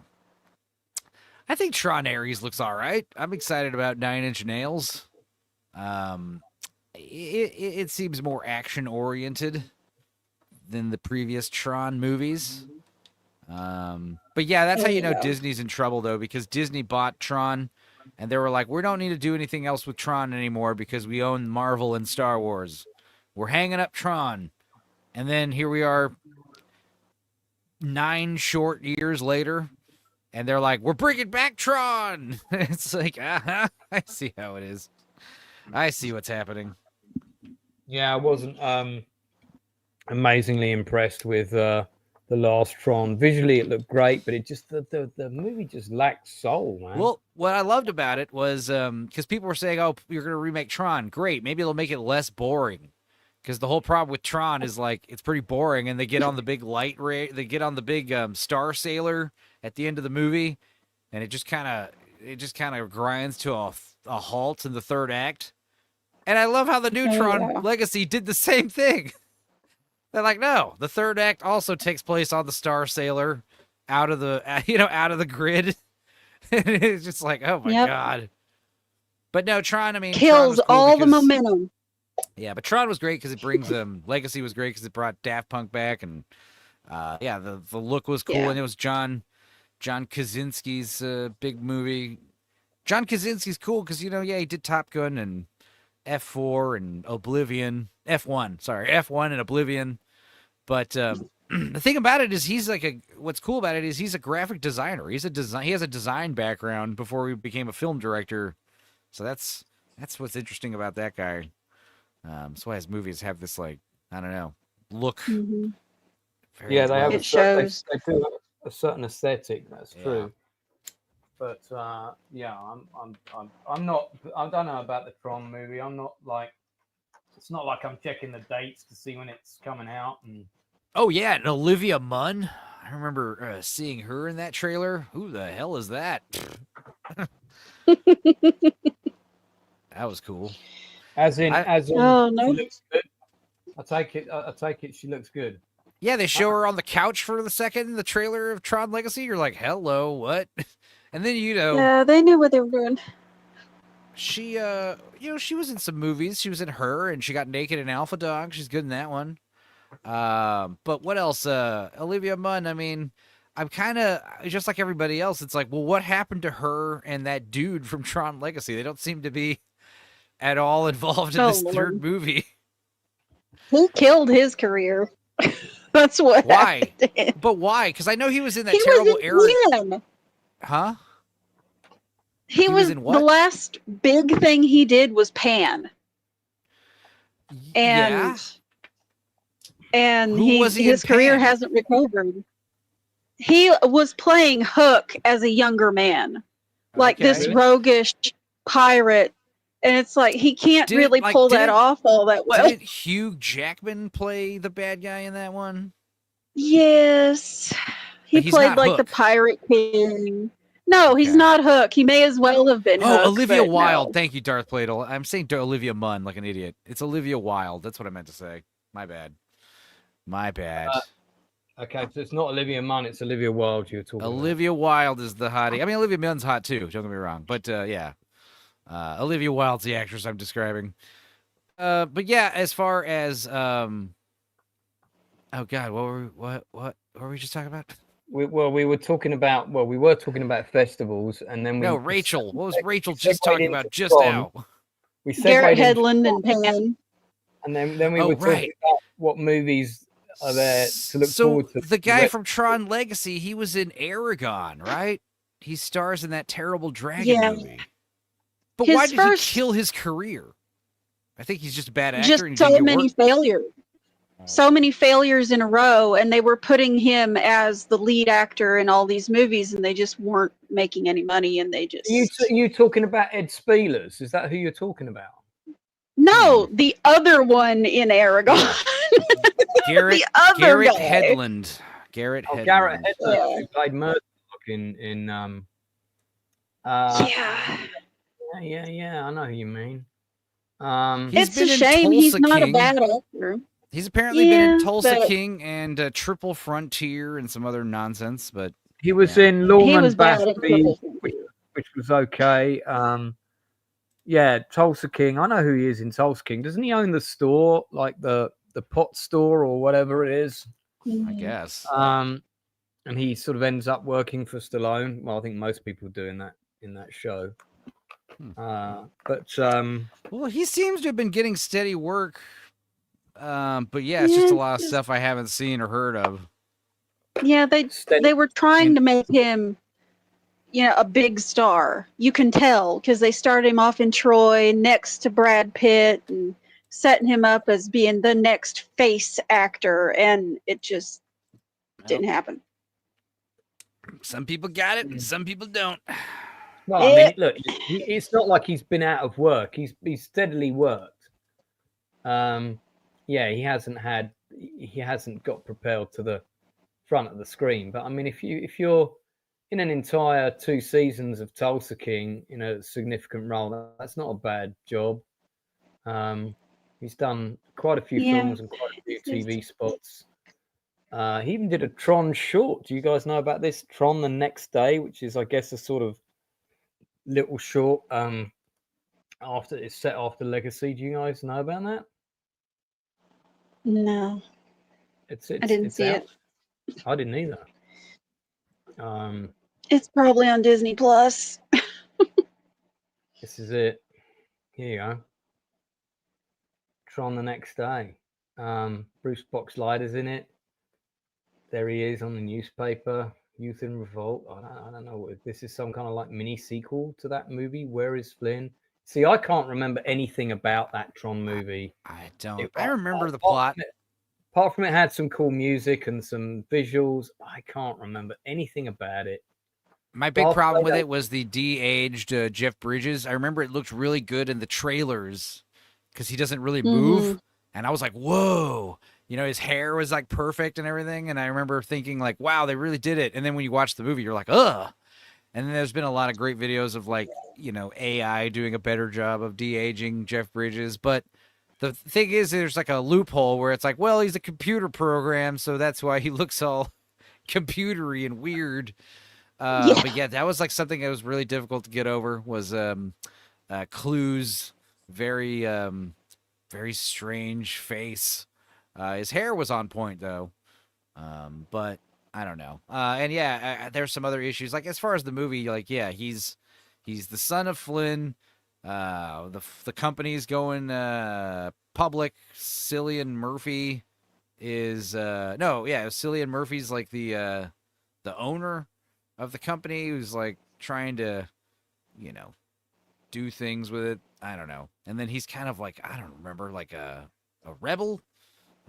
He's like sabotaging his own company or something, giving away his software for free, parachuting off of buildings and motorcycling into his crazy, like, cargo hangar house by the bay. It's so silly. But I guess he's a shit zillionaire, so it makes sense that he has all this stuff. But, he's super cool, and he goes to the old arcade, gets sucked into the game. And then, yeah, I don't, I guess I don't remember much of what actually happens. I can tell you what happens. I don't remember any of that. I just don't remember, I just don't remember exactly what's happening. I remember what I was seeing, like he starts fighting people with Frisbees and they do the light cycles and there's evil Jeff Bridges and there's Tron shows up briefly. And I wonder if Tron's going to actually be in this third movie, because Tron is a character. Right, let me doesn't bring us back look on like topic, because funnily enough, it's not the Nielsen ratings tonight, and no doubt we'll get into Tron another time. Tron's kind of rave related. Stoned Bud, who definitely isn't Buddy, Juliet's son, although it might be, has said, "What do you think is going to be the future of the rave scene, up or downhill?" Well, I assume you're talking about the day rave scene, because the night I've been to some nighttime events, and you know, they are a younger crowd, and they're not really for me, because I don't mind the crowd so much, but I didn't really it was the music was much more jungle orientated. It was okay, I could still dance to it, but it was less my vibe. So the evening club scene in the UK is still dying, without a doubt. The only thing that's stopping a lot of clubs from closing completely is the day rave scene, and the big day rave events. Now, I think they've probably got 10 years in them at least, because everybody that's 40 will probably want to keep dancing until they're 50, and everyone who's 50 will probably want to keep dancing until they're 60. The 60-year-olds going to 70, their chances are not so good. But you know, I mean, you speak to a 65-year-old on the day rave scene now, and they'll turn around and tell you, "I'm going to keep doing this until I drop." So, and that may well be the case. I think it's definitely got at least 10 years for sure, at least. Will it get stale? Will people get bored of it? I don't think so. Not while the world is the way it is right now. Because unless that UFO thing that's coming here in November actually comes to the Earth and lands, and in which case, even more reason to have more raves. But False flag, Project Bluebeam. Yeah. Is it a false flag? Is that what you reckon? Yeah, bro. Project Bluebeam. They're gonna fake a message from God or aliens to unite the Earth. That's what they're gonna do. I'm kidding, but or maybe I'm not. You'll never know. But yeah, as far as like the nightlife scene, it's rough because, you know, the younger kids are not going out. They say, oh my God, the young kids are drinking a lot less now, drinking a lot less alcohol, which I don't think is true. Because first of all, they're doing way more drugs than, you know, young people were. So they're probably getting their kicks off that way. Second of all, they're probably, you know, they don't take into account people buying alcohol, booze from in their groceries and taking it home and just drinking it at the house. They don't take into account the fact that I think it's just the Zoomers and the, you know, Generation Alpha coming up. They don't go out a lot. They literally don't. I think that's a big part of it. They are terminally online a lot, introverted. And yeah, it's just difficult. That's the thing, is like movie theaters, concert venues, conventions, comic book stores, like these are all constantly trying to appeal to, you know, us aged out boomers, because we're the only people that are still buying this stuff and spending money and going out. And they have to rely on, like, yeah, bringing back the older audiences. Like, it's never about making things appealing to the kids, to the younger people, because they just don't care, and they're not generating the funds. They're not shilling out the money, and they're not turning out to the events and stuff. So this is why every facet of pop culture seems to be like clinging on to you know, older people, Generation X and Generation Y even. But it's just, yeah, it's weird. It's just not looking good out in the club scene. And that's the thing, like I said, the clubs out in 6th Street, Austin, like they either play garbage top 40 music and just give out overpriced drinks that are crap. It's just that college kind of frat party bar vibe. Or it's, yeah, pivoting to stand-up comedy because it's the cheapest thing to do. And it's really popular right now. Everyone watches Kill Tony now, which is, I don't even like Kill Tony. I don't think it's a funny show. I don't. You know, I just, it's like American Idol for stand-up comedians. Like, I get the appeal. Okay. I just don't understand why it's so insanely popular. I've watched full episodes before, and it's like, yeah, there are some funny points. You know, I can't tell you how many times I've just watched one of our friends do a live stream that's way funnier. Right. I don't know. Yeah, But yeah, really. the problem with Kill Tony is its popularity is like all these assholes are moving to California or moving to Austin. It's already bad enough, like the amount of imports that go to Austin for music and tech. Now a bunch of like homeless comedy bros, not even comedy, they're not even comedians. They're just homeless dudes who are going to give a shot at comedy because comedy is the one thing that anyone can go try. You can't just go, oh, I'm going to go move to Austin to be a musician. I don't know how to play any instruments. I'm going to teach myself. Like that doesn't work. I'm not going to go to Austin and try to be a hot filmmaker, if you don't know what you're doing. But any asshole can just be like, I'm going to go try to be a stand-up comedian. And literally, I can't tell you how many times I'm watching Kill Tony, and the guy's like, this is my first time. I moved to Austin a few months ago. I've only been doing comedy for a few months, meaning sporadically. Technically, this is like their first big thing getting called up by Kill Tony. It's like their golden ticket.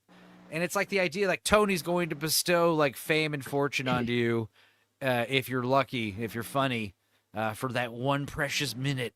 It's just bizarre. And yeah, everyone is watching Kill Tony. They're on Netflix, I've never heard of it until just now. Okay, it's Dan. not. Yeah, I mean, it's not massive over here, or at least not in my age group. Well, I do. it's like shocking to watching say, but it is like the most watched YouTube show like on Earth right now, which is fucking insane.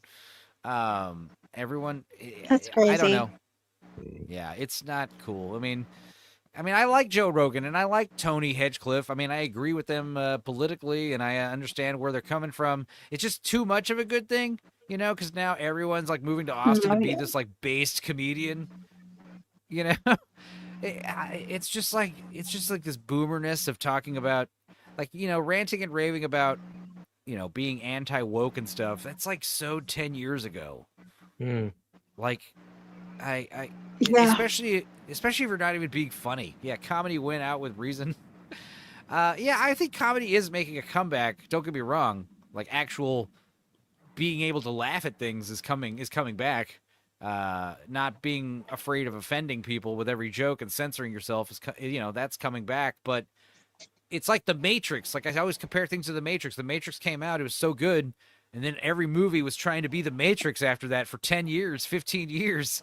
This is what's going on. Like, oh, comedy is killing it right now, so everyone's doing stand-up comedy, and it's lame. I mean, stand-up comedy is a different vibe. If I'm going to a bar with a stand-up comedian, that means I have to shut up and sit down. That's nowhere near the same as music. People love live music. People like venues and DJs and dancing and all that stuff. Comedians, It's like, shut up. Shut the hell up. I can't tell you how many times growing up, all my life, I've been told I should be a stand-up comedian.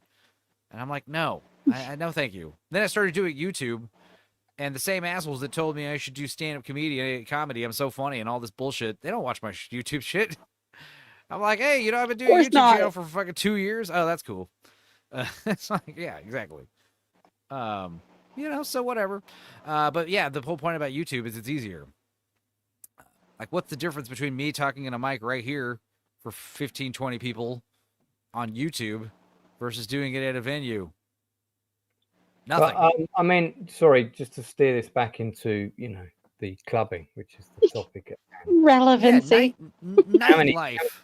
Just the nightlife in general. Well, no, but nightlife. I mean, there is a big difference between experiencing that community of connection with people at a rave, and you don't have to go to one of these mega raves with thousands and thousands. And in actual fact, the sweet spot for me is a venue like Coco, which will hold, it can hold upwards of 2,000 people. But I mean, you only need 800 to 1,000 there for it to be super busy. Yeah, 200 people is fine. 100 people. I mean, it can be it all depends on the size of the venue, doesn't it? And I mean, I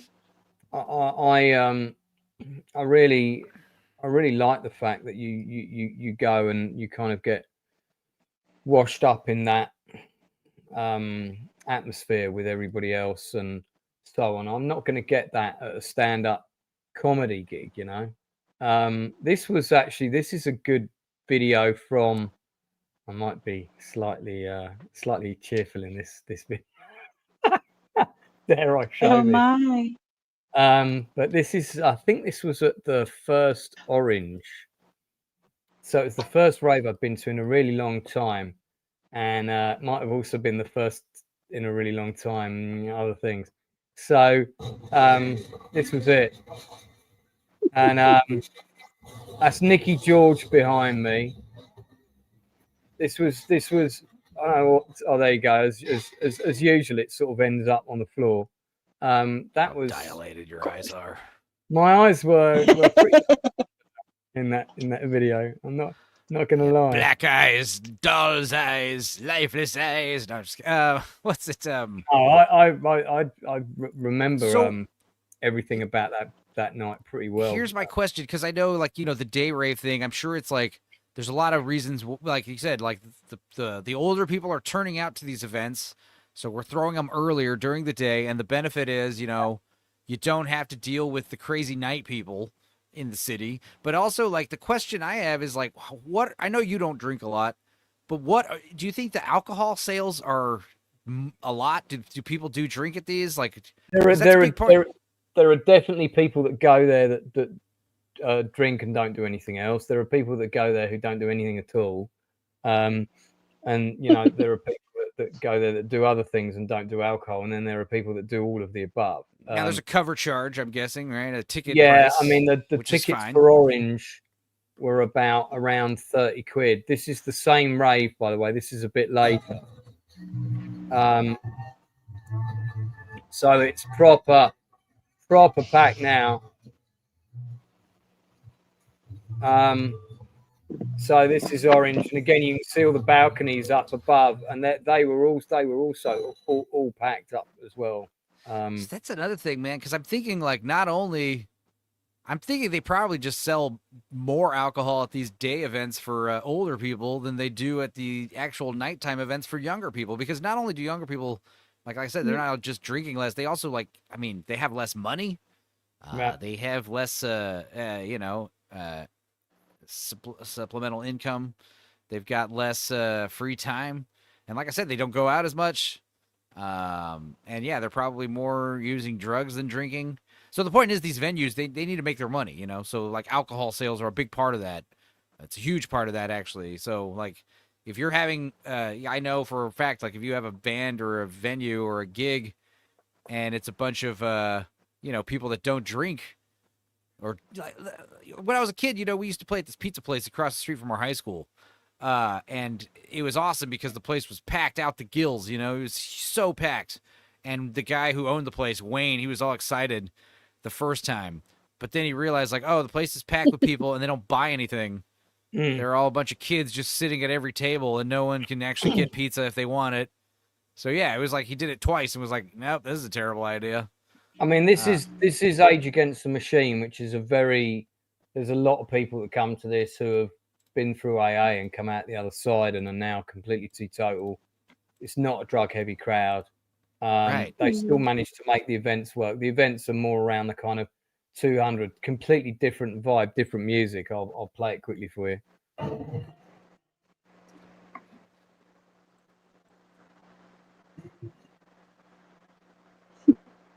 No, I was dancing on stage at this one.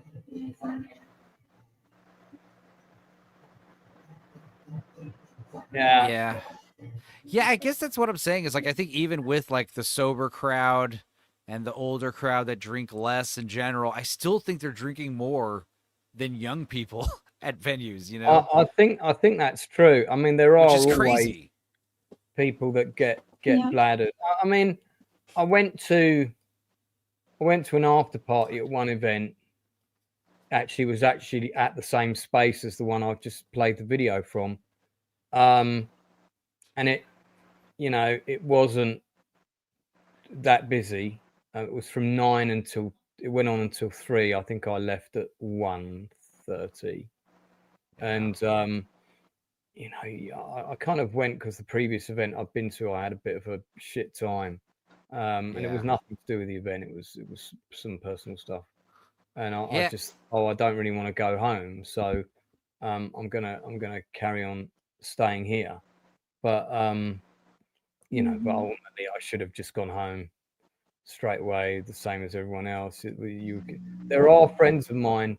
There's one friend of mine in particular who he was single when he first went onto the scene, and he didn't like to go home.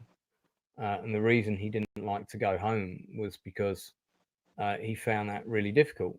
When he got home, he said coming back home from the party was the hardest thing for him. And he used to always kind of ask around who was going to an after party, or was there an after party that he could go to for something, you know, somewhere, because he would just want to sort of extend the night out, find a way to extend the night out somehow. He's got a girlfriend now. They're an absolutely lovely couple, and he doesn't go out. They go out together. I see them on the scene quite a bit, but they don't go out as much. But yeah, it was only after that he told me all that he sort of felt that way, and I completely related to that. The hardest part of going to this amazing event, it's a bit like being a DJ, and I'm not speaking from experience, I'm speaking from reading about it in their biographies, is that, you know, you play to this amazing crowd, it's packed full of this thousands of people or hundreds of people, you share this amazing connection, then you go home. It's like the joy of going to the movies with a bunch of strangers, you know, and seeing a movie with a bunch of people, you know. Yeah, and then then you go home and there's nothing there. Yeah. I guess Keith is right. Like, they are increasing mocktails, and people are having more fancy, like, non-alcoholic drinks and just, you know, juices and stuff. You know. This is my house, which is this is the event. This is early in the day. So there's a DJ playing called John Kelly, and that was quite early on in the day, so it wasn't too busy. And that's the event that I met Claire Randall at briefly, and then she remembered me from that event, and we met a few weeks later again. The people that run my house are really nice. It's a couple called Jez and Serena, and they actually play. They're called Mr. and Mrs. House. In fact, if I'd asked them to come on tonight, they probably would have done. But I really just wanted people from just punters to come on, because that's what the book's really about. So this is them playing. So this is a bit later. That's Jez on the decks right now, and they'll kind of do it together, back and back. And this is at Steel Yard, and I've been at this venue. This venue is good, but it's really long and really narrow. I talk about it in the book, and I went to one event there. They've got a second smaller space, and they've got an upstairs kind of chill area. I went to one event there, and there must have been felt like there was nearly 2,000 people there, maybe more.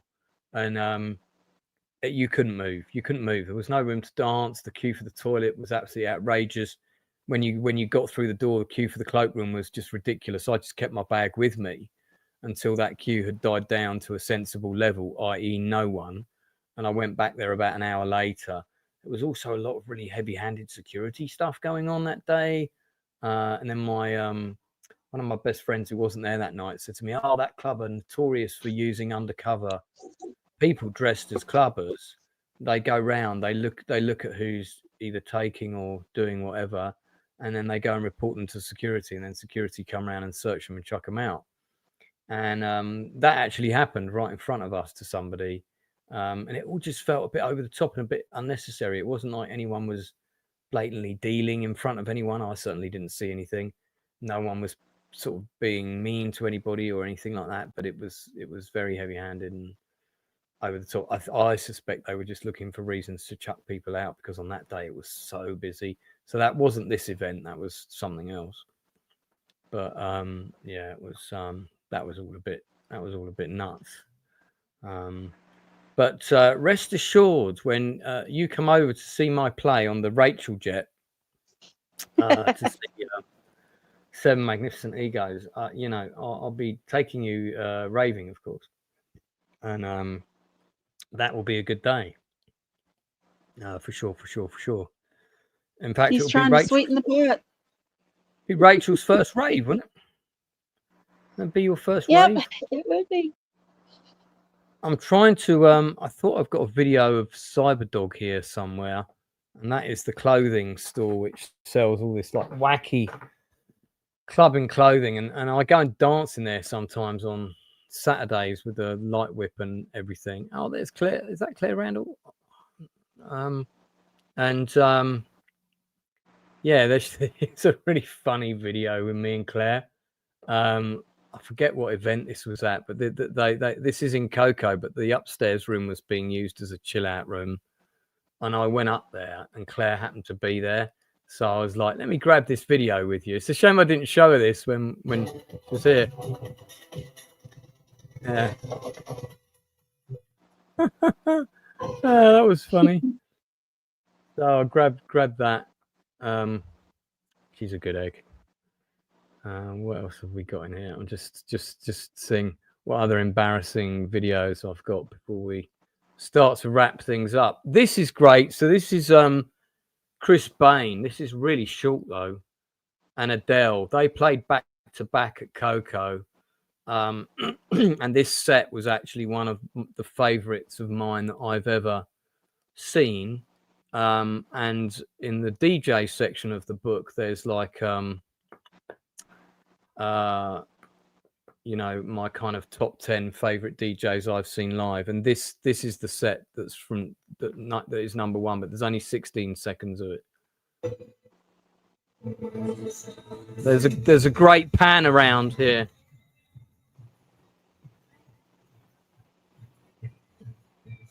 Awesome.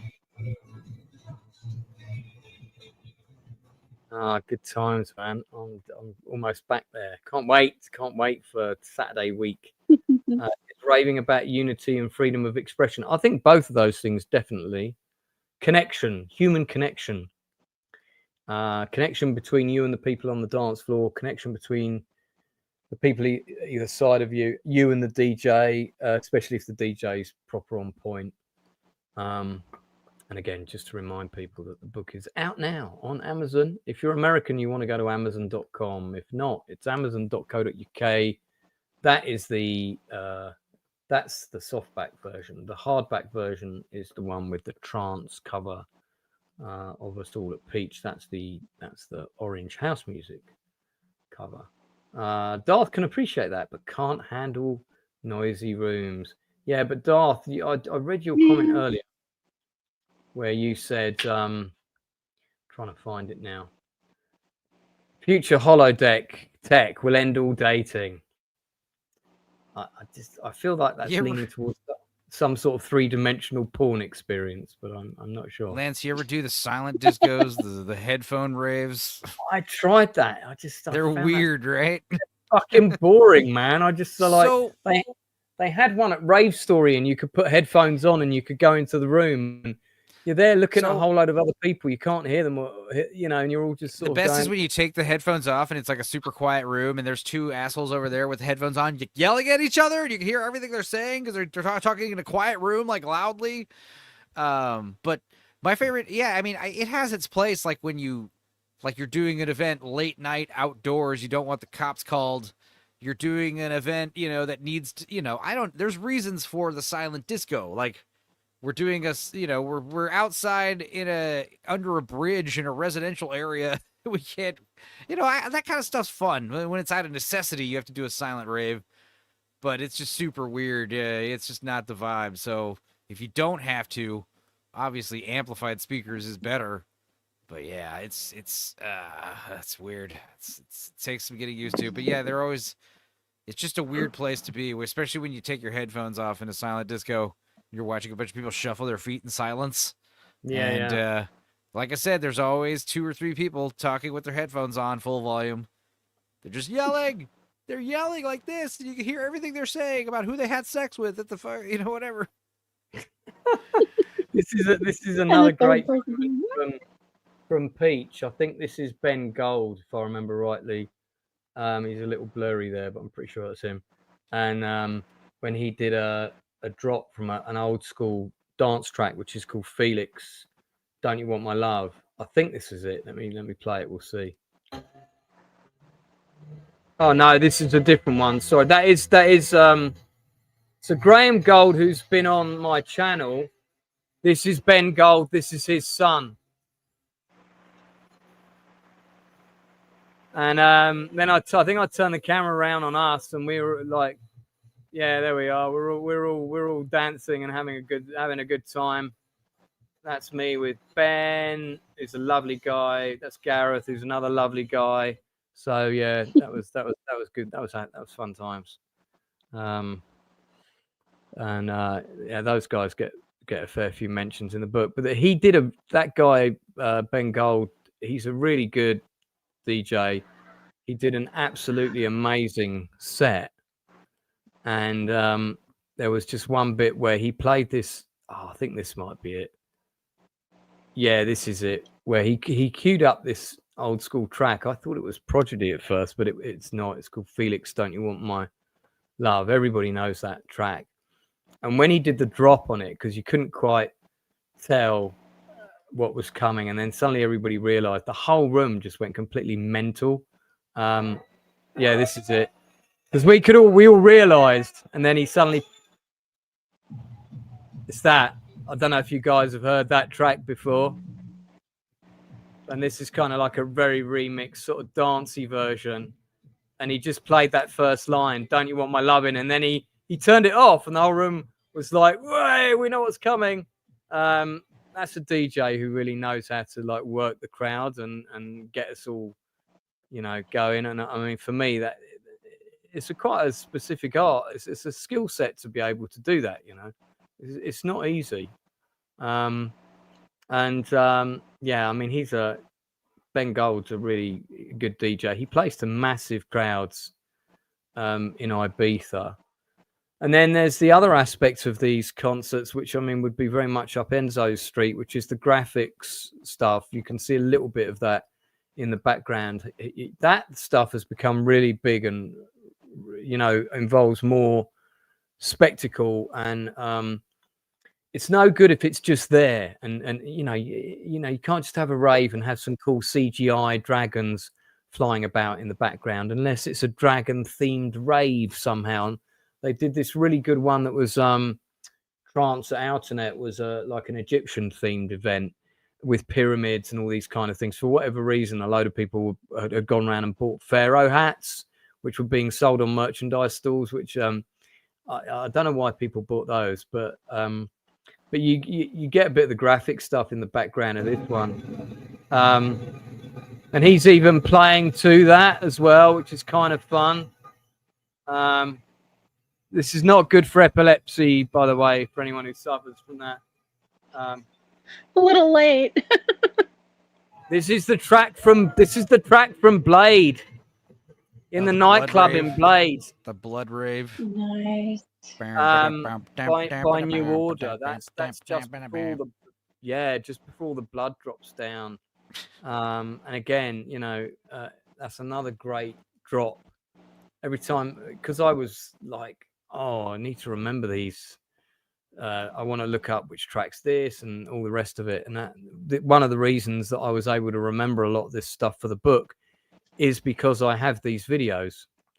I've got all these little video, little vignettes of different moments, different tracks that were played, stuff like that. This is I don't know if this is the same event and later. It must be the same event. Because I've got my Rebellion hat on, but I've got it on the right way round. That's a bit later when it went a bit hardcore. So we won't put that on now.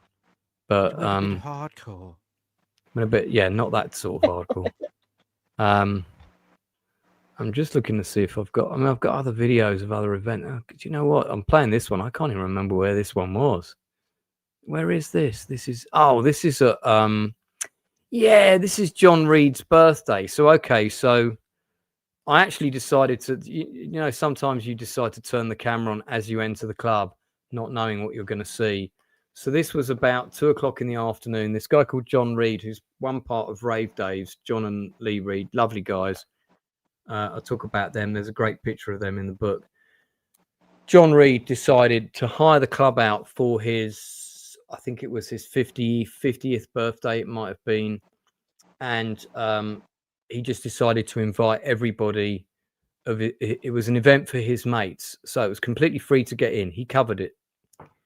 And you just paid for your drinks. And I didn't know these guys well. I'd only met them once before, but I had invited them on my YouTube channel. They just hadn't get a chance to go on. And yeah, so I came down and I was filming. Bear in mind, this is at 2:00 in the afternoon. So this is a day rave, right? This is in a smaller club. It's called XOYO. This is the main room downstairs. And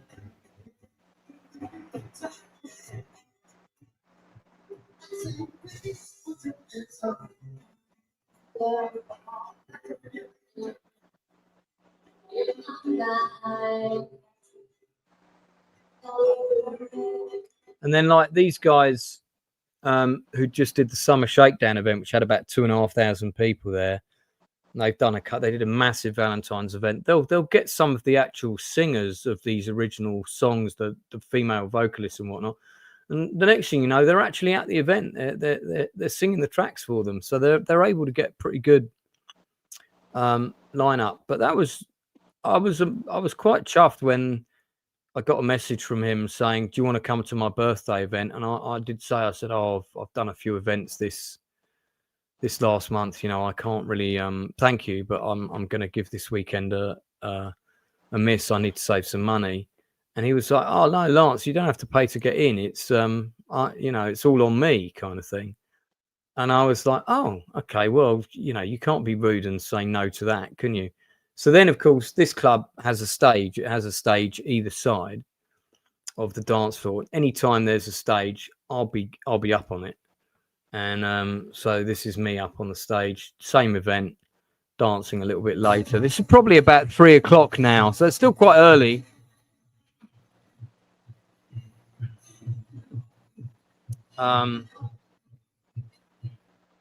And that might have been the 6th event that I went to. I write about it in the book as well. I took a lot of pictures and I took a lot of videos on this journey, so it was a good job too, because that was really how I was able to go back and remember who was at what event, where I'd been, you know, the vibe, all of that kind of thing, and if I had any photographs. This is a funny picture from that event. It's not very good quality. Same event. I think this is a couple of hours further on, and you know, there's always someone with a bucket hat on and some dark glasses. There's Louise behind me. I forget the name of the other lady in the foreground, but she's lovely. So Keith has said, "Did all the ravers go to bed?" Well, funnily enough, yeah, it's 11:15. And they're all going to day raves tomorrow. There are 3 massive day raves in London tomorrow. I'm at one of them with the books, and they're giving me a free stall, which is called Emotional Response. It's sold out. I was going to give them a big plug tonight, but it's kind of pointless because it's sold out. And their capacity is pretty limited because it's only a small venue. But yeah, so I imagine I had sort of it's good that Rachel's here, because my original co-host Yaz, who was going to come on, she messaged me earlier with a picture of her curled up on the sofa. She's got a migraine and that's why she's not here. So Rachel Percy saves the day again. It's what I do. Indeed. That night when it was John's party, that was the night where I did actually go to. Here you go. So here's a video from this is one of only 2 events I went to in the evening. This one was called Kite Force, I think it's called, and their event was last Saturday, but we couldn't go. This was at about 1:00 in the morning. I'd been to John's birthday party. This was just down the road from it. My friend was like, "Oh, I'm going to that as well, you know, if you want to come along." And it was only like a £5 or something, so I thought, why not? And I thought, yeah, I'll see what an evening event's like. Now this is drum and bass jungle with MCs, much less my thing. A good mate of mine there having a bop. There's another friend of mine having a bop. And it was a much younger crowd, but there was still an old crowd there. So even in an evening event, I would say that was 50% was still 40 and above. Of an event that started at 9, and that event went on until 4 in the morning. By 1:30, I was done. That was it. I was off home. I'll bet. Yeah, I couldn't stay out that much longer. But they did have some really cool. You'll like these, Rachel. They had some very cool dancers there with these really fantastic costumes, very kind of Tron type situation. I think I've got a video. Let me see if it's on here. I think it's yeah, this is one of them.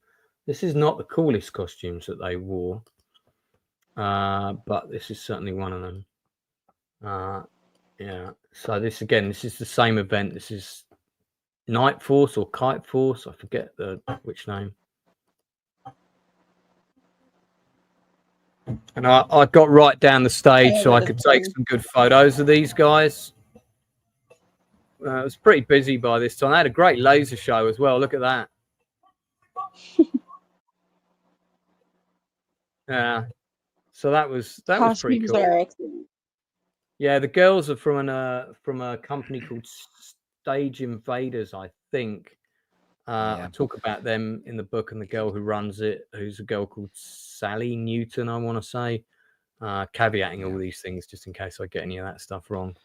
Yeah, I mean, watching DJs perform on stage is only so entertaining. That's why you do have to supplement lasers and dancers, but I prefer that over what we were seeing over here a lot, which was annoying, was the DJ would play with like a live band. So he'd be playing the DJ stuff, but there would be a real drummer like playing the drum beat also. Right. There would be like a horn section, and it's like less of that. That just sounds more weird. of the hot chicks dancing in laser lights and stuff. Like just more of that. That's easier and better. And I mean, I guess that that could work more at a festival. But I mean, even at a festival, it just seems like unnecessary. Like like we're just hearing two drum beats on top of each other. Like, yeah, like this kind of stage antics is better than like I said, live bands. Because then you got to have like a bunch of musicians like learn the DJ stuff, but then that means everything they're playing is like pre-rehearsed, and it's just silly. Yeah, just wouldn't be the same without the dancers. Darth agrees that from his vast rave knowledge, he agrees that you do not need both. Oh, I meant to send Retro Nerd Girl the link to jump on here, but it's probably a bit late now. But, yeah, because we're going to be wrapping up pretty soon. But I'll chuck it over to her real quick just in case. I meant to send that ages ago. She's not normally free on Fridays now though. So yeah, Stepenzo, you got any stuff coming up you want to plug, by the way? Apart from obviously you're going to buy my book and you can't wait to grab that, obviously. And it goes obviously, everyone order Lance's all of his books. When are you going to have like a big a package deal of all the books at once? You'll do like a no. Oh my god. The postage on that would be a bit of a killer though. I bet. Yeah, I don't know. I'm just gonna I did a live stream last night that was fun, and I'll do another one Sunday night. We just did a full-length commentary for the movie Basket Case on Wednesday, me and Leon from Words of Paradise. That was fun. Nice. I've got a bunch of other good movies coming out for this spooky season, which has already started for us. Spooky season goes on from September 1st to Thanksgiving out here on my channel. So we've been watching a lot of Tales from the Crypt. We've watched season 2 up to the first 5 episodes. We watched 3 episodes last night. We're watching those on all the live streams. I think Sunday's Dork Side might just be a Tales from the Crypt marathon. I'm thinking. We might just do a Crypt cast, the first one of a few. Is that the show that I normally catch you like in the morning, sort of thing? Yeah. So we've been watching Tales from the Crypt HBO live on stream, and it's been fun. Are they all on? Are they all on YouTube to watch for free? Apparently, they're allowed on YouTube. So not only are you allowed to watch it, I'm allowed to stream it and talk over it, which is fun. So yeah, we've been doing that. And yeah, as far as other movies we got coming out this spooky season, we got Reanimator. We did The Crow, Wicked Prayer with Edward Furlong and Tara Reid. Oh, that was the really bad Crow movie. Yeah, we just did My Mom's a Werewolf. That might come out this Wednesday. There's a echo. Is Claire Randall back on the stream? No. A phone call came through on my end, and of course it screwed it up. Oh, okay. Well, it was me. Just bounce out and come back in. Yeah, I'll just mute. Just take Rachel out for a second. And I'll what bring else?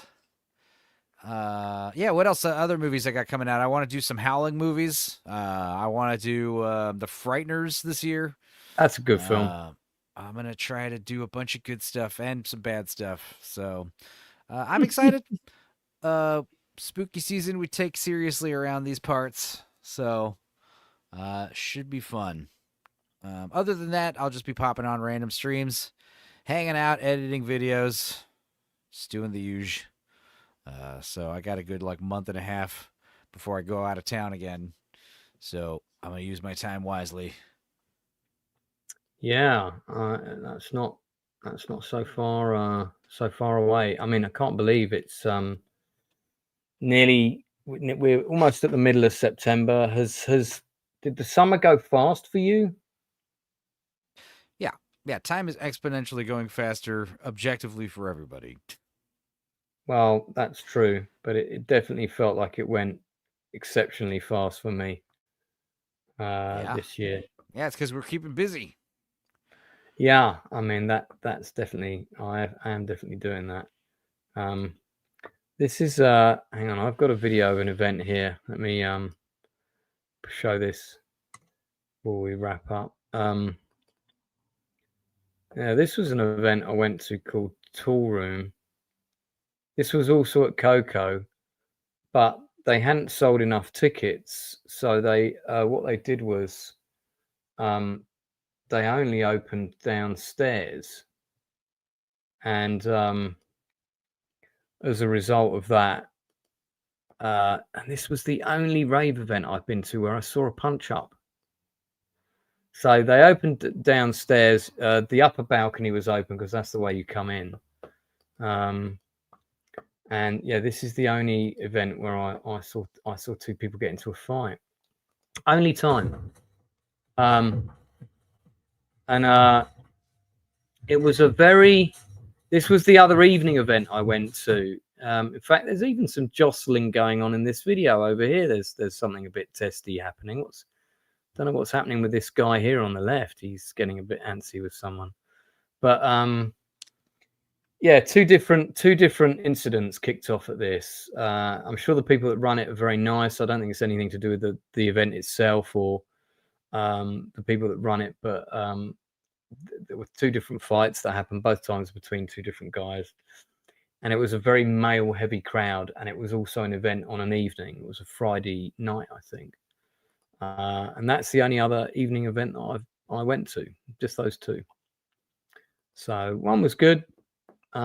This one was not so much my scene. It was just a bit, too many men in a tight packed room. Never really a good idea, is it? I don't think. Sure. And it was a younger crowd. I mean, I had a fun time, and I made a couple of friends there actually. Which was nice, but the event itself was not really my bag. This one, I haven't shown any footage from this. This is Labyrinth. This you would have liked Labyrinth. They have about 4 different rooms, huge different lineup, and it has a bit of everything. Quite heavy, but yeah, that was. I do remember thinking, not sure what tune this is or what genre this is. And then I went to the room next door, and the stuff there was more to my tastes.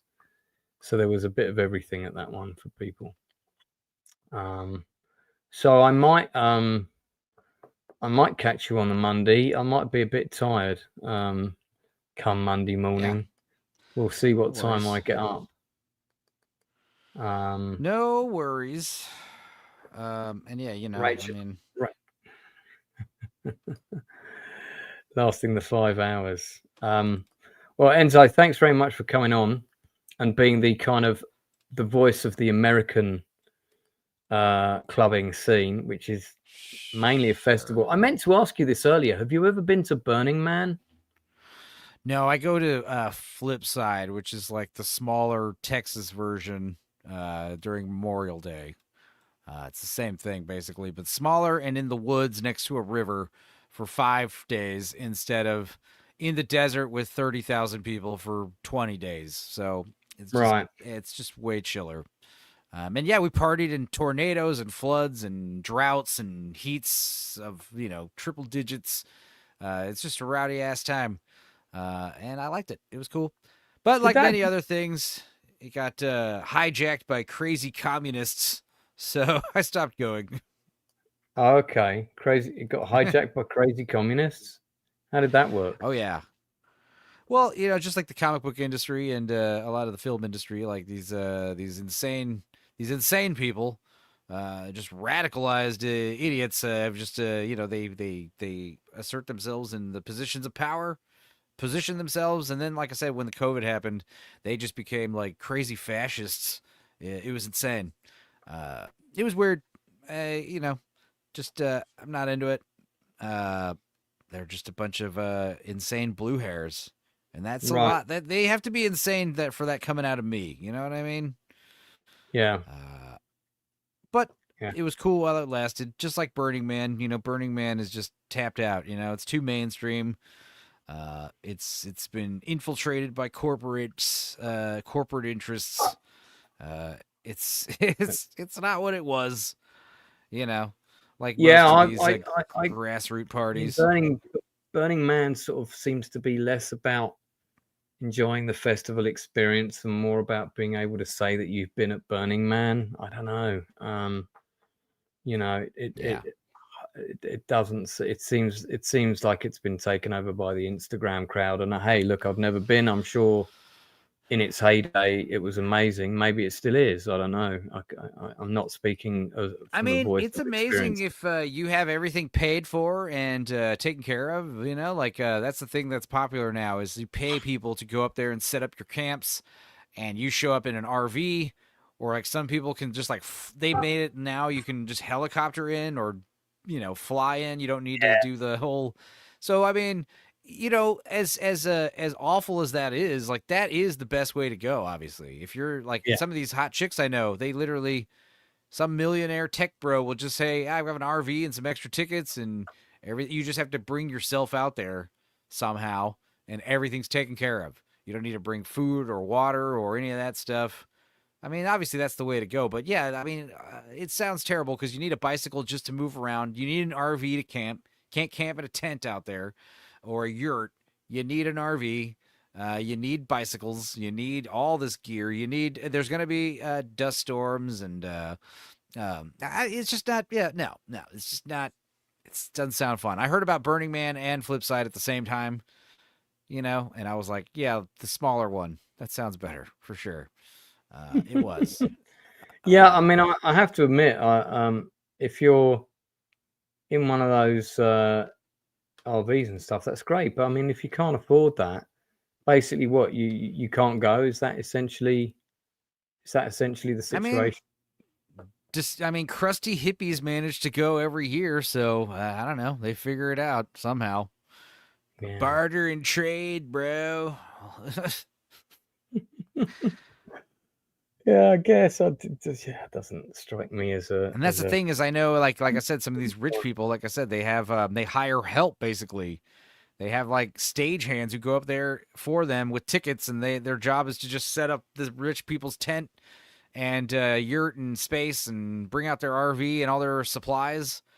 and I assume they stay on site and basically work as like waiters or servants. It's insane.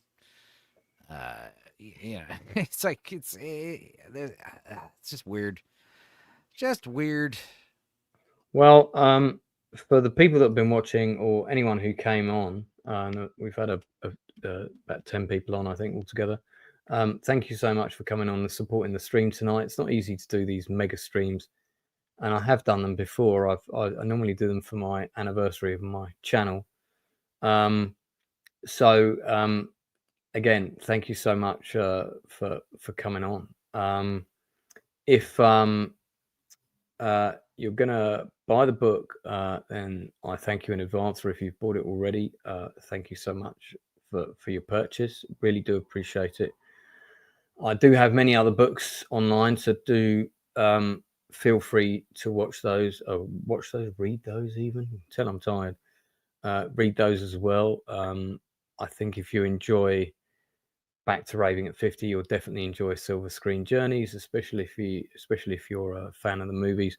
Now, remember, if you're in the UK, please order the book from amazon.co.uk. Don't order it from amazon.com. And likewise, if you are in the United States, then order the book from amazon.com. It will get there a lot faster. I think that's it from us, because I am absolutely bushed, so I'm going to finish it slightly earlier than planned. Thanks to Rachel for coming on and being my co-host on and off tonight. Also, Stupenzo Licious, do check out his channel. Thanks, Enzo, for coming on. And also, a big thank you again for designing the cover for both versions of the book, and also helping out with posters for numerous other things, including my play, 7 Magnificent Egos, which is on in London in 32 days. So if you do fancy a bit of theatre, whether you if you want a good night of comedy, this play is very funny. I'm very confident in the show. It's one of the best plays I've ever written, and I honestly think you don't have to be into westerns. You don't even have to be into movies. You just need to be up for having a good time. I think you'll really enjoy this show. There's only 6 shows, so there's only 300 tickets in total. We've already sold over 50 of those, so we're already down to whatever percentage that is, 65 or something like that. So do come along and check it out. I'll be there. So if you buy a book and you want me to sign it, you can come and see my play, and I'll definitely sign it there. I think we'll also probably have a couple of books for sale there. It's entirely likely. So thanks again, Enzo. Thanks very much, buddy. And I don't mind if you have to shoot off straight away. I'm going to grab a pork pie from the fridge and I'll be straight to bed. So all right, thanks, everybody. We will see you again soon. Buy the book. It's available on Amazon right now. And the most important thing, if you get the book, don't forget to leave a review. Once you've read it, do spread the word. I really do appreciate the love and support. Thanks to everyone out there. Don't forget to tell your friends who might be struggling with something. Do look in on them from time to time. Send them a text, or even better, call them in person. Make sure that they're doing okay. Trust me, they will be pleased to hear from you. We shall see you again real soon.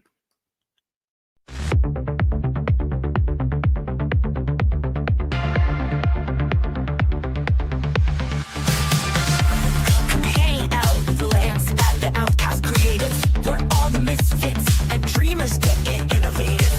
It's film, TV, and theater in the mix. Industry interviews, where ideas get their fix. He's creative, we're creative. How about you? Share your passion, join